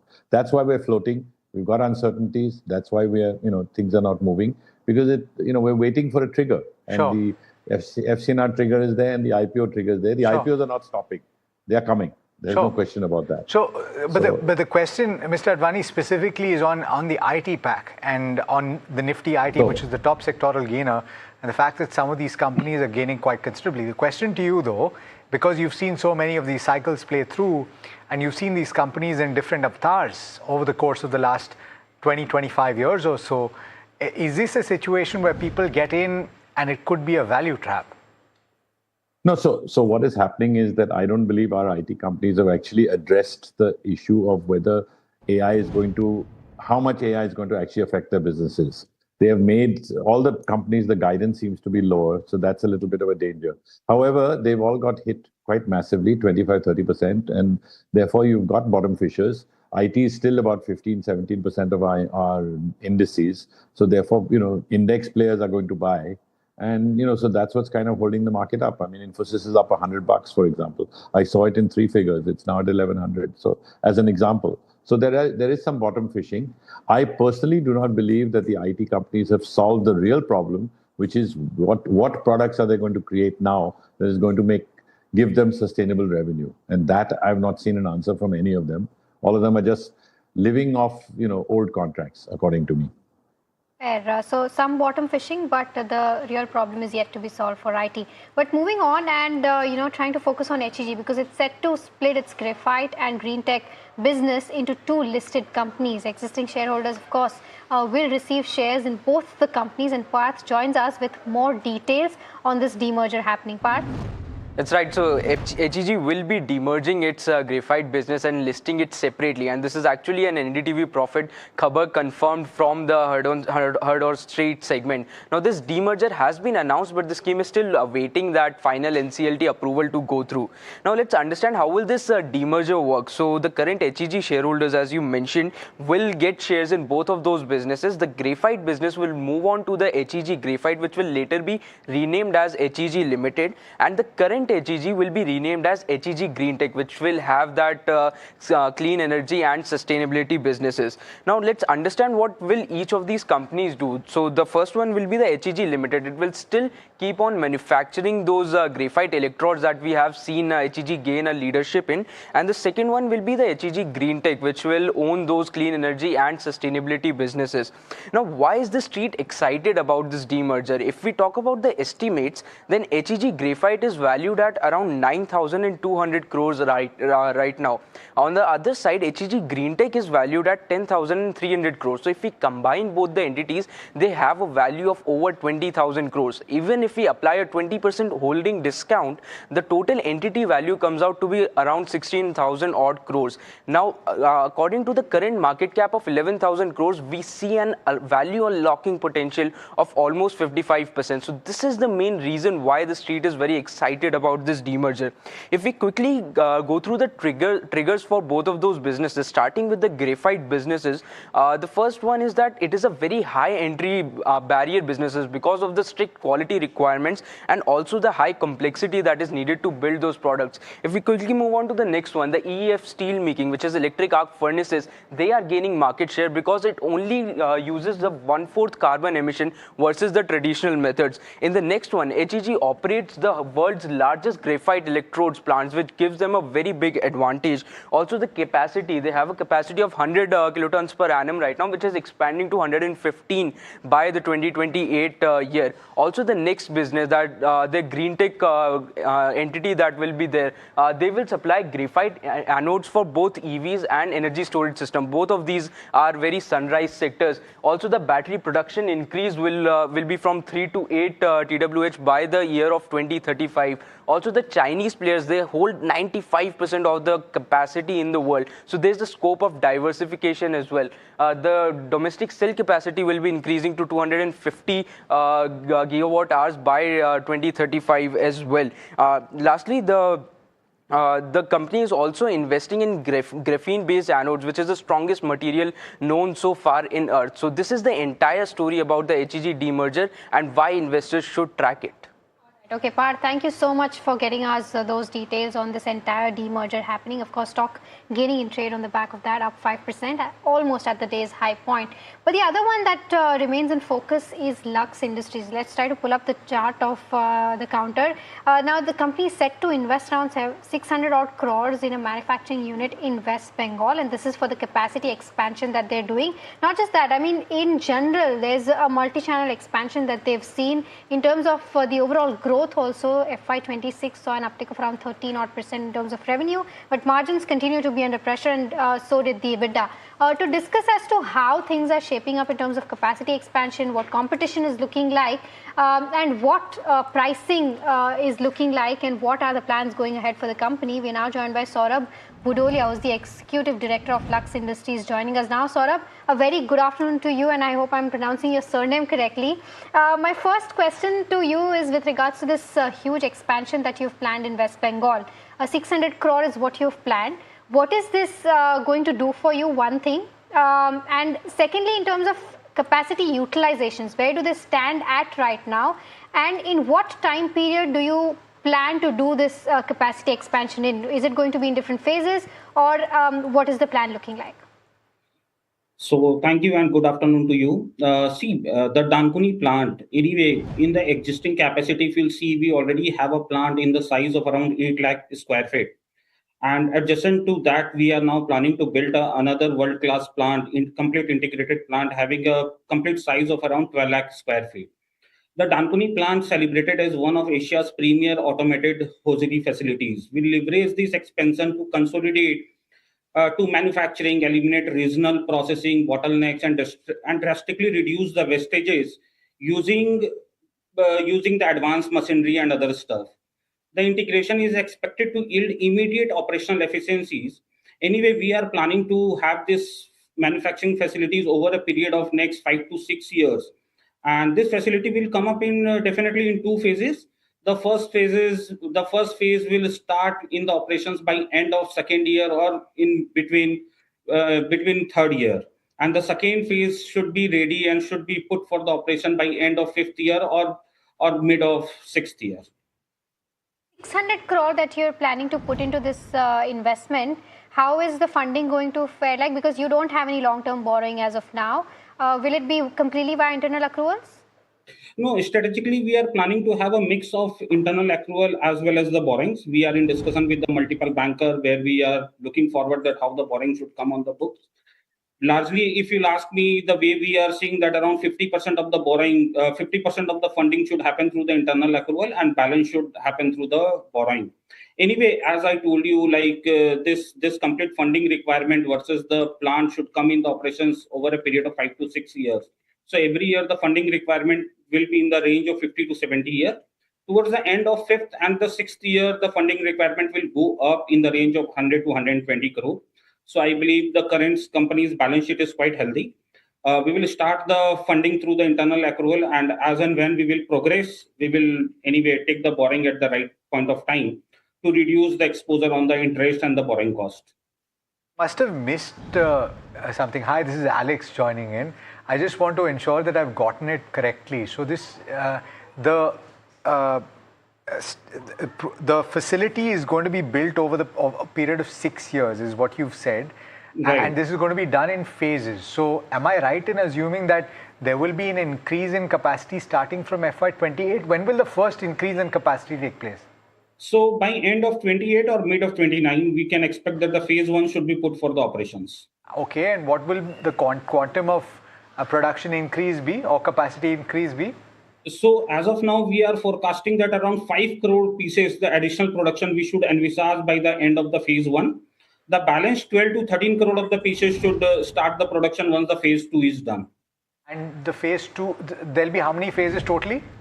Total, so we are planning to complete the entire project between the phase 1 and phase 2 only. Phase 1 and phase 2. Okay, so you're currently sitting on 12 crore units. You will increase it by a further 5 crore in phase 1, which is N28. Right.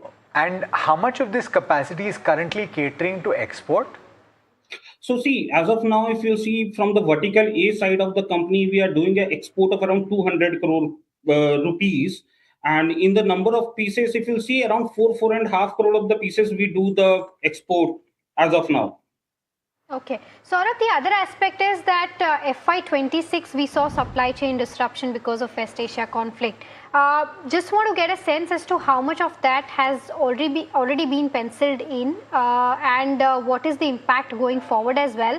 And the second aspect is that because of price hikes that you must have taken because of the supply chain disruptions, volumes might have been impacted. So what is the forecast that you have going forward? Is it going to be a volume-led growth or a pricing-led growth in the first half of FY27? See, again, it will be a mix of the volume plus the price both, because anyway, we are seeing there is an increase in the fuel prices and anyway, the supply chain cost has gone up drastically.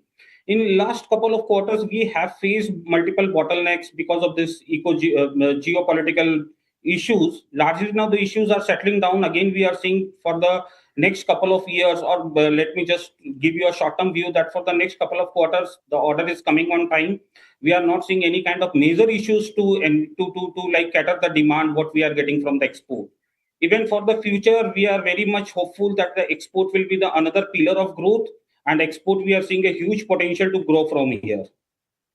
And then what happens to your margins? Because FY26, there was a slight blip in terms of where margins go.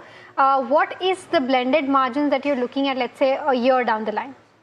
See, again, the margin has gone down in last couple of quarters, largely because from the vertical A side, we have done a lot of investments in the marketing and the advertisement. In the last year itself, the entire investment in the marketing was around 100 to 120 crore. While we have grown the top line in last 8 quarters, if you see the growth was in the range of 20 to 25% quarter to quarter.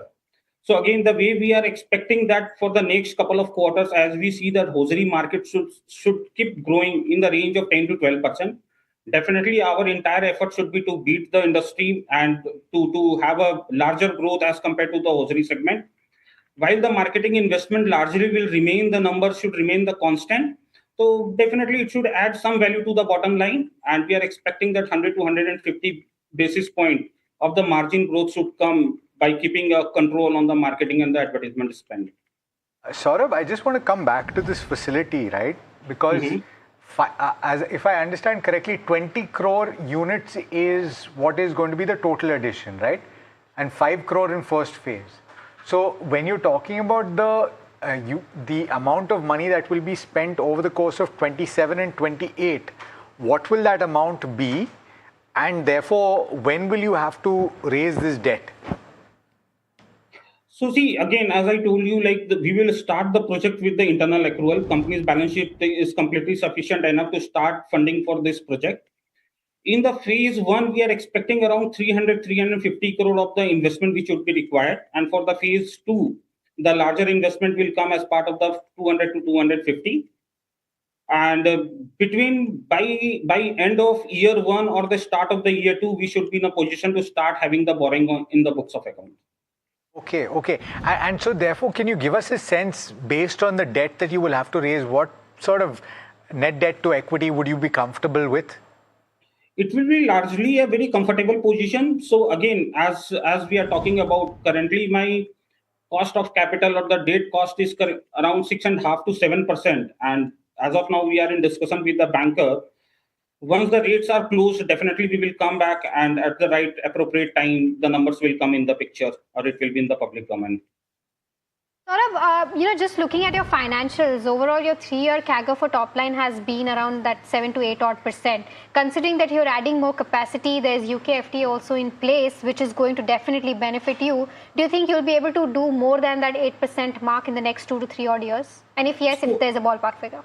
So one side is the company, another side is the vertical A, because as you know, the company is going for the restructuring and there will be trifurcation of the business subject to the regulatory approval. So let me try to focus myself on the vertical A. So largely this facility is coming for the vertical A of the company.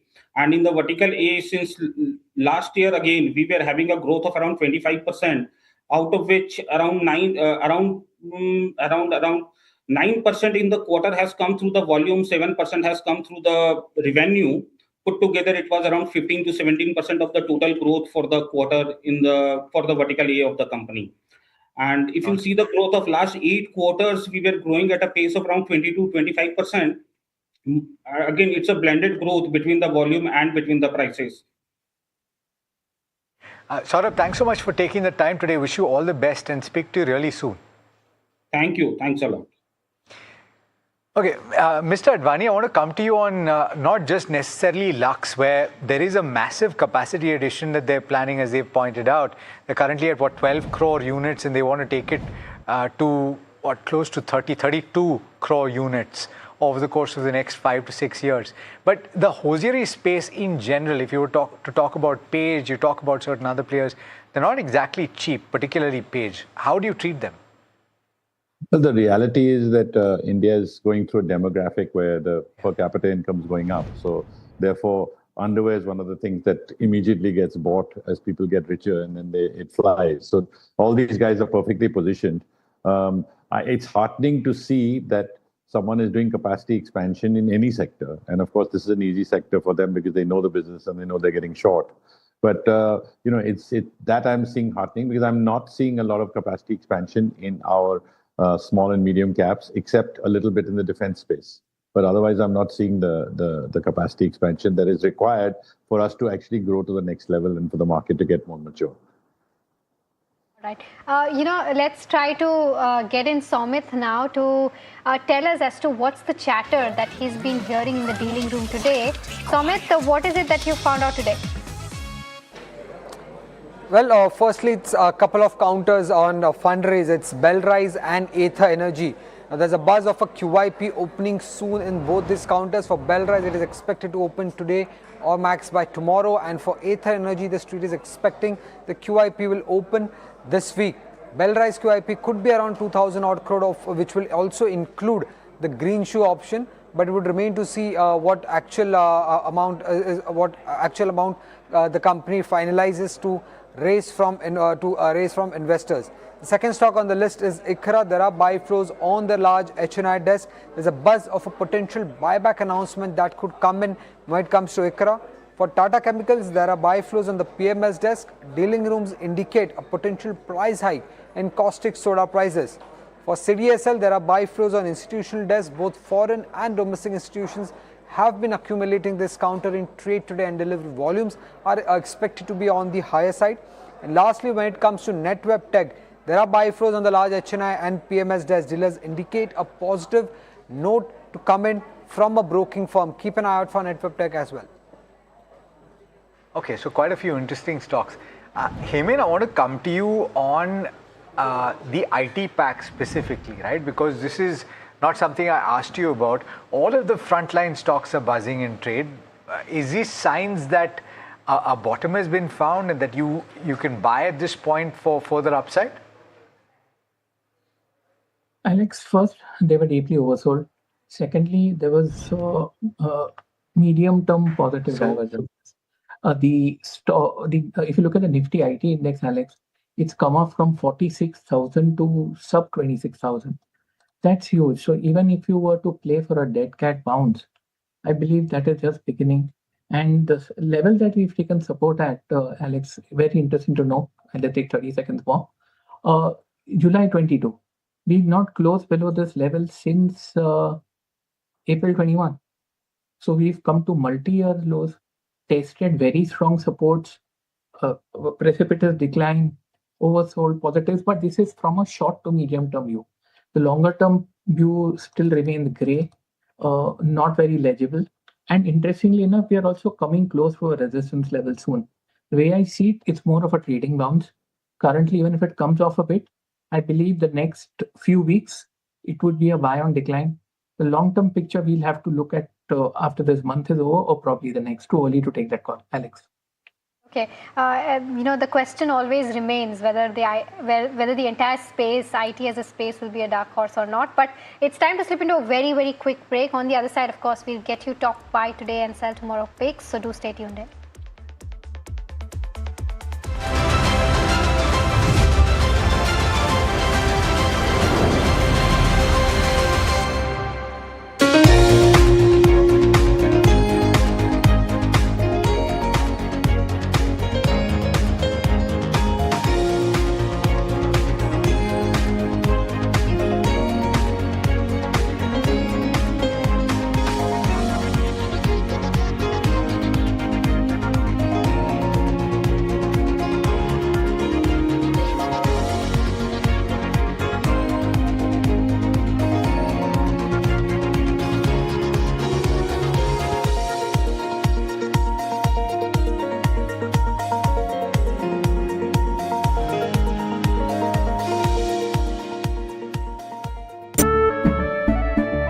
केसरिया से मन जोगी हुआ रे दिल झूमे देखो मतवारा हुआ रे केसरिया से मन जोगी हुआ हर पल मनाओ केसरी त्योहार विमल बोलो जुबान केसरी We are over, Jimmy.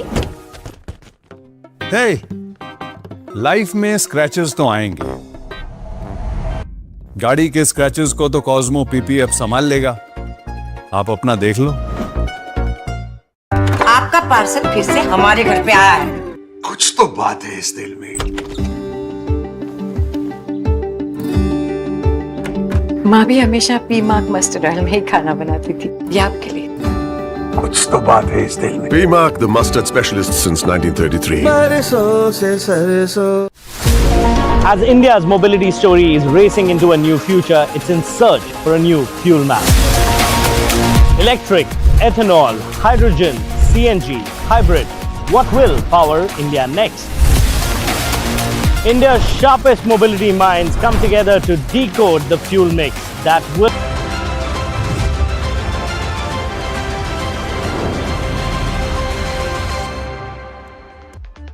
Welcome back. You're watching India Market Close, and we're holding out at above 24,200 for the Nifty 50. The question is, do we hold that? Do we go higher? How much higher do we go? And we've more or less held very close to that 24,200 mark in the last half an hour or so. Osho Krishan, who's Chief Manager Technical and Derivative Research at Angel One, joining us on this leg, as well as Siddharth Khemka, Head of Research Wealth Management at Motilal Oswal Financial Services. Gentlemen, thanks so much for taking the time, and good afternoon to you. Osho, very quickly, first to you. We made quite the comeback in the day so far. The question is, do we hold this level?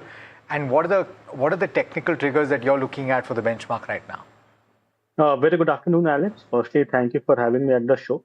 Well, yes, no doubt today's market sentiments have been very positive.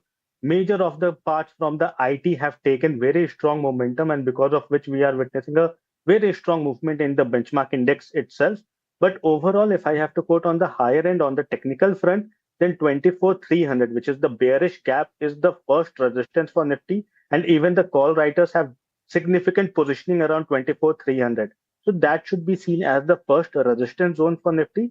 While on the lower end, the maximum pain now has shifted towards 24,200. So I'm expecting that this will be a crucial juncture because, again, tomorrow will be the weekly expiry. So considering that, I'm expecting that undertone should be very much bullish. But in today's sentiment, today's market move, we have seen a strong momentum basically from the IT space, and other counters has given a supportive role in today's trading session. So we need to check whether there will be any follow-up movement in tomorrow's session or not. On the benchmark index, I'm expecting dips again are looking very positive. So one should wait for dips to get utilized. 24, 150, 120 on spot levels is looking very positive. Any dip towards those levels can be seen as buying opportunity. and 24,300 is the first resistance level. A breakthrough above 24,300 can only provide continued momentum in the market. But at present, for benchmark index, a cautious view is recommended at these levels. All right. Siddharth, I want to come to you on a stock we discussed in the first half hour of this program, which is HEG. The stock is up about 5.5%. I'm not sure if you have coverage on this. And traditionally, you've looked at it as a graphite electrode manufacturer with plays in the electric arc furnace area, right? But now the company is going to be splitting into two listed companies. So there's going to be a green tech business as well, and the prospects look good. So how do you look at HEG, if at all? Yeah, hi, good afternoon, Alex, and thanks for having me on the show. I think definitely we don't have a coverage on HEG, but as you rightly said, so far this was the graphite electrode business that market used to look at.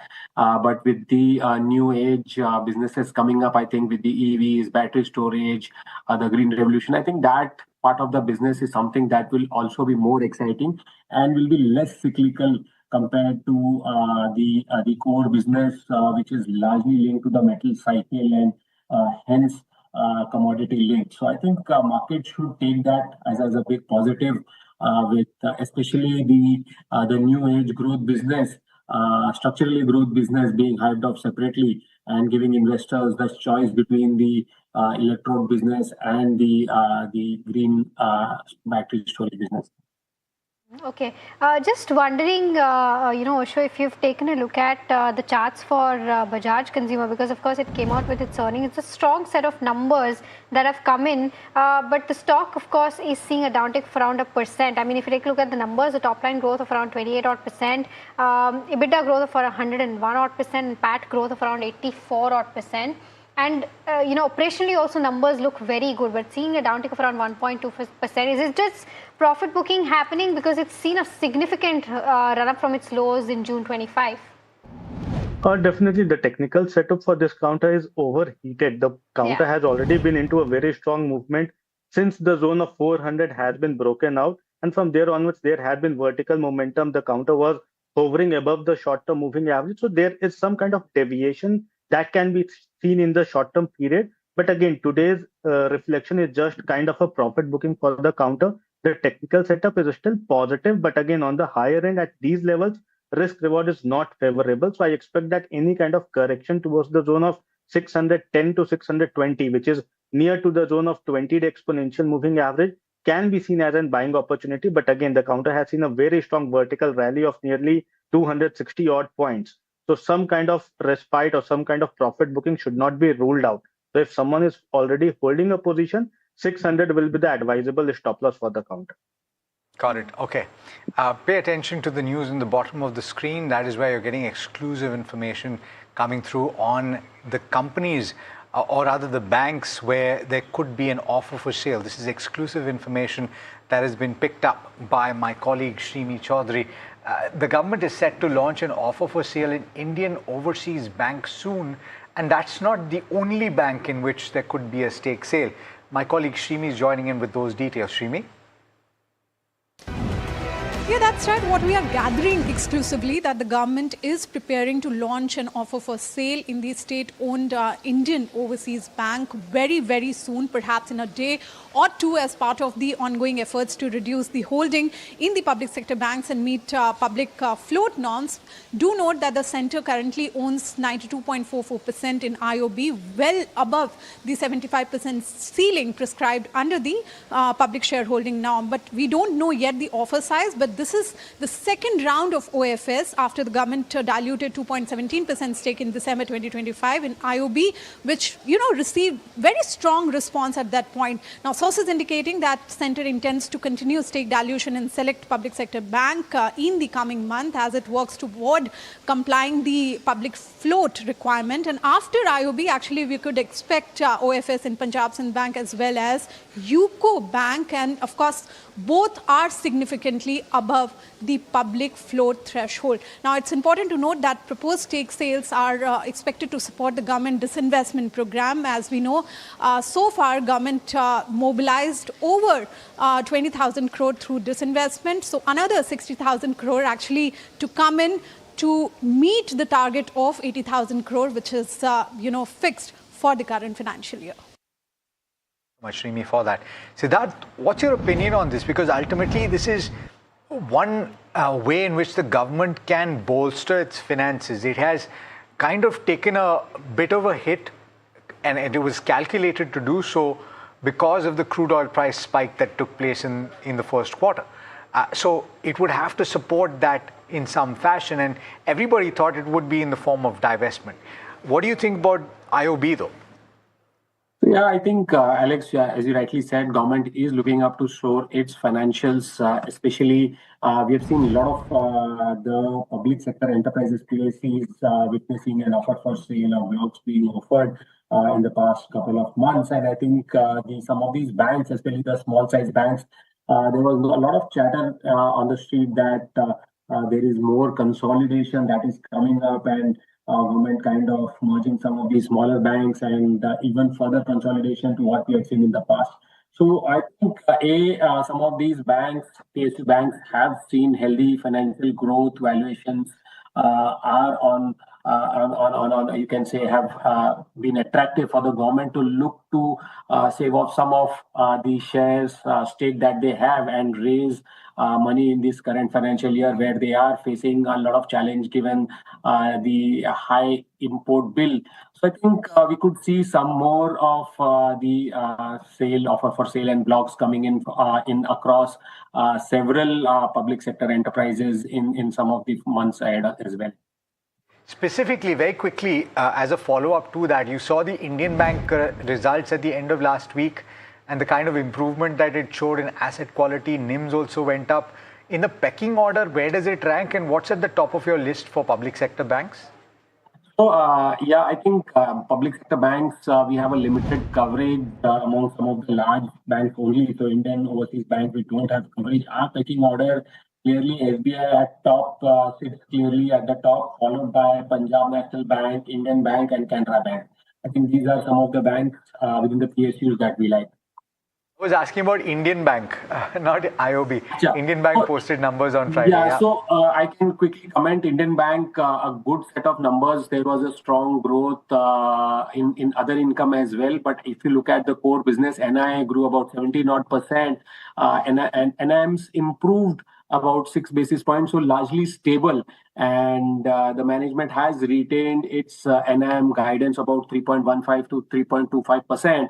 And looking at the healthy loan as well as deposits growth, we believe that it's a good bank, best in class PCR ratio, ROA is expected at about 1.3%. Valuation still comfortable, and hence we have a buy rating with a target price of 1025. But I would say that within the pecking order, SBI, because of its size, sheer size and growth, that's the preferred pick within the PSU banks, followed by something like a PNB and then maybe an Indian bank. Right. Just because we are talking about PSU banks, interesting fact, because in FY16, the share of PSU banks, the market share was at 68.1%, which fell down to around 51.8% in FY24, and it's picked up in the last 2 years at around 52.9%. So it is public sector banks, just as a whole in terms of banking system, that had fallen quite significantly. The last 2 years is when we've seen a significant amount of market share gain coming in. So we have to see whether that trajectory kind of continues or not. So that's an interesting fact about PSU banks. But let's get in Shivam to give us a list of stocks that are either buzzing in trade on the back of news or volumes. Shivam, what's on your list? The first stock in our list is Puravankara, which has posted a strong Q1 FY27 business update. And starting with the first metric, which is pre-sales, that has seen an increase of around 28% at 1400 odd crores. Also, the collections have surged up by 40% and sales area have increased by 9% to 1.3 million square feet. Additionally, the company has added 4 land transactions with a cumulative gross development value of around 5,200 crores. And management has also reiterated its FY27 pre-sales guidance of around 11,200 crores. Second stock in our list is JSW Infrastructure, which has incorporated a subsidiary named JSW Kolkata Outer Harbour Container Terminal. And with this new subsidiary, the company aims to execute the Outer Container Terminal and berth 1 to 5 project of Shyam Prasad Mukherjee Airport, and JSW holds around 100% of the subsidiary. Now, there are few stocks on which are buzzing on the back of volumes too. So first one is the Exato Technologies, which has hit intraday record high, and also the volumes in this counter has been up above 11 times on the average. Now, if we talk about the second one is Kalyan Jewellers, which has hit 6-month high, and the stock has been gaining for the third straight session. The volumes have been up around 7 times the average, and the stock has gained around 51% in last 1 month. Okay, all right. Shivam, thank you so much for getting us that entire list. Of course, it's the fourth day where we're seeing a significant gain coming in on Kalyan Jewellers. But TCS is the other one which remains in focus as it's witnessing a strong up move in trade. Let's go across to Jasmeet to give us a perspective on the bull versus bear case on this one. Jasmeet, what are you picking up? Well, Mahima, thank you for that. If you look at this particular counter, it has gained about 6% in today's trade, which is the single largest day gain in over a month. Now, we have dragged down and pulled out few bull and the bear cases for this particular counter. If you look at the bull case, Kotak Institutional Securities adds TCS into their model portfolio and sees an upside of 18% from here on, and also calls out the current levels seem attractive.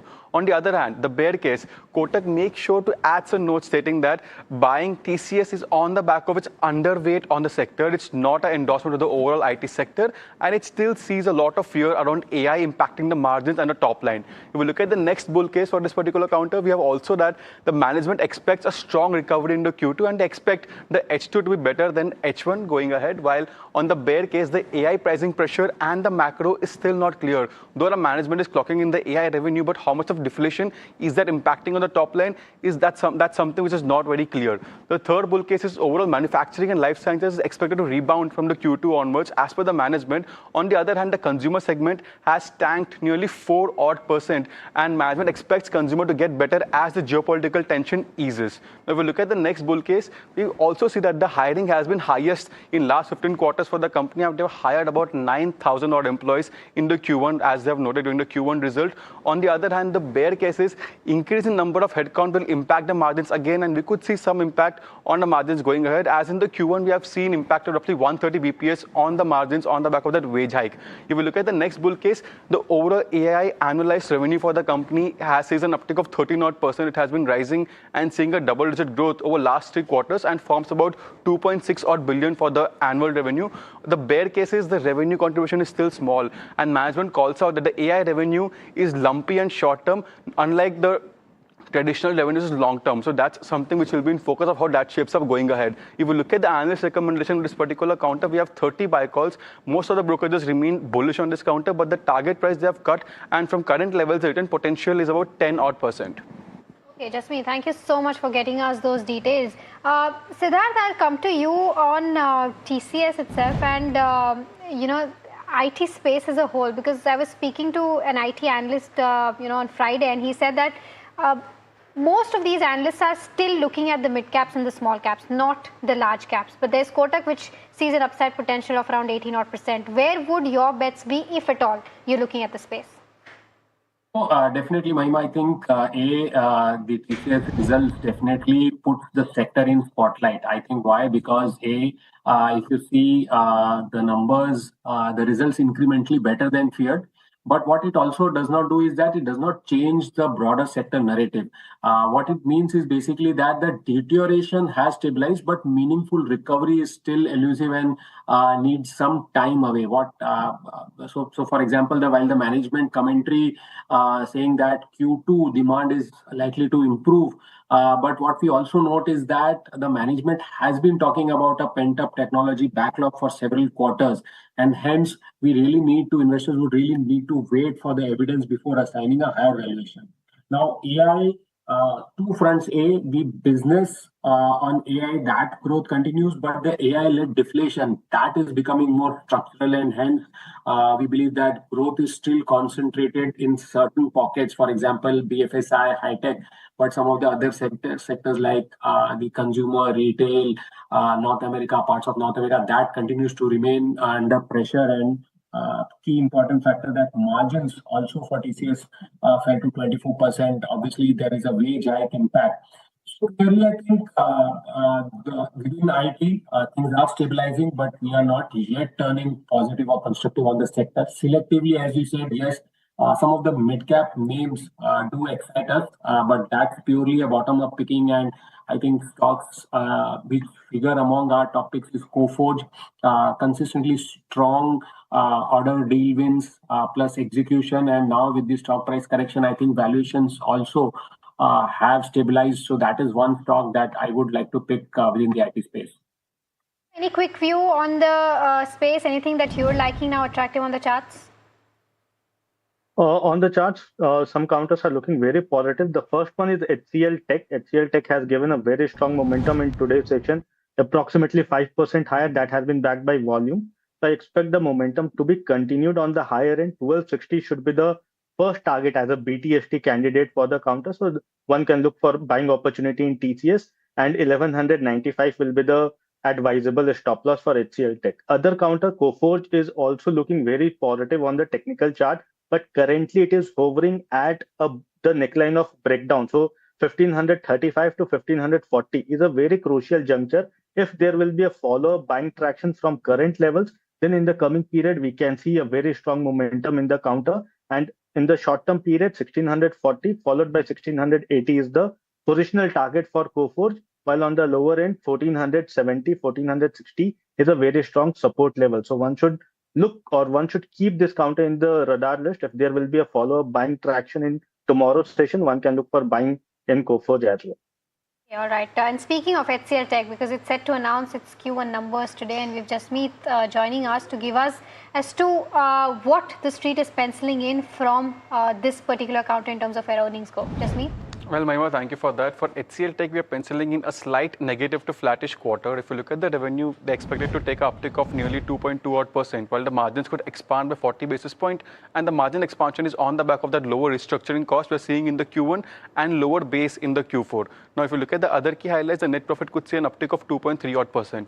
Now, moving on, understanding the key highlights and key commentary that will be in focus for this particular counter. The first one is CC growth. We're penciling in a negative 1.1 to positive 0.8% of CC growth for this particular quarter. The second focus will be on the guidance. After Accenture has cut its upper end of the guidance, a lot of brokerages are penciling in. Even HCL Tech might cut its upper end of guidance from earlier 4 to 3.5%, which will be a key focus to watch out for. The third aspect is the overall commentary in terms of the client-specific issue, which the company saw in the Q4, and the delays coming on the back of that slowdown in the deal win. That will be a key focus of how that has shaped up in this particular quarter. And lastly, the AI revenue also will be in focus of how that has grown from Q4 to Q1. All right, thanks so much, Jasmeet, for that. Siddharth, view on HCL Tech specifically, and of course, I think the street is now already priced in that there's going to be a muted set of numbers for the first quarter. It's more the outlook that they're going to be focused on than anything else. What do you think about what the path ahead in FY27 is going to look like? Sure, definitely. I think among the names, HCL Tech and Infosys, there are two stocks where we are expecting some margin improvement, and that should be positive, while some of the other larger ones are likely to report weak numbers. I think HCL Tech, the numbers are there, but as you rightly said, key monitorables are commentary on demand, margin outlook, the AI-led deflation, which could impact about 2 to 3% of the overall portfolio, and hence, is there any revision to the FY27 growth guidance? That is also key, because what we are expecting is both HCL Tech and Infosys could lower their guidance for FY27 towards the lower part of the band, which they started with at the end of last quarter. And hence, I would say that among the large caps, HCL Tech is one which is a better place given its diversified product suites as well as its differentiated business model. And I would say that among them, the growth in HCL Tech is expected to be a little bit resilient. And if the management outlook is stronger, valuations are comfortable, and hence, again, as I said, within the large cap, the other tier 1 IT players, HCL Tech is a better place compared to others. And currently, we have a positive view and a buy rating on HCL Tech. Okay, all right. Let's focus in on the realty pack as well. And this is a pack of stocks that has not done particularly well in trade today. But if you look at last week, oh wow, look at that. It's seen a significant recovery. Pull up the intraday chart for the realty index. It was down about 1% at the start of India market close. It's now flat. So look at the kind of recovery that it's had. Just pure sentiment that has shifted for this particular index as well. But let's talk about what the trends are right now and why it's done so particularly well, and which stock in this list has the biggest return potential even as things stand right now. Parth is joining in to tell you that. Parth? Absolutely. So the Nifty Realty Index has performed really well in the recent time, but there's one hidden gem that investors need to watch out for within the index. If we can first quickly pull up the sectoral performance for the last month, we'll see that Nifty Realty is the top gainer at 19%, followed by Nifty Pharma and Nifty IT. The Nifty Realty has gained over 3 times the second best performing index, so that's how big the outperformance has been. But now you might think that because Nifty Realty has run up a lot, so maybe all of the constituents are really expensive, but that's not the case with Brigade Enterprises. Almost 17 analysts track the company. Out of them, 16 have a buy rating with a return potential of 33%. That's still pretty huge even after the run-up that the entire index has seen. So let's look at the reasons why this might be the case. Well, in FY26 for Brigade, even if the pre-sales were down 5% year-on-year to reach 7,420 crores, management in their commentary had said that this was due to the delayed approvals and back-ended launches. But in FY27, what they have guided for is really interesting, because they're targeting for 9,000 crores of pre-sales, which implies a growth of 20% year-on-year. So even if the FY26 performance was not that great, in FY27 they are expecting things to recover. If we can look at the overall GDV as well, the pre-sales, as I said, that they will reach 9,000 crores in FY27, but the GDV will also improve from 10,000 crores in FY26 to almost 12,000 crores in FY27. So this is one of the reasons why Brigade is seeing such a high return potential among the broker estimates. Also about their launch pipeline, there are 3 major cities where they have a huge pipeline, starting with Bangalore, 45 lakh square feet, Chennai, 30 lakh square feet, also Hyderabad, where they have a pipeline of 30 lakh square feet. In total, they have a pipeline of over 1.16 crore square feet. So that is a huge number as well. And lastly, if we can check out the valuations as well, the company has a 5-year average of 75.8 times the PE ratio, but currently it's trading at a significant discount to that at just 26. Also the 1-year forward, that's just 16.7 times as well. So a huge discount is what we are seeing, and that's what is driving that return potential up to almost 33%. And this is why you should keep Brigade Enterprises in your watch list going forward. Certainly, Parth, thank you so much for getting us that entire perspective on Brigade Enterprises as well as the space. Siddharth, I'll quickly come to you, because a 20% plus growth for pre-sales is what they had guided for. And valuations, I mean, it's looking very attractive as compared to the 5-year average. Do you think it calls for or screams for a buy right now?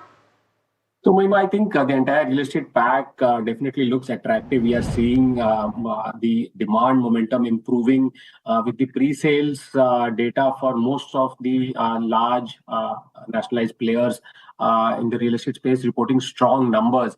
And I think what is happening is that the larger national level players, they are gaining market share amid consolidation, while the smaller players are losing market share. What is also helping is that there has been a disciplined launch pipeline, and which has helped sustain not only demand but improve the realization as well. And now with the cost of raw materials coming down, I think margins are improving. Valuations have become attractive. Some of the stocks especially are trading at 10 to 35% kind of a discount to the residential NAV, despite healthy cash flows and strong growth visibility. So we are largely very positive now on the entire real estate pack. Our preferred picks within the real estate, within the large cap space, is Lodha, Godrej Properties, and DLF. And in the mid cap space, Aditya Birla Real Estate is our preferred pick.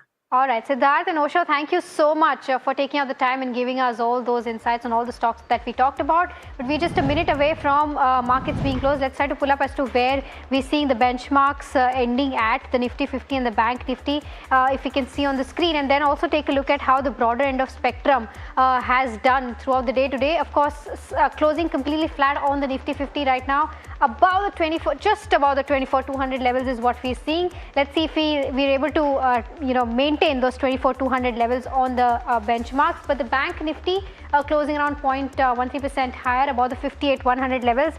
We started below the 58,100 levels, so it's a good gain, and it's picked up during the day for the bank Nifty. At least for advanced decline ratio, it's been a tough day because we've seen a crisscross situation for the entire day. If we can try to pull up the chart for the advanced decline ratio, that will help our viewers to see as to how that chart has looked like and how the broader end of spectrum has been topsy-turvy. There you go. So many times it's crossed, right? It's almost 7 to 8 times that we've seen the charts crossing each other, but by the end of the day, we're closing in with 1,400 odd advances versus that of 1,200 odd declines. So slightly in the favors of the bull is what we're seeing, and that's reflected in the mid cap 150 and the small cap 250 as well. Let's try to pull up the mid cap 150 and the small cap 250 up by about, it's almost flat, but slightly off from the day's high point, but it's turned from red to the green, and that's the positive aspect for the mid cap 150. The small cap 250 gaining by about 0.3 odd %, almost at the day's high point. Let's also quickly pull up the Nifty 50 heat map and see as to how things have fared there, because we'd seen more red on the screen at the start of the trade, but now we're almost even Stevens with tech names doing very well. TCS, HCL Tech, Mahindra, Infosys, all 4 tech heavy names have led the gains in the trade today, and Bajaj Auto also up by about 2.5 odd %, and NTPC and Kotak Mahindra also have done well. But Grasim, Tata Steel, Nestle, Eternal, Interglobe Aviation, and some of the other names that continue to be under pressure. Lastly, the sectoral heat map, if you can try to pull that up and see as to where the chart is ending at. Of course, Nifty IT has to be the top gainer, up by about 3.6 odd %, followed by media. But FMCG continues to take a knock, down by about a % or so. Nifty Defense also did see profit booking, down by about 0.8 odd %. Metals and consumption also continue to be under pressure. So that's with regards to where the markets go for the day. But with that, we're completely out of time on this edition of India Market Close. From me, myself, and everyone who puts the show together, thank you so much for watching. Do stay tuned in for more news and updates on the other side.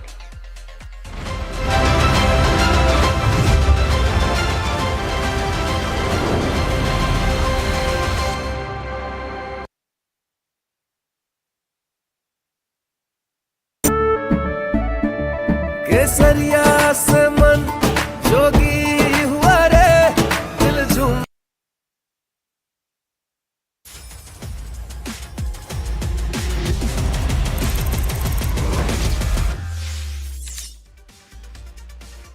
Hello and welcome to NDTV Profit. You are tuned in to Crypto Minutes powered by CoinSwitch for your daily dose of news and updates from the crypto world with me, Sharad Dubey. Now let's take a look at the top headlines. Well, the Bitcoin is near that $63,000 mark as geopolitical tensions rise. Bitmain chairman Tom Lee predicts Ethereum will unite Wall Street and crypto. Hyundai introduces internal stablecoin transfers. And lastly, hyperscale data raises Bitcoin holdings above 1,000 Bitcoins. So today we are having a myth buster. Now the question is, does 1% TDS mean you have paid your crypto tax? Well, it's a common misconception amongst the crypto investors is that just 1% TDS deducted on every transaction is their final task. That's not the case. Now, the 1% TDS is simply a tax deducted at source. Its primary purpose is to record and track the transactions. Now, this is similar to the TDS provisions also which exist in other financial products. This of course includes equity transactions, although the rules and the rates are different. Let's understand this with a simple example. Suppose you buy a Bitcoin for say 50,000 rupees and later sell it for 60,000 rupees. You have made a profit of 10,000 rupees. Now, at the time of the sale, 1% of TDS is deducted on the total transaction value of 60,000 rupees. So, 600 rupees is deducted and deposited with the government. However, your tax calculation doesn't end there. Under the current tax rules, the profits from virtual digital assets are taxed at a flat 30%. Now in this example, your tax on 10,000 rupees profit would be 3,000 rupees 600 has already been deducted as TDS. You generally need to pay the remaining 2400 while filing your income tax return. Another important point to remember is that TDS can be deducted even if you sell at a loss. That's why it's important to maintain proper records of all your transactions and reconcile the TDS reflected in your tax statement while filing your return. The key takeaway is simple. 1% TDS is not your final tax. It's an advance tax deduction. Always report your crypto transactions accurately in your income tax return under Schedule VDA and reconcile the TDS deducted to stay compliant. Well, as we wrap, remember you can reach out to CoinSwitch's dedicated helpline where anyone can contact with the in-house experts to get their queries resolved, whether it's about crypto, regulations, taxation, or the broader industry. The team is available to provide guidance and help users make informed decisions.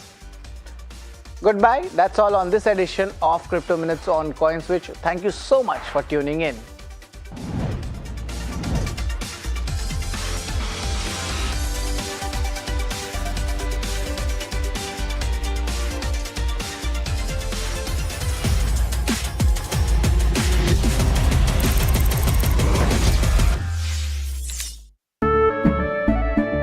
केसरिया से मन जोगी हुआ रे दिल झूमे देखो पतवारा हुआ रे केसरिया से मन जोगी हुआ हर पल मनाओ केसरी त्योहार। विमल, बोलो जुबान केसरी। We are over, Jimmy. Hey, life में स्क्रैचेस तो आएंगे। गाड़ी के स्क्रैचेस को तो कॉस्मो पीपीएफ संभाल लेगा। आप अपना देख लो। माँ भी हमेशा पी मार्क मस्टर्ड ऑयल में ही खाना बनाती थी। कुछ तो बात है इस दिल में। P-Mark, the mustard specialist since 1933. As India's mobility story is racing into a new future, it's in search for a new fuel map. Electric, ethanol, hydrogen, CNG, hybrid. What will power India next? India's sharpest mobility minds come together to decode the fuel mix that will define the road ahead. The NDTV Automate Fuel and Future Summit 2026 on 15 July only on NDTV Network.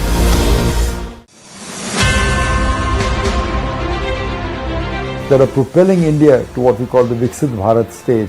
Those are demographics, democracy and digitization. These three things are instrumental in creating what we hope is a new India, a more bold India, a more braver India in the next few years.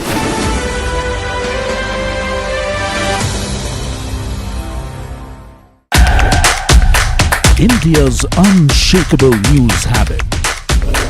NDTV.com.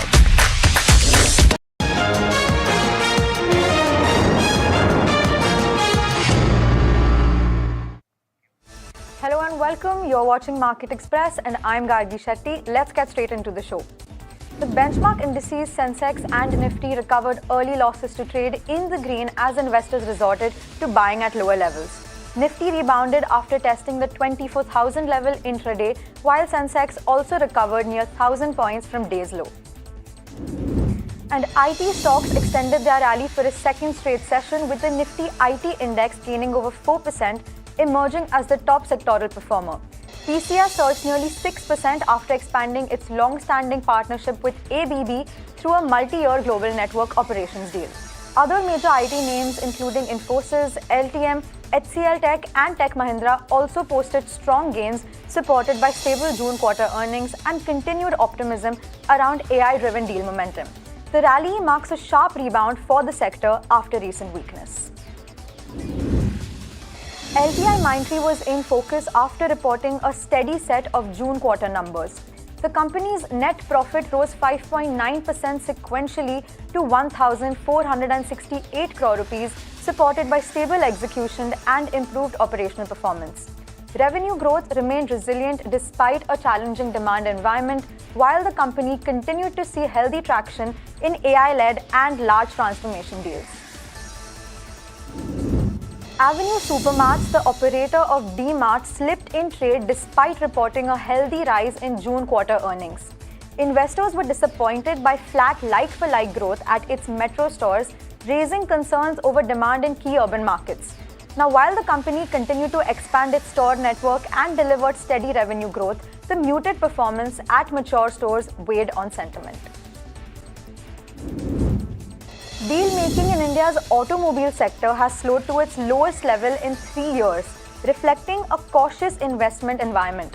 However, capital continues to flow into electric vehicle and mobility businesses, with investors favoring future-focused technologies over traditional automotive segments. Now, industry experts say funding is increasingly being directed towards EVs, battery technology, charging infrastructure, and mobility solutions, even as overall mergers and acquisitions activity remains subdued.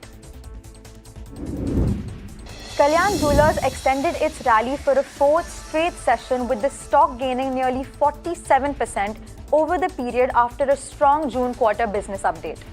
The company reported robust revenue growth across both domestic and international markets, driven by healthy festive and wedding demand. Investor sentiment was further supported by expectations of another strong earnings quarter and continued market share gains. Just Dial shares surged nearly 15% after the company reported its fastest sequential revenue growth since the COVID-19 pandemic. The strong performance was driven by higher collections, improving demand from businesses, and continued growth in digital services.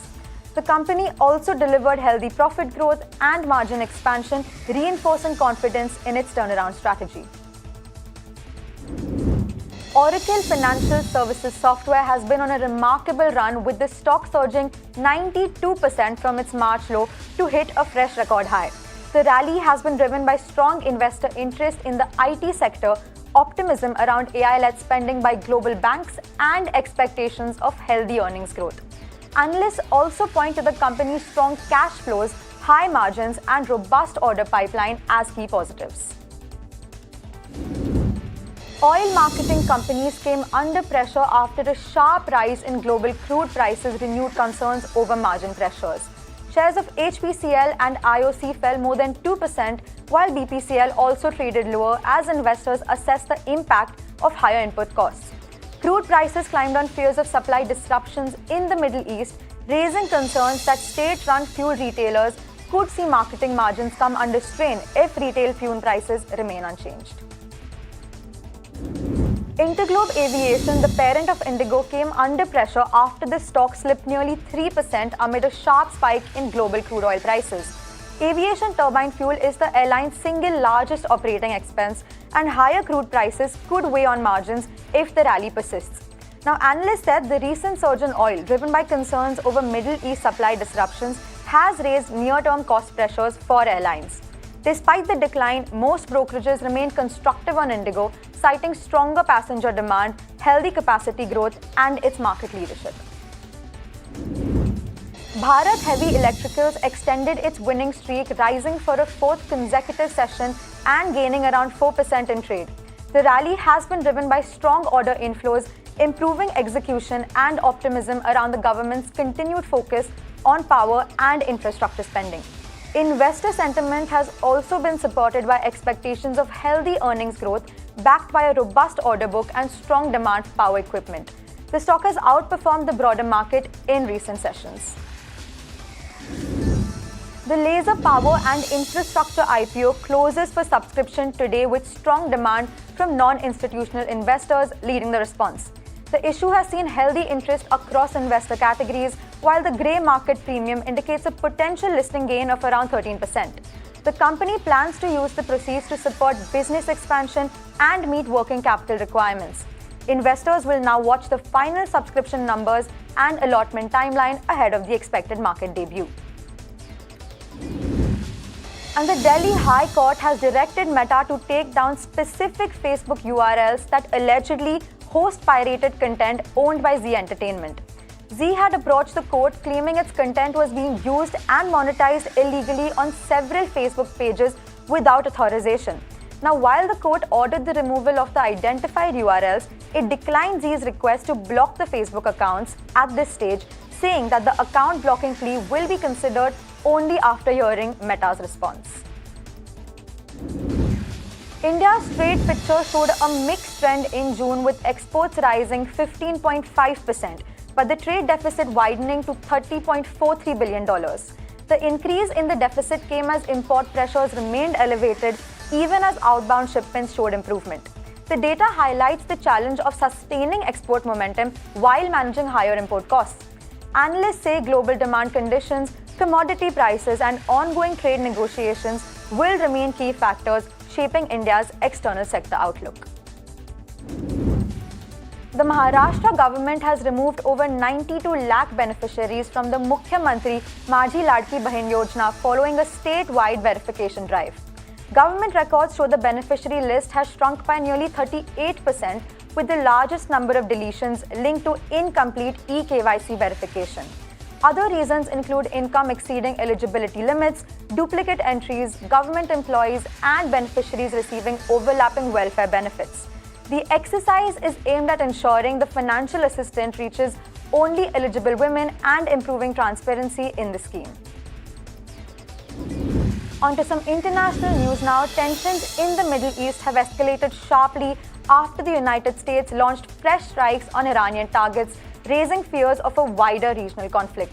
The latest military action comes as the standoff over the Strait of Hormuz intensifies, fueling concerns over global oil supplies and shipping disruptions. Iran has warned of retaliation, while global markets are closely monitoring developments amid fears of prolonged instability. Investors are also assessing the potential impact on energy prices, inflation, and global trade. A devastating fire at a pub in Bangkok has claimed at least 27 lives, making it one of Thailand's deadliest entertainment venue disasters in recent years. Authorities are investigating the cause of the blaze, with early reports pointing to a possible electrical fault and concerns over blocked emergency exits.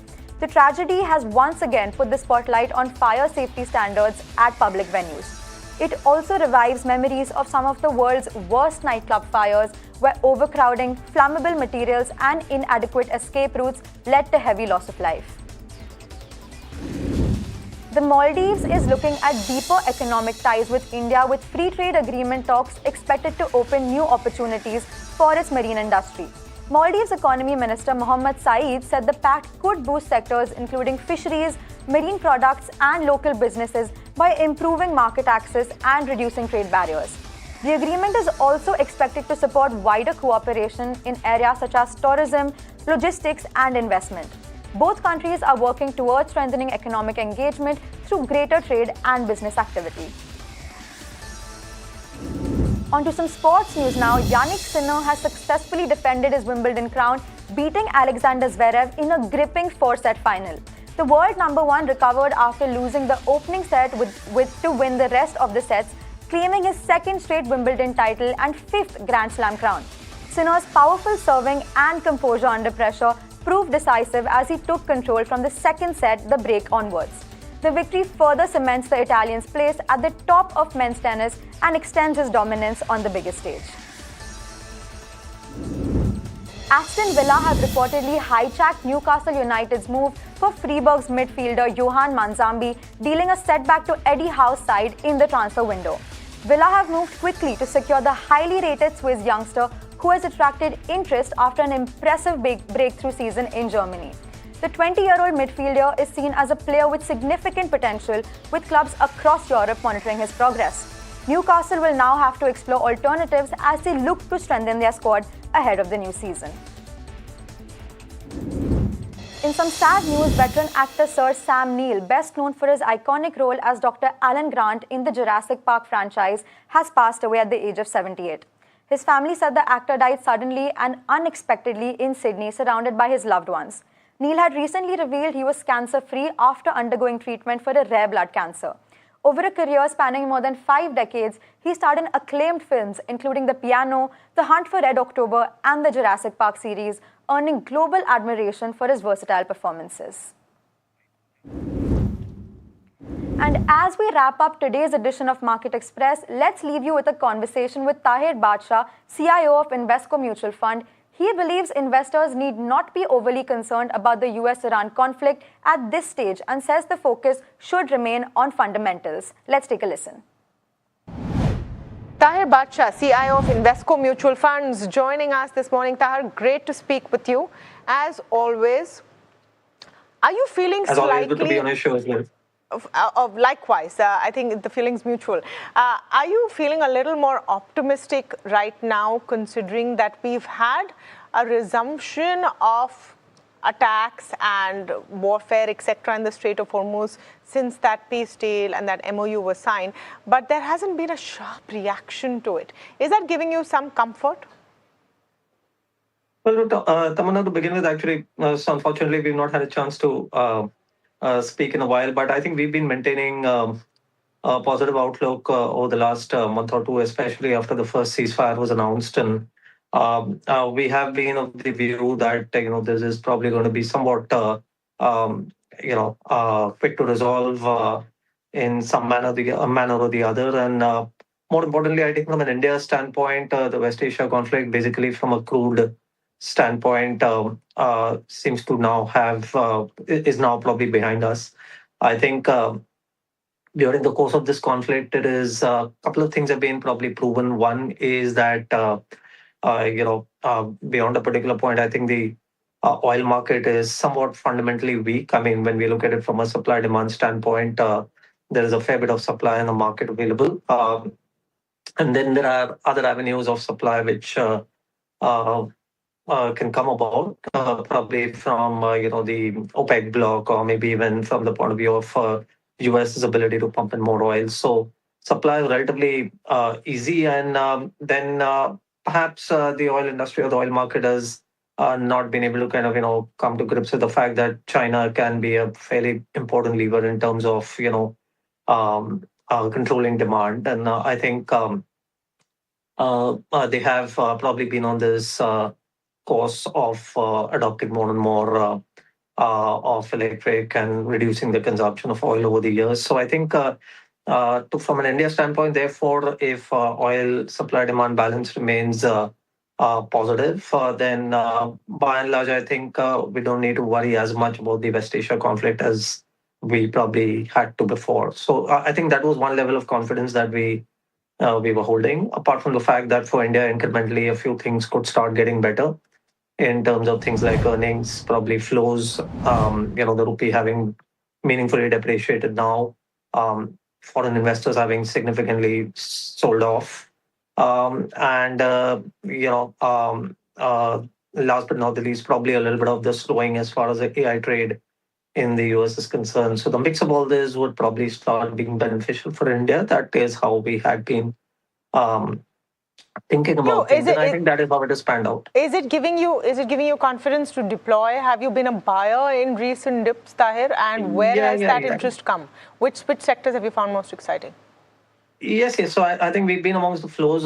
That's been the good part of it over the last few months, despite the fact that the markets have been somewhat on the weaker curve. And I think by and large, our deployment strategy has probably not changed meaningfully over the last some time. We've acknowledged the fact that in India at this stage, we are still in a somewhat bottom-up market or a somewhat narrower market, which I, of course, expect will broaden as we go along. But for the next some quarters, it is still going to be somewhat narrow in nature. And markets focus and our focus has been on pockets where we believe relative growth is better. So I think we've been focusing on areas like industrials, especially the power segment, select consumer discretionary, consumer tech. Healthcare is another area where we have been very positive, and real estate. I think these are some of the domains where we have been incrementally deploying money.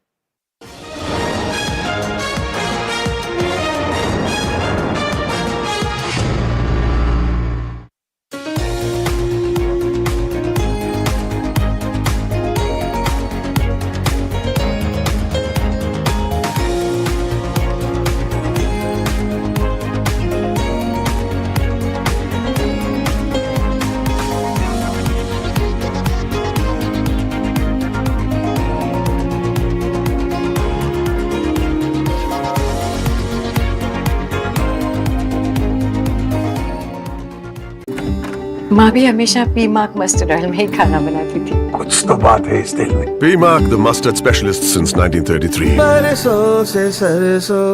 We are over, Jimmy. Hey, life में scratches तो आएंगे। गाड़ी के scratches को तो Cosmo PPF संभाल लेगा। आप अपना देख लो। आपका पार्सल फिर से हमारे घर पे आया है। कुछ तो बात है इस दिल में।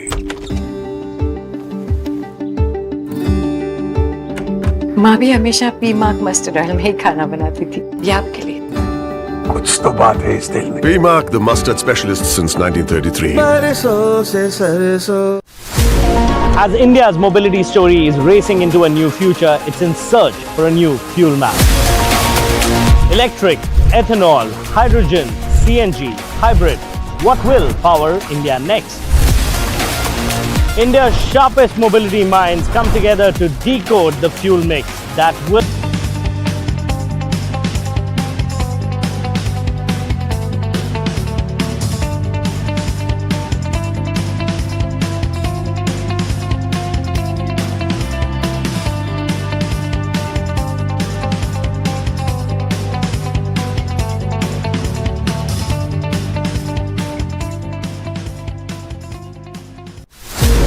As India's mobility story is racing into a new future, it's in search for a new fuel map.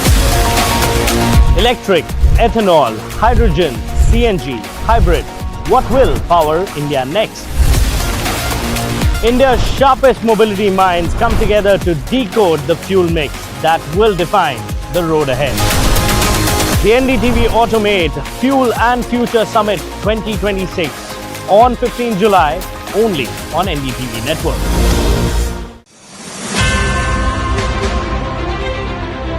Access to capital, faster regulatory pathways, and market acceptance to create value. And if we get the pieces right, I think we can move from being the pharmacy of the world to being the most innovative lab of the world.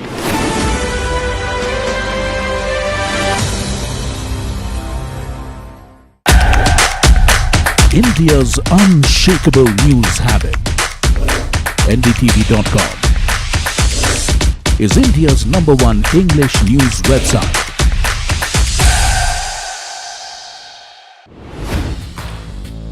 Hi, I'm Tamanna Inamdar.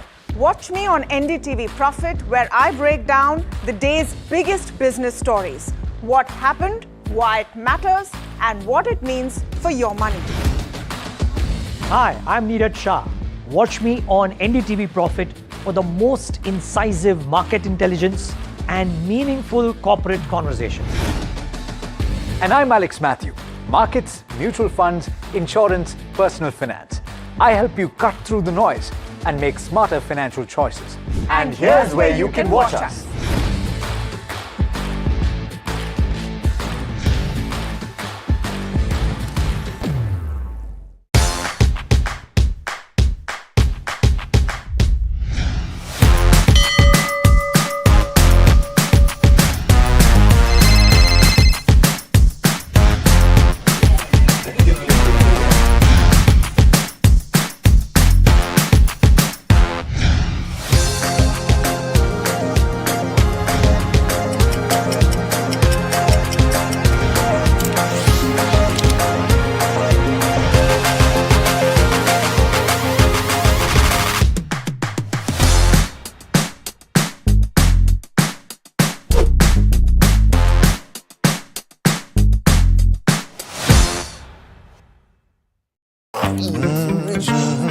The news, Ayush. Since when do we do scripts? Fair point. Picture this. The biggest stage. Floodlights. Wow. 4K. The works. Where's the hook? There's going to be celebrities and guaranteed eyeballs. Where's the hook? Think about this. Front page advertisements and hoardings. Bro, where's the hook? Cross-platform, digital first, virality. Without a hook, no way. The message is clear. It's 2026. You gotta be real in a world of real. You gotta be original in a world where everything seems generated. That's it. That's what we're looking for. The best campaigns, the hottest trends, the smartest brand moves on our new show. But wait, what do we call it? The Hook.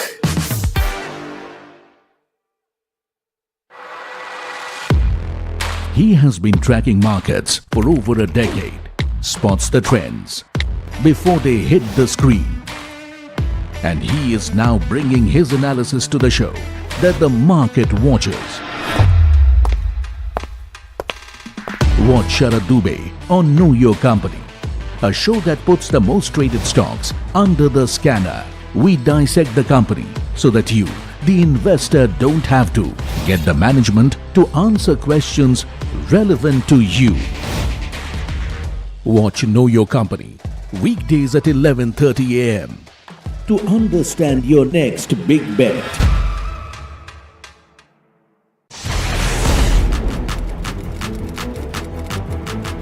When the headlines move fast, perspective matters. On Editor's Cut, our editors come together with experts to distill the week's information plates into clear perspective.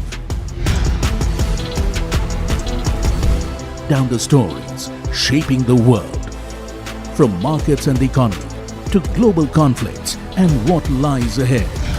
This is where experience meets insight.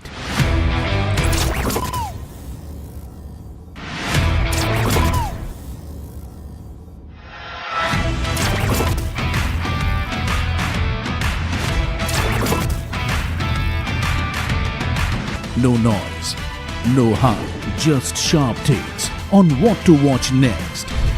Editor's Cut, every Friday, 3:30 p.m. only on NDTV Profit. India's unshakable news habit. NDTV.com is India's #1 English news website.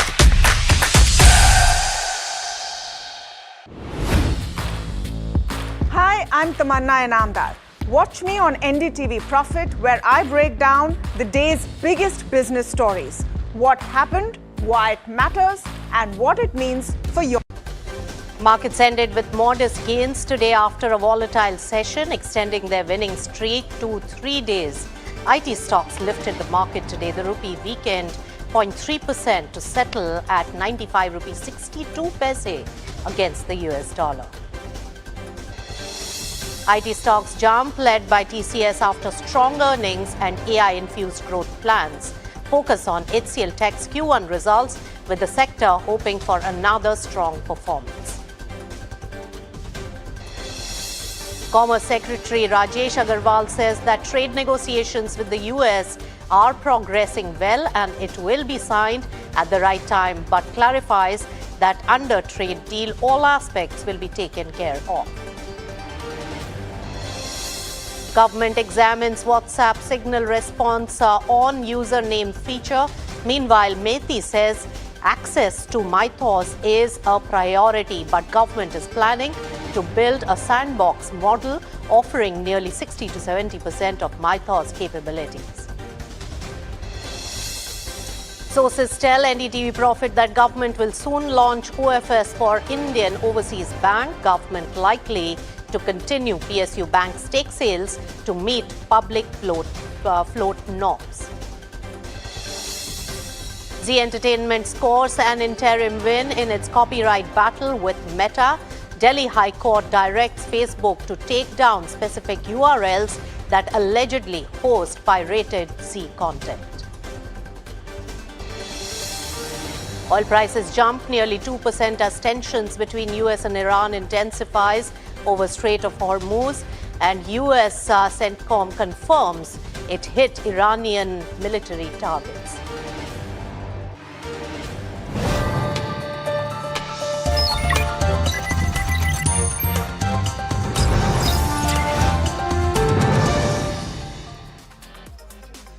Hello and welcome. You have joined us on Profit 360. I'm Nisha Poddar. And apart from the top headlines, it's CPI data which is just getting released at the current moment.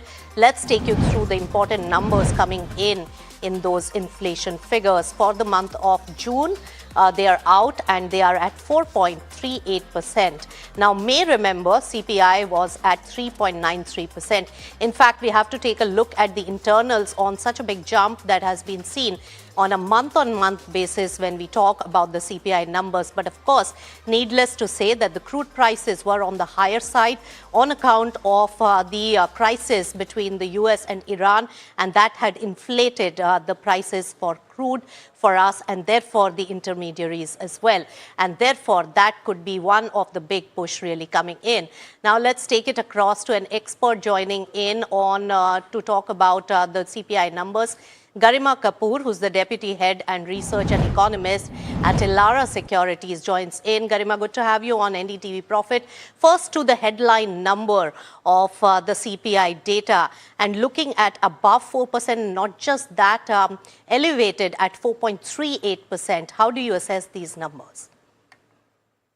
Hi. While I think the consensus expectations were that you should get a print in the range of 4.1 to 4.2, the numbers which have come out, of course, are higher than expectations. My hunch is more than the obvious transmission mechanism that we knew, that the fuel prices were higher, petrol, diesel was hiked. You had certain gas prices that were also up, your LPG prices that were increased. I think the second leg of transmission of these prices into eventual outcomes in terms of your processed food or eating out at restaurants, etc., would be actually the data that would have driven the numbers upwards. But at the first print, as it indicates, the numbers look higher than expectations for sure.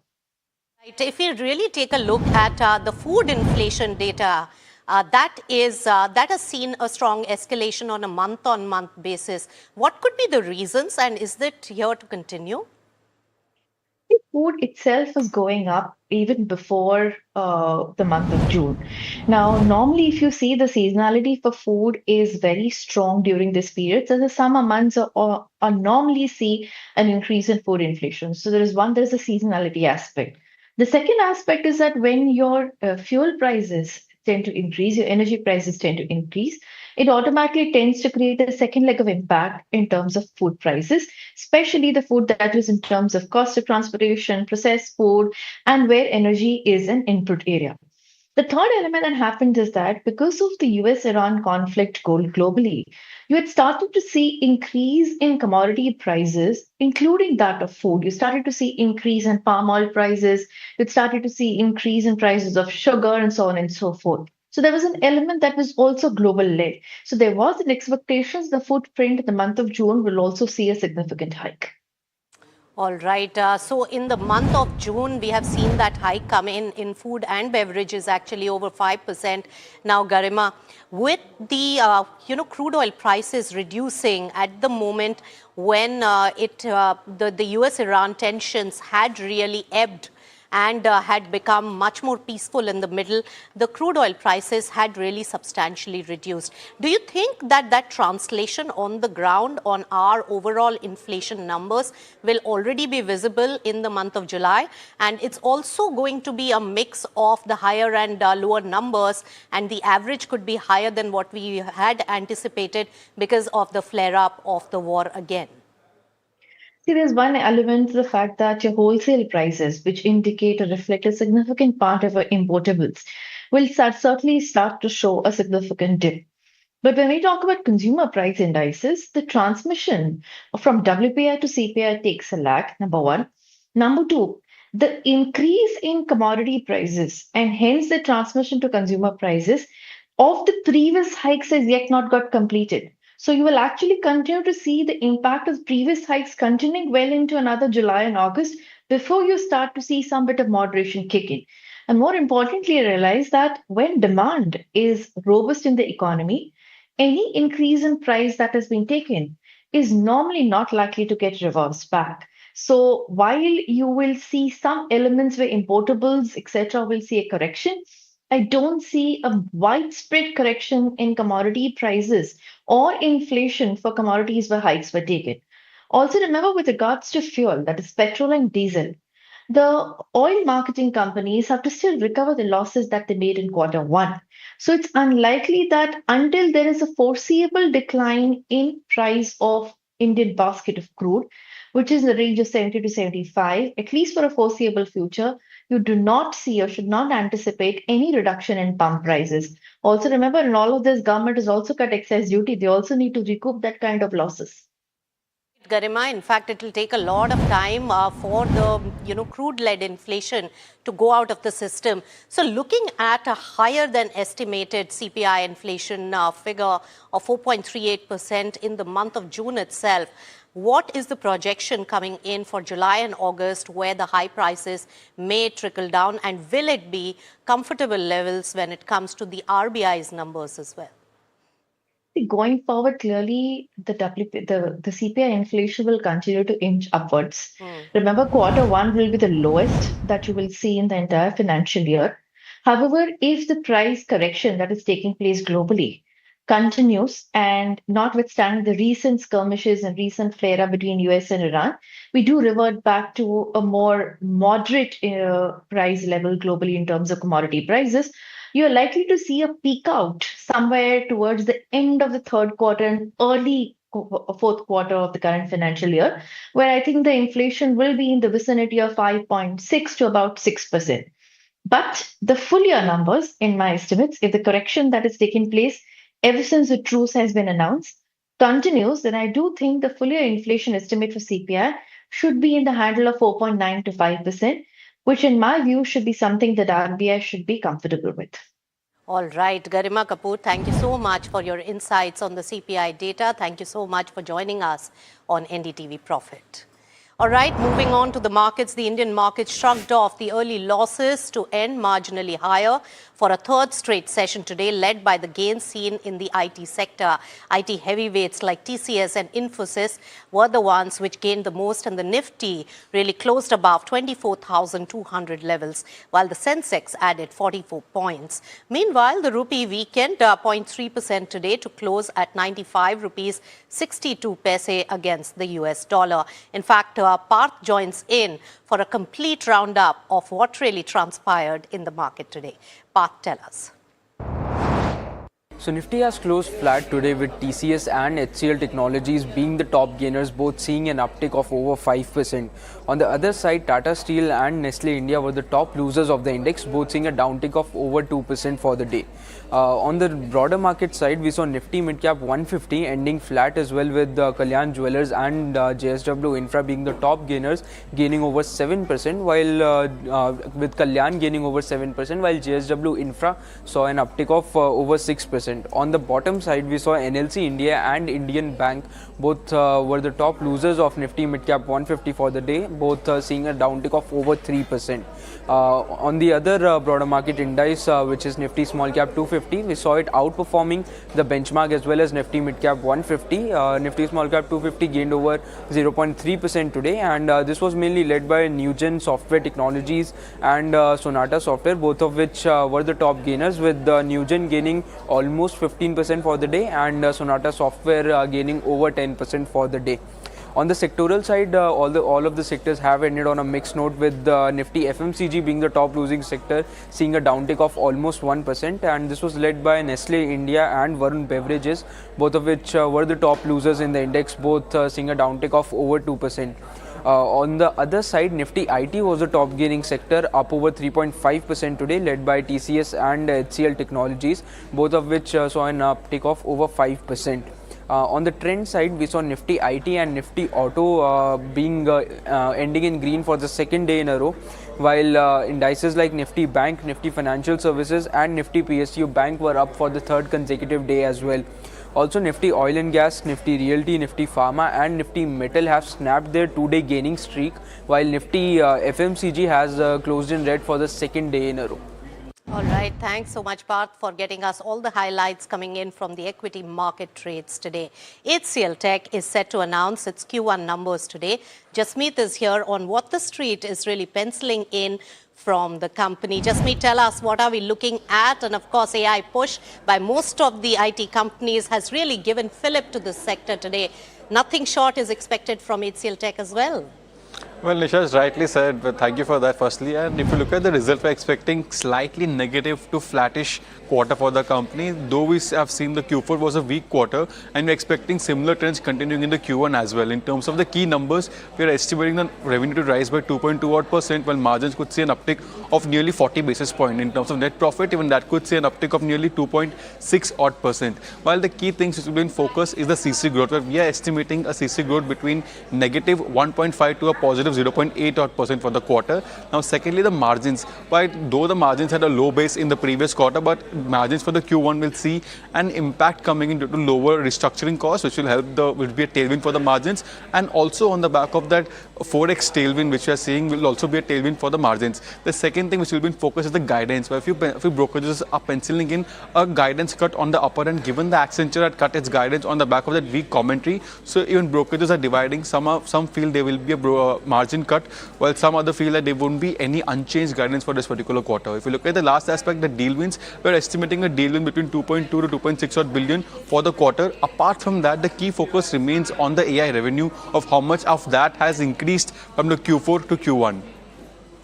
All right. Thank you so much. And HCL Tech numbers expected very soon. Thanks, Jasmeet, for all the details. Now, earlier today, I spoke to Venu Lambu, who's the CEO and MD of LTM, on the company's AI revenue roadmap. And he says that AI is expected to play a bigger role in the business going ahead, with the company really aiming for AI revenue to contribute 50% over the next 3 to 5 years. Listen in.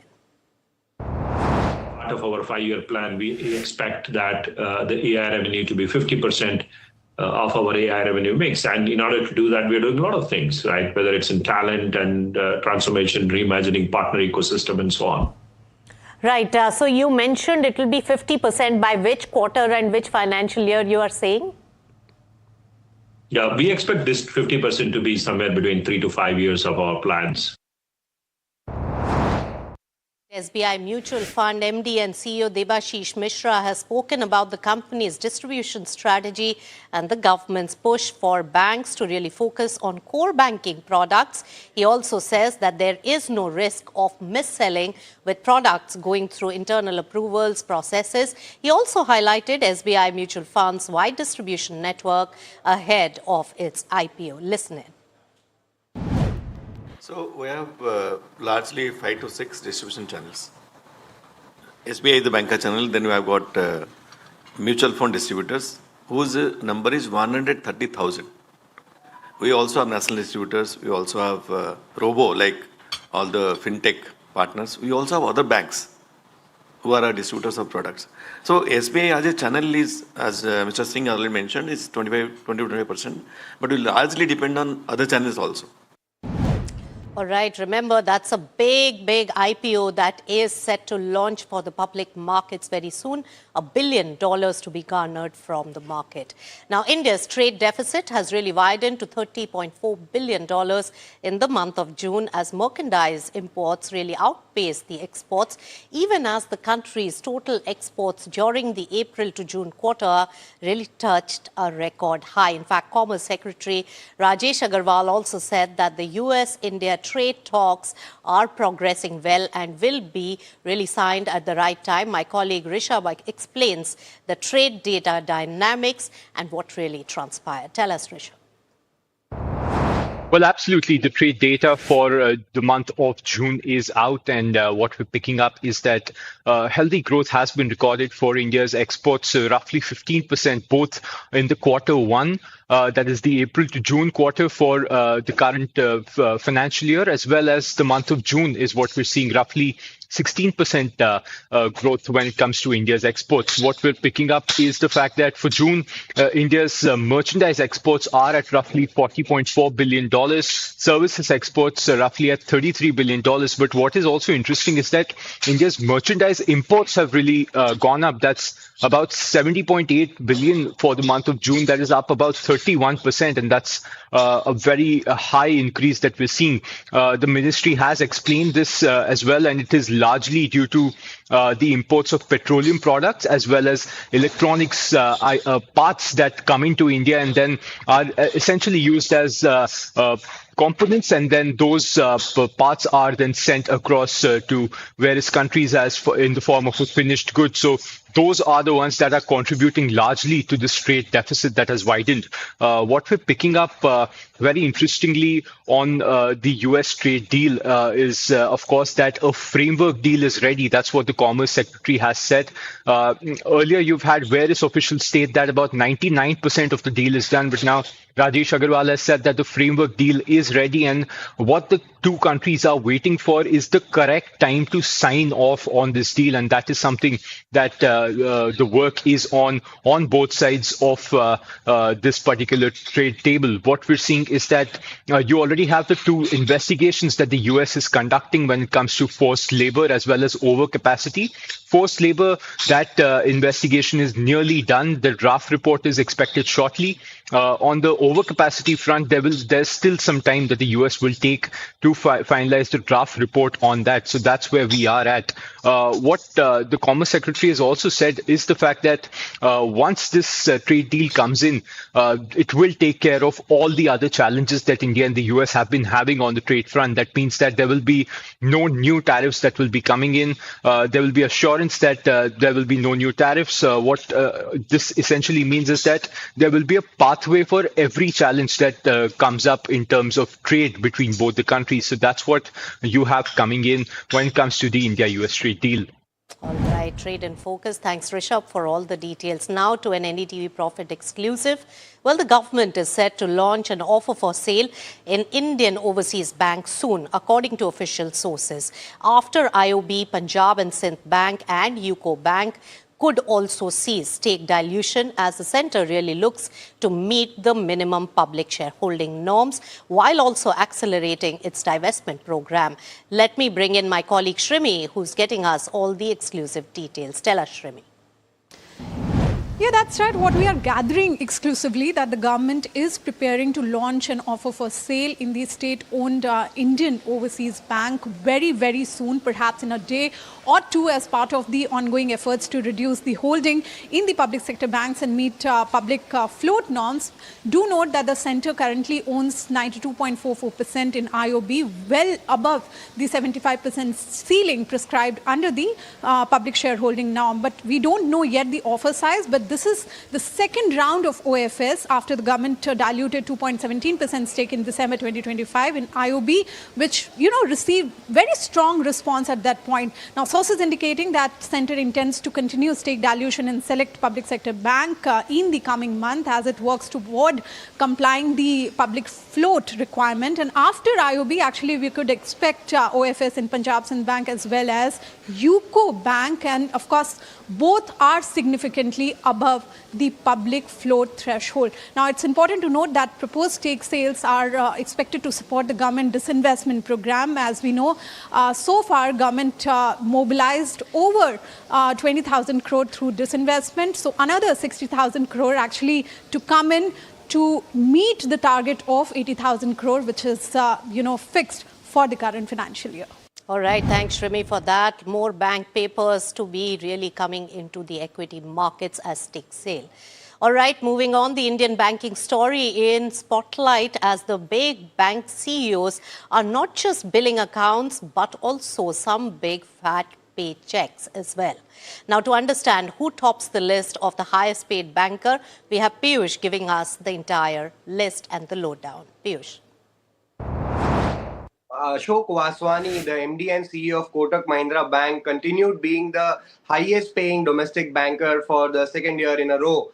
In FY26, Mr. Vaswani earned rupees 17.23 crore in annual pay versus 12.95 crore in the last fiscal. Mr. Vaswani was also granted 3.55 lakh bank stock options for FY26. On the other hand, Mr. Sashidhar Jagdishan, the CEO of country's largest private bank, HDFC Bank, earned around 15.12 crore rupees as annual pay in FY26, which is 19% higher than the last year.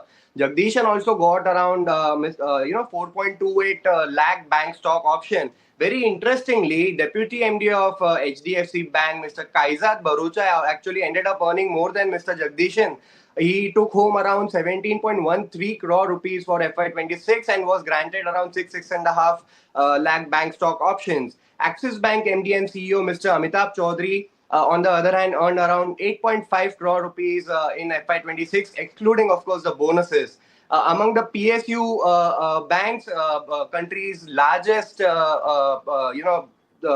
public sector bank and the largest bank, in fact, State Bank of India chairman earned only rupees 43 lakh in FY26, whereas Bank of Baroda's MD and CEO, Mr. Devadatta Chand, earned around 73 lakh rupees in FY26. PSU Bank, this has been an issue at PSU banks where the top management does not come anywhere when it's compared with the private peers in terms of annual compensation. All right. Thanks, Piyush, for accounting for all of that. Big bank CEOs making big bucks there. All right, moving on, the Supreme Court has directed the centre to submit the rules framed to regulate the airfares in the sealed cover within 2 weeks. In fact, the government told the court that the rules are ready and will be placed before the Parliament within 30 days. In fact, the case stems from concerns over steep airfare spikes during the festivals and major events. In fact, Nupur Dongra is really getting us all the details of this very consumer-friendly step being taken by the government. Nupur, what exactly has the Supreme Court asked the centre to do, and what could these proposed rules really mean for air travellers, and how will it really help the air travelling, the private airline space at all? Nupur. Well, in a big development, the Supreme Court has directed the central government to place before it in a sealed cover the rules that have been framed to regulate fluctuating airfares in the country. Remember, from time and again previously, the court has expressed concern about inflated airfares across the country, especially during special occasions or festivals or during holidays. The Supreme Court has today asked the centre to place before it in a sealed cover within 2 weeks the rules that it suggests to bring forward to regulate airfares and to ensure that consumers are not exploited whenever there is a rise in demand for the airfares, especially on occasions like festivals and holidays. Remember, in the previous hearing, the top court had remarked that during the Kumbh Mela, the users were exploited, the consumers were exploited by the airlines given the steep hike in the airfares around those time for that destination. And citing the same example, the top court had in fact asked the centre to bring in rules to regulate airfares. Now the centre told the court that the airfares are ready and it will be placed before the Parliament within 30 days. But still the top court insisted that within 2 weeks those rules should be placed in a sealed cover before the Supreme Court. All right, so an important development there when it comes to the aviation space. Now let's move on to the sporting action, and all of us who really enjoyed the Wimbledon's men's finals, well, it's time to relive that excitement once again. Yannick Sinner has successfully defended his Wimbledon crown, beating Alexander Zverev in a gripping fourth set final. Now, the world number one has also recovered after losing the opening set to win the rest of the sets, claiming his second straight Wimbledon title and fifth Grand Slam crown. Now, Sinner's powerful serving and also composure under pressure proved decisive as he took control from the second set tie-break onwards, which was very exciting. And the victory really further cements the Italian's place at the top of men's tennis and extends his dominance on the biggest stage. So what a sporting weekend that it has been. And with that, it's a wrap on this edition of Profit 360, but do keep it with NDTV Profit. Thank you.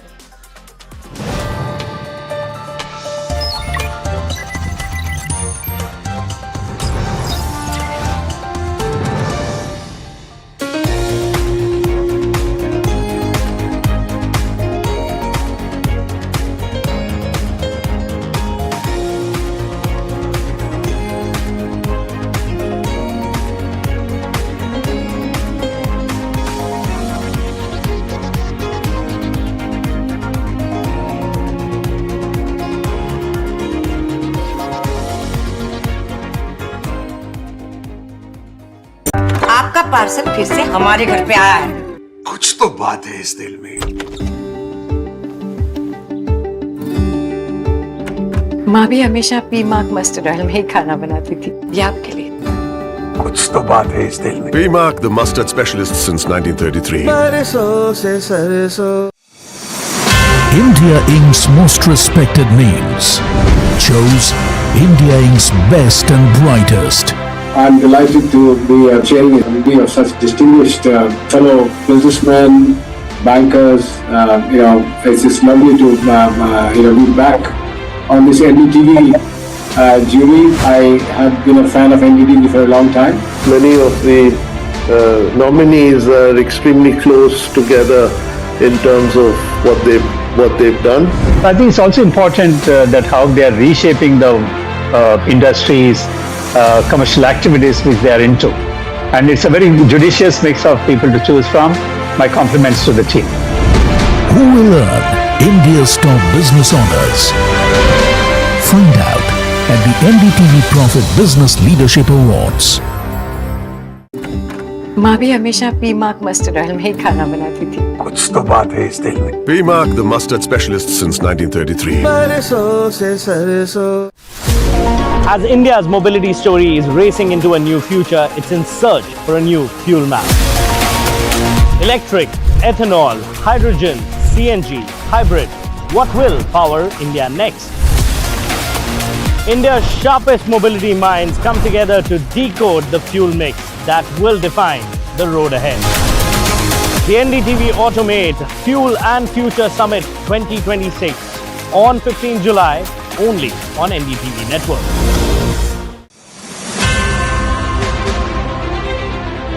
Access to capital, faster regulatory pathways, and market acceptance to create value. And if we get the pieces right, I think we can move from being the pharmacy of the world to being the most innovative lab of the world.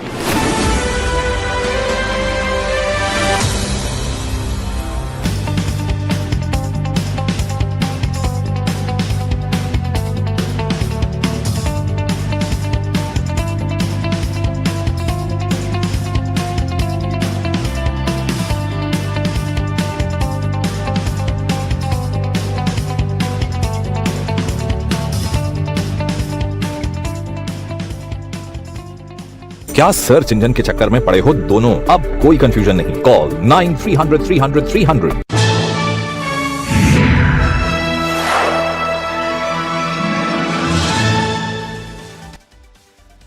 Hello and welcome to KYC. You are watching NDTV Profit with me, Sharad Dubey. This is the show where I get you the hottest companies and also what the news is flowing and will it create alpha for your portfolio or not. Today also I have got a very interesting company for you, and the company has been recently announcing a lot of announcements. It's a Bengaluru based infra and energy solutions company. Of course they have BESS as well as telecom segment. That's where they are actually functioning, and they recently announced an MOU with Bondada Group for battery energy storage system. It's a recently listed company. It was listed last year October 6th, and also from the March lows if you look at the stock, it's up 53%. Now we are talking about BESS segment, and we have been hearing about these announcements for the last 2 weeks. I'm sure you must have guessed by now. The company in focus is Pace Digitech. This is the company which we are talking about, and everybody is talking about it. Is there a first mover advantage at play for this company? That's what we'll try to understand. But what are the key questions? Why are we getting this company? Recently, large announcements coming in. Street is very bullish on this theme, and this theme itself, including the ancillaries, have picked up. Let's look at the second key question. Why are we calling this company? It's the growth outlook for the lithium products. They have started, a lot of announcements and JVs coming up. Also the telecom EPC business. Is there a structural change here, or is this a kind of a legacy business? That's what we'll try to understand. Also, important question to be asked to the management includes the progress on the capacity expansions, from that 2.5 gigawatt to 10 gigawatt of BSS. What's the timeline? Is it going in the right time frame or not? Apart from this, another question we will be asking the management would be, what are the risks associated with the BSS or the telecom segment, because not everything can be rosy, and that's what at KYC we try to give you the other side. Also, international tie-up and JVs on the anvil. If there is any tech kind of or IP kind of a JV, that is something which the street will be watching out for. And of course, the export potential. What's next? Is it Middle East? Is it Africa? We'll get you all those details in KYC. But these are the important questions to be asked, and Venugopal Rao Madisetti, the chairman and MD, will be answering our queries. But let's try to understand ये company करता क्या है. एक साल भी नहीं हुआ इसको IPO में आए हुए, लेकिन पेज डिजिटेक न्यूज़ पे न्यूज़ आ रही है. But what's the call company about? Bengaluru-based integrated infra and energy solutions company. Now let's divide that into two parts. One is of course the telecom, other is in the energy segment. This is what we talk about, telecom and ICT and the energy segment. Also, let's get into much more details about what happens next.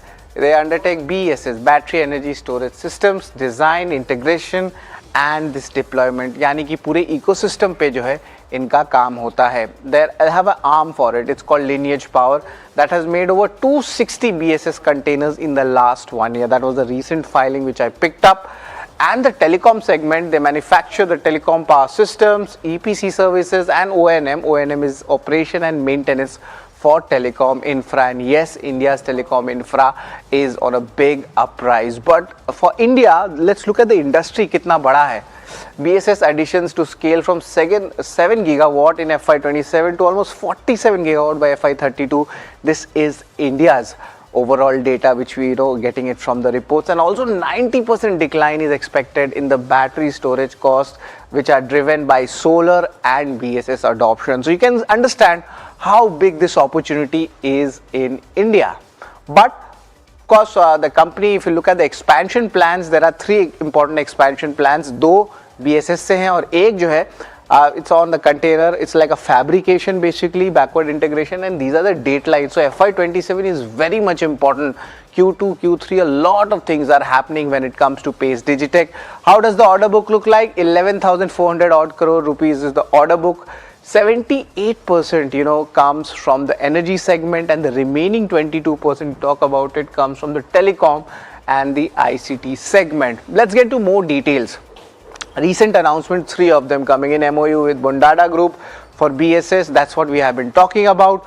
Also, let's pull out the second MOU which has been signed, and this is also from the BSS segment. This is from Onward Solar Power and Kalpa Power. This is what I'm talking about. And interestingly, for lithium, they have tied up with RG Tech. It's a Chinese company for lithium ion battery cells. So a lot of future forward sectors the company is pushing forward, and perhaps that's why there's a lot of interest in the counter, and that's why we have got you this in KYC.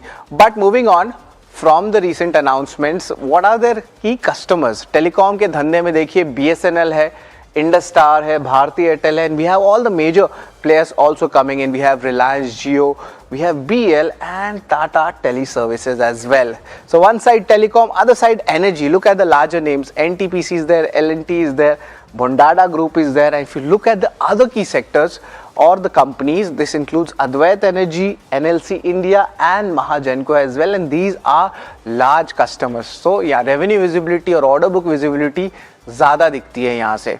But what may work for the company? That's very much important, and I have made it into 5 concise points so that you don't have to research so much.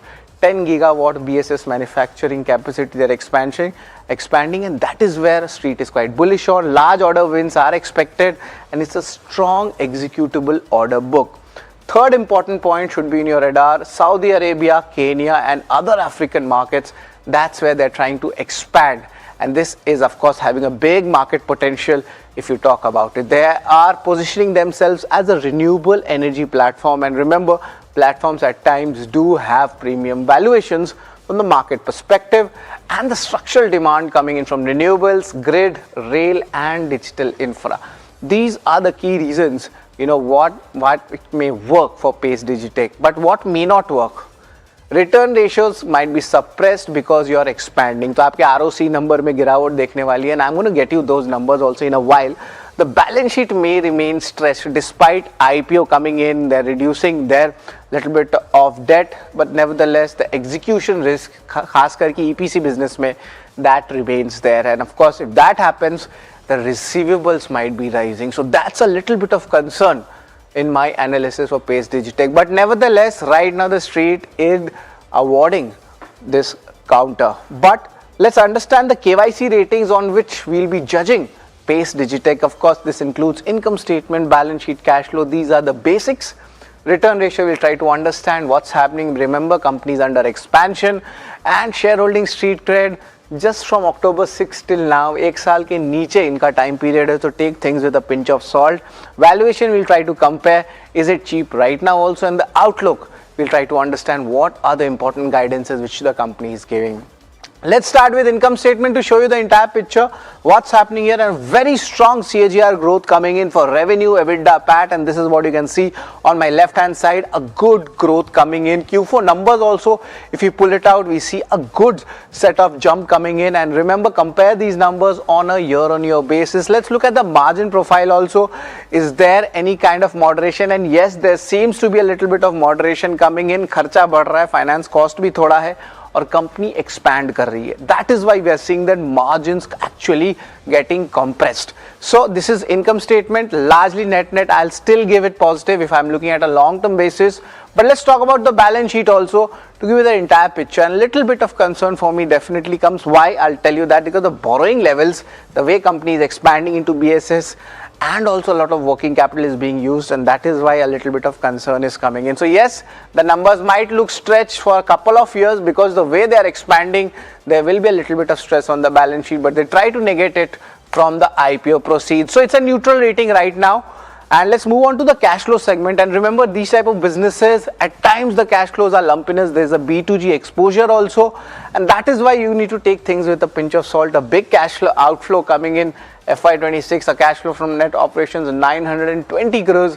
EBITDA conversion was pretty decent. Net cash flow still on the positive. So let's take it with a pinch of salt, give it more time to judge the company, and I'm going to give this a neutral rating. Return ratio, that's where the concern is coming in. That's what I was talking about. Company expand करी तो return ratios में pressure तो आएगा. March 24, it's around 53%, and see the downtick coming in. 25, it's 41, and now another fall around that 21%. So this is something which, as per this parameter, is on the negative side. So I'm going to give this a neutral rating. Let's talk about shareholding. What's the story looking like? And remember, the story is very short as of now. Nothing major has changed. FIs, DIs still holding up their positions. DI is actually increasing it, while FI slight decrease coming in, but promoter stake and public stake largely unchanged. So let's give it this a neutral rating. But let's talk about the street cred. From the IPO prices, has the story moved? I mentioned you about the March lows momentum. The stock is up 53%. But to be honest, if you are there from the IPO, nothing much has changed. It's largely flattish or slightly dipping, be it IPO price or listing price. And this year it's itself around 15% growth has come in. So if people have entered in the dip, congratulations. The ones who are already there in the IPO, right now nothing much has happened, but you need to give it more time if you're a long-term investor. So it's a neutral rating as per my analysis. Valuations, let's have a look. The company is going into future right now. The lowest valuation was 13 times. The peak and current are coming at a 12-month P ratio of 16 times. Largely, it seems the way the company is going at it, it's fairly priced right now. IPO के भाव पे जो है आया हुआ है, valuations do seem attractive a bit if you compare that with the global peers. So I have given this a thumbs up. The last one, but not the least, is the outlook. This is where we look at the numbers, what the company wants. The larger orders is expected in BSS segment, more is expected. That's what the street is also factoring in right now. And looking at the guidance, it's around 3,200 to 3,400 crore rupees for FY27. And this number goes up for FY28. If you could show that number, it's between that 4,000 to 4,200 crore mark. And lastly, another important outlook would be the backward integration at play. Now, how much does that help the margins, and by when does that happen? That's the important question. But as of now, outlook is strong, so I've given this a thumbs up. Let's do a revision of the KYC ratings for Pace Digitech. Where does it stand? Largely, income statement has been good, but return ratios under pressure on expansion. These are neutral points which I'm talking about.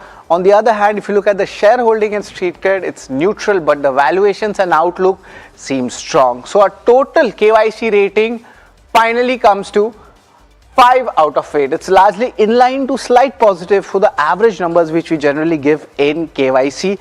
But to take forward this conversation, we'll be joined in by the speaker of the company. He's the CMD, Venugopal Rao Madhisetti. He's the chairman and managing director at Pace Digitech, and he founded this company, the Pace Power Systems, in the year 2007. And interestingly, a very important acquisition was there from the GE Power in 2014, and this is where the BSS comes in, which is the wholly owned arm. So it'll be a very interesting conversation with the management. We are joined in by Venugopal Rao Madhisetti. He's the chairman and MD at Pace Digitech. Good afternoon, Venugopal sir. It's always a pleasure to have you with us at NDTV Profit, and of course, first time coming in KYC also this year. Just wanted to understand, sir, a lot of announcements coming in the BSS segment. How are these announcements looking like? Any key timelines for it? And yes, the order book outlook, at least for this segment. Yeah, good morning. Yes, there are a lot of announcements are coming because BESS is an evolving subject, and there's a lot of traction to it. And as late as last week, we had participated in India Energy Storage Week. It was an event and exhibition in Delhi. So we had the Minister for Power and the Minister MOS for the MNRE. They had visited this event and they visited our stalls. And during their speech also, they mentioned that energy storage is very, very critical for the country. And out of that, battery energy storage system is gaining a lot of traction because of the faster implementation as well as the prices that have come down in the last 2-3 years. So that makes battery systems as the prime source of energy storage for the renewable energy now. So yes, we do have a lot of a lot of announcements, a lot of partnerships, a lot of MOUs getting signed. Yeah. Right. So there is a bullish sentiment coming in, especially on the order outlook front for BSS segment. But I want to get a little bit more into the details about it. There's a lot of capacity expansion at play. Around 2.5 gigawatts of current capacity, it seems like it's there, and you're expanding. Each quarter there's an expansion coming in. I wanted to understand, the timelines which you have given. Are you sticking to that? The expansion will happen as per the timelines, and if yes, by the end of FY27 or beginning of FY28, what will be the overall capacity? And I'm talking about the BSS segment only. Yeah, the capacity expansion is already in place now. From 2.5, we have expanded to 5, which is just getting commissioned probably in this month itself. And then we are already constructed the factory for the 5 to 10 gigawatt hour capacity. Equipments have been ordered, and the equipment is delivery is expected in October. So yes, before December itself will be 10 gigawatt hour capacity. That will be the biggest operational capacity in the country for the BESS systems. So this market definitely becomes very big in the BSS segment, and the street is actually factoring in that you are a first mover advantage, and that's what the company is also claiming. I wanted to understand the lithium product angle also. There was a tie-up with a Chinese company, just after your earnings. I have been tracking that, but how big this market is, and can we expect more of these tie-ups in this segment as well? Yes, we need that because the lithium is the prime, source or the prime input for this energy storage systems. And unfortunately, as of now, we do not have the cell manufactured in India. So we obviously depend upon the suppliers outside the country. And we need to have a strong supply chain built to have this kind of large capacities to be executed. So keeping that in mind, we are continuously working on strengthening our supply chain. As part of that, we had announced that 3 gigawatt hour from one good supplier after almost 6 months of evaluation by our technical teams and the supply chain teams. We have finalized that. So supply chain becomes very critical for the lithium-ion battery systems because we depend upon them. So obviously we need to secure our supply chain as well. So we are in that direction, finalizing those partnerships with good suppliers for us. Let's get our discussion on the telecom segment also. How are the EPC works looking like? How's the order book, client confidence coming in the telecom segment? I presume you also have your operation maintenance work as well. And there's a lot of announcements coming in the telecom infra for India as well. We are at a point of an inflection. But how does your company position yourself in this telecom segment? In the telecom infrastructure, we are a quite strong player, and we have been in the telecom business right from the beginning. So that's our where I started my journey as an entrepreneur. We do have a healthy order book, and for us, telecom is ongoing. So we generally, we are in the telecom tower side as well as the telecom, the fiber optic cable network side, and we are the end-to-end, network builder. And then we also manage those networks under operations and maintenance contracts. So telecom is doing well, but then telecom cannot give us the kind of target, the plans what we have for our expansions or our revenues. So that's where the energy storage also will complement with telecom, so that both put together give us the required numbers for us. So that's what is we are driving both of them parallelly, and both of them are quite strongly in terms of the complete value chain, right from the manufacturing of the products to the the projects and then the services. So we are in the complete value chain of these two business verticals. And Venugopal sir, what about the international tie-ups? Because this requires a lot of IP, this requires a good tech support, and maybe you are also going after some new markets, the exports, especially in the Middle East or Africa. Wanted to understand the international angle to it, the export angle as well as the tie-up or a JV angle. See, obviously, when we are building large capacity of 10 gigawatt hour capacity, so we do also need to secure the long-term businesses and partnerships. So that's where we are working with there's a good partner based in Saudi Arabia. We already got some sample orders. That market is also quite promising over the next 3 to 5 years. Similarly, we have our office based in Africa, that is Nairobi.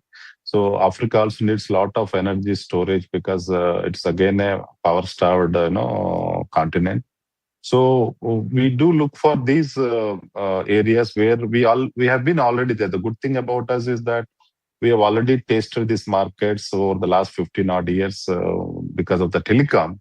So for us, it's natural to expand into the energy sector as well in these regions. So that's where our teams are working in the energy storage as well. Right. Venugopal sir, I just wanted to understand a little bit about the model of this front. Of course, you have two segments, you have BSS and telco, but what are the risks associated with it? If somebody wants to study, there are some risks like the execution risk, or you could say some technology risk. So if you could just give us that example, from your experience itself, what are the risks associated with this kind of businesses? The telecom, it's for us, it is our more than 20 odd years since we are in this game. So telecom, we do not see any challenge or the risks. We have already gone through this many number of cycles in that segment. Coming to the battery energy storage systems, the risks I would perceive it as that we are depending on China for most of our raw materials at the moment. While we are trying to localize this, other than the cell manufacturing, at least in this year itself, we are working in the direction towards localizing the most of the components. But the cell remains still, kind of, product that we depend upon China. That's a risk for us. So for us to mitigate that risk, obviously we have to get into the cell manufacturing as well. We are also waiting for the government to announce some, kind of incentives or some policy decisions towards, the cell manufacturing in India. For example, when I met the minister last week during this event, we were promised that PLA scheme for the energy storage, grid level energy storage is expected next 10 days. So we obviously will wait for those kind of schemes to come in. And that would encourage us to further do the investments in the cell manufacturing. So that is the most important critical. Today we depend upon somebody. So I think we will have to plug that. Even we seek government support in that direction. Nicely stated. Thank you very much, Venugopal sir, for taking out your time and giving your views to NDTV Profit at KYC. It's always a pleasure to have you with us. So that's a very interesting take coming in from the management of Pace Digitech. A lot of BSS orders coming in. Of course, there's a B2G exposure also. but a little bit of concerns definitely are there on the execution risk. But the stock has moved up more than 50% from March lows. Interesting, right? For stories like this, keep watching NDTV Profit at KYC. Thank you.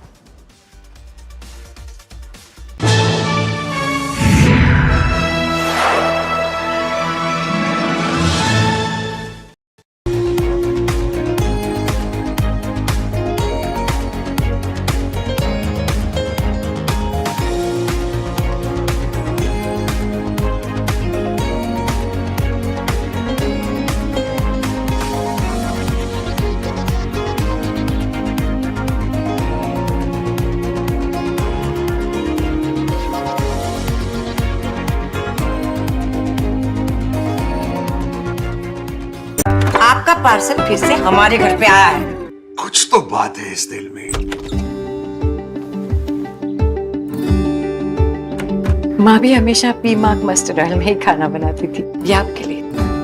कुछ तो बात है इस दिल में। PMark, the mustard specialist since 1933. India Inc.'s most respected names chose India Inc.'s best and brightest. These kind of awards and jury lineup, you are truly giving it the right weightage. The eminent juries who are here, and that itself speaks for the commitment towards highlighting the advantage which India is having. What I am looking for in this is that we should be awarding companies and individuals who have focused not only on growth but also on bringing good governance. Be part of the jury and vote on the people, the men, the women, the companies in India who have the right stuff is a great opportunity for us. Who will earn India's top business honors? Find out at the NDTV Profit Business Leadership Awards.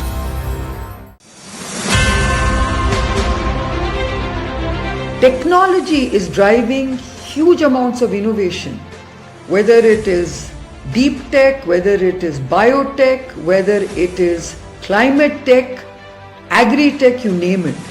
Young entrepreneurs are taking on risk, they are innovating, and they are keen to create value.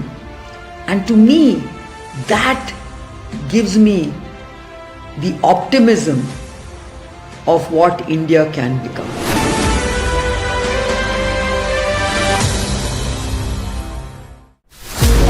As India's mobility story is racing into a new future, it's in search for a new fuel map. Electric, ethanol, hydrogen, CNG, hybrid. What will power India next? India's sharpest mobility minds come together to decode the fuel mix that will define the road ahead. The NDTV Automate Fuel and Future Summit 2026 on 15 July only on NDTV Network. India's unshakable news habit. NDTV.com is India's #1 English news website.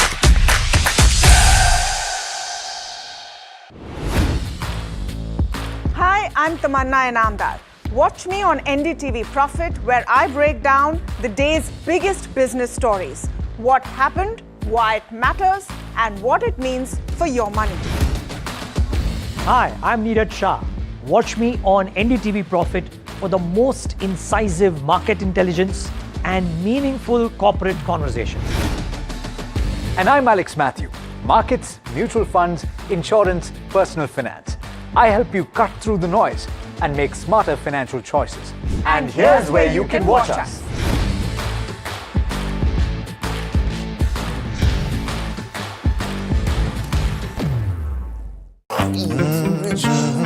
The news, Ayush. Since when do we do scripts? Fair point. Picture this. The biggest stage. Floodlights. Wow. 4K, the works. Where's the hook? There's going to be celebrities and guaranteed eyeballs. Where's the hook? Think about this. Front page advertisements and hoardings. Bro, where's the hook? Cross-platform, digital first, virality. Without a hook, no way. The message is clear. It's 2026. You've got to be real in a world of reels. You've got to be original in a world where everything seems generated. That's it. That's what we're looking for. The best campaign, the hottest trends, the smartest brand moves on our new show. But wait, what do we call it? The Hook.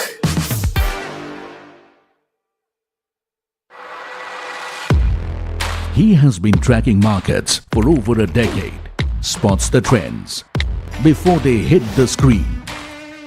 And he is now bringing his analysis to the show that the market watches. Watch Sharad Dubey on Know Your Company, a show that puts the most traded stocks under the scanner. We dissect the company so that you, the investor, don't have to get the management to answer questions relevant to you. Watch Know Your Company weekdays at 11:30 a.m. to understand your next big bet.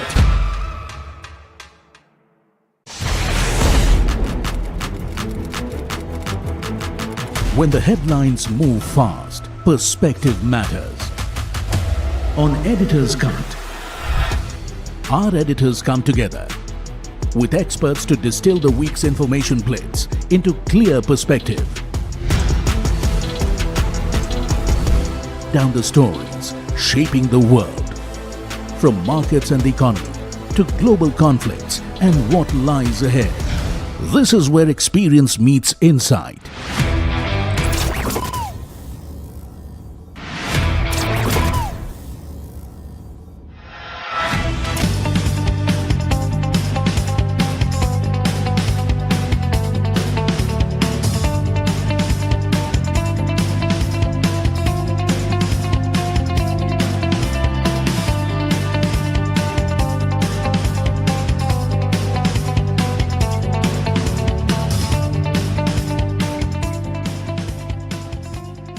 क्या search engine के चक्कर में पड़े हो दोनों? अब कोई confusion नहीं। Call 9300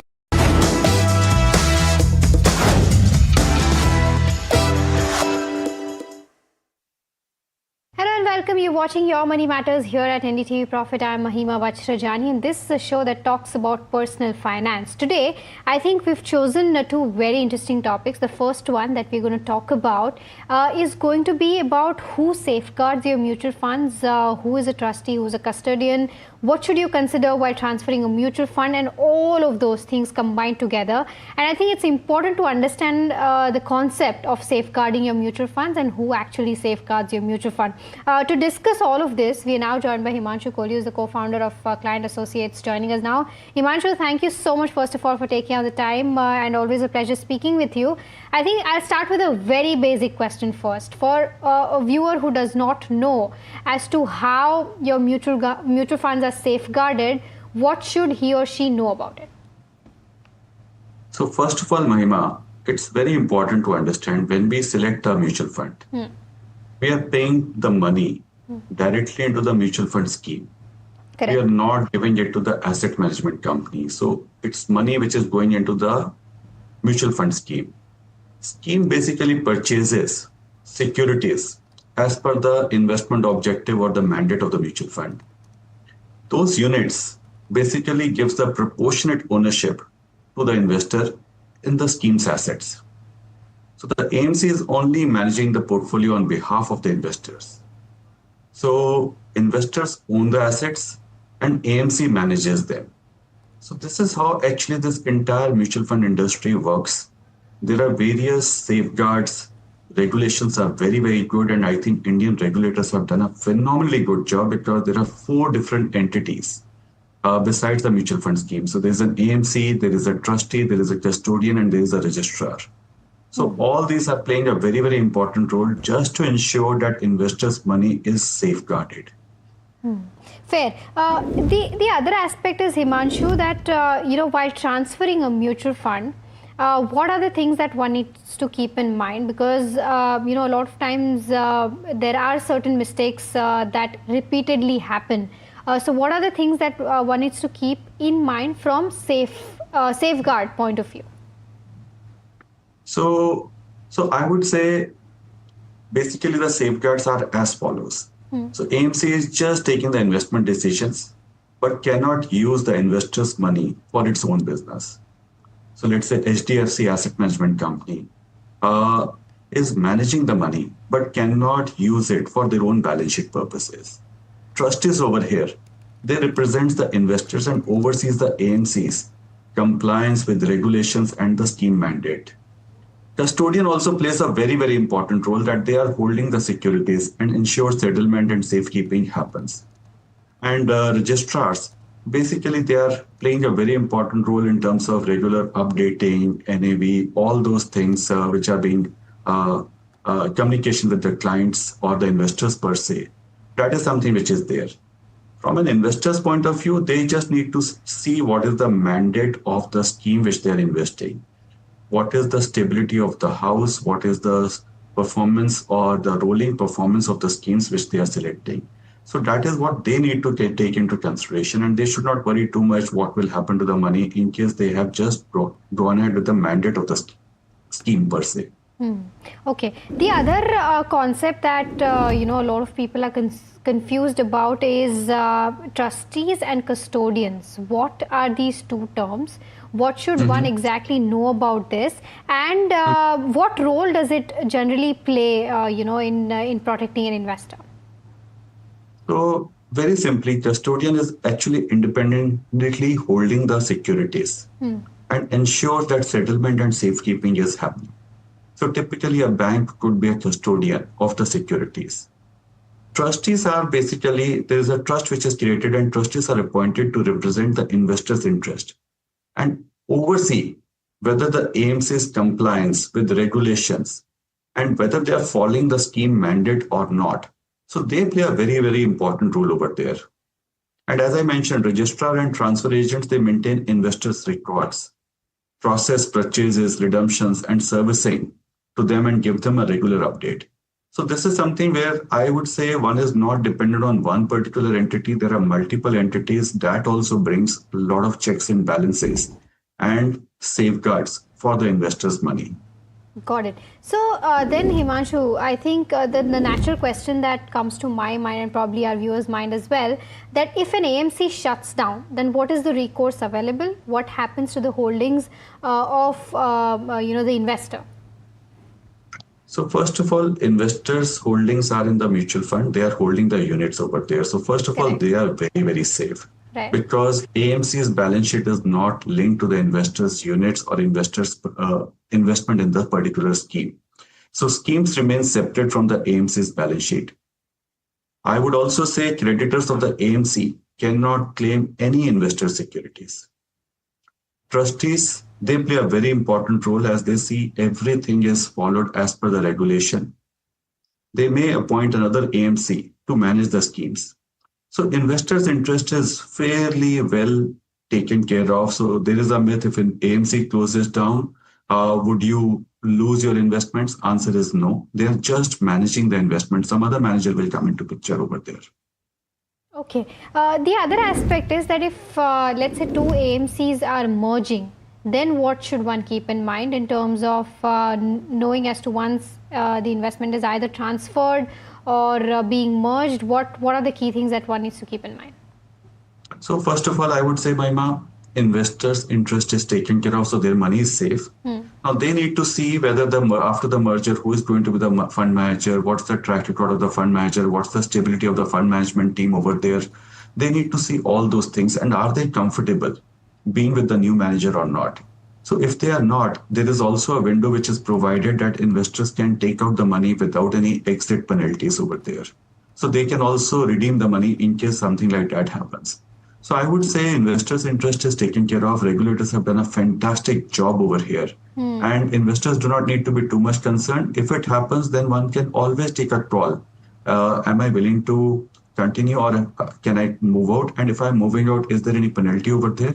And there is a window which is provided where you can just exit without any penalties over there. This is one aspect of it, right? But the other aspect is also that, when you choose a particular fund house or a particular, mutual fund that belongs to that fund house, there are certain things that you always look at, right? There's governance, there's risk management, there's also an investment process that each fund house follows. how important are these to analyze before choosing a mutual fund, especially because at the end of the day, these are the factors that will help you realize as to how safe is a mutual fund, right? So these are, Mahima, some of the most important aspects which you have mentioned. So whether it's the governance standards being followed, what is the stability of the fund management team? Is there a risk management processes which is being followed? What is the experience and scale of the business? Is there a transparency or communication which is adequately happening over there? So investors should focus on the long-term performance and consistency of performance through different market cycles. They should avoid choosing a scheme or an investment purely on the basis of the recent performance or recency bias. So this is something which I would say. So all these things, governance is very, very important. Transparency is very important. Communication is very important. Consistency is very, very important. So then, Himanshu, the other question is that should an investor focus more on the fund manager or fund house, or both of them are equally important? Both of them are equally important. Fund manager in terms of the performance, fund house in terms of governance, transparency, communication. So those are some of the things which are extremely important. Have there been any cases where there has been a misuse of your mutual fund, or in terms of any frauds that have happened that one needs to keep in mind ever? I mean, if there has been an instance. So I would say in India, mutual fund industry has done very, very well in terms of transparency, in terms of communication, in terms of governance. So I would say both the regulators as well as the asset management companies, they have played a very important role to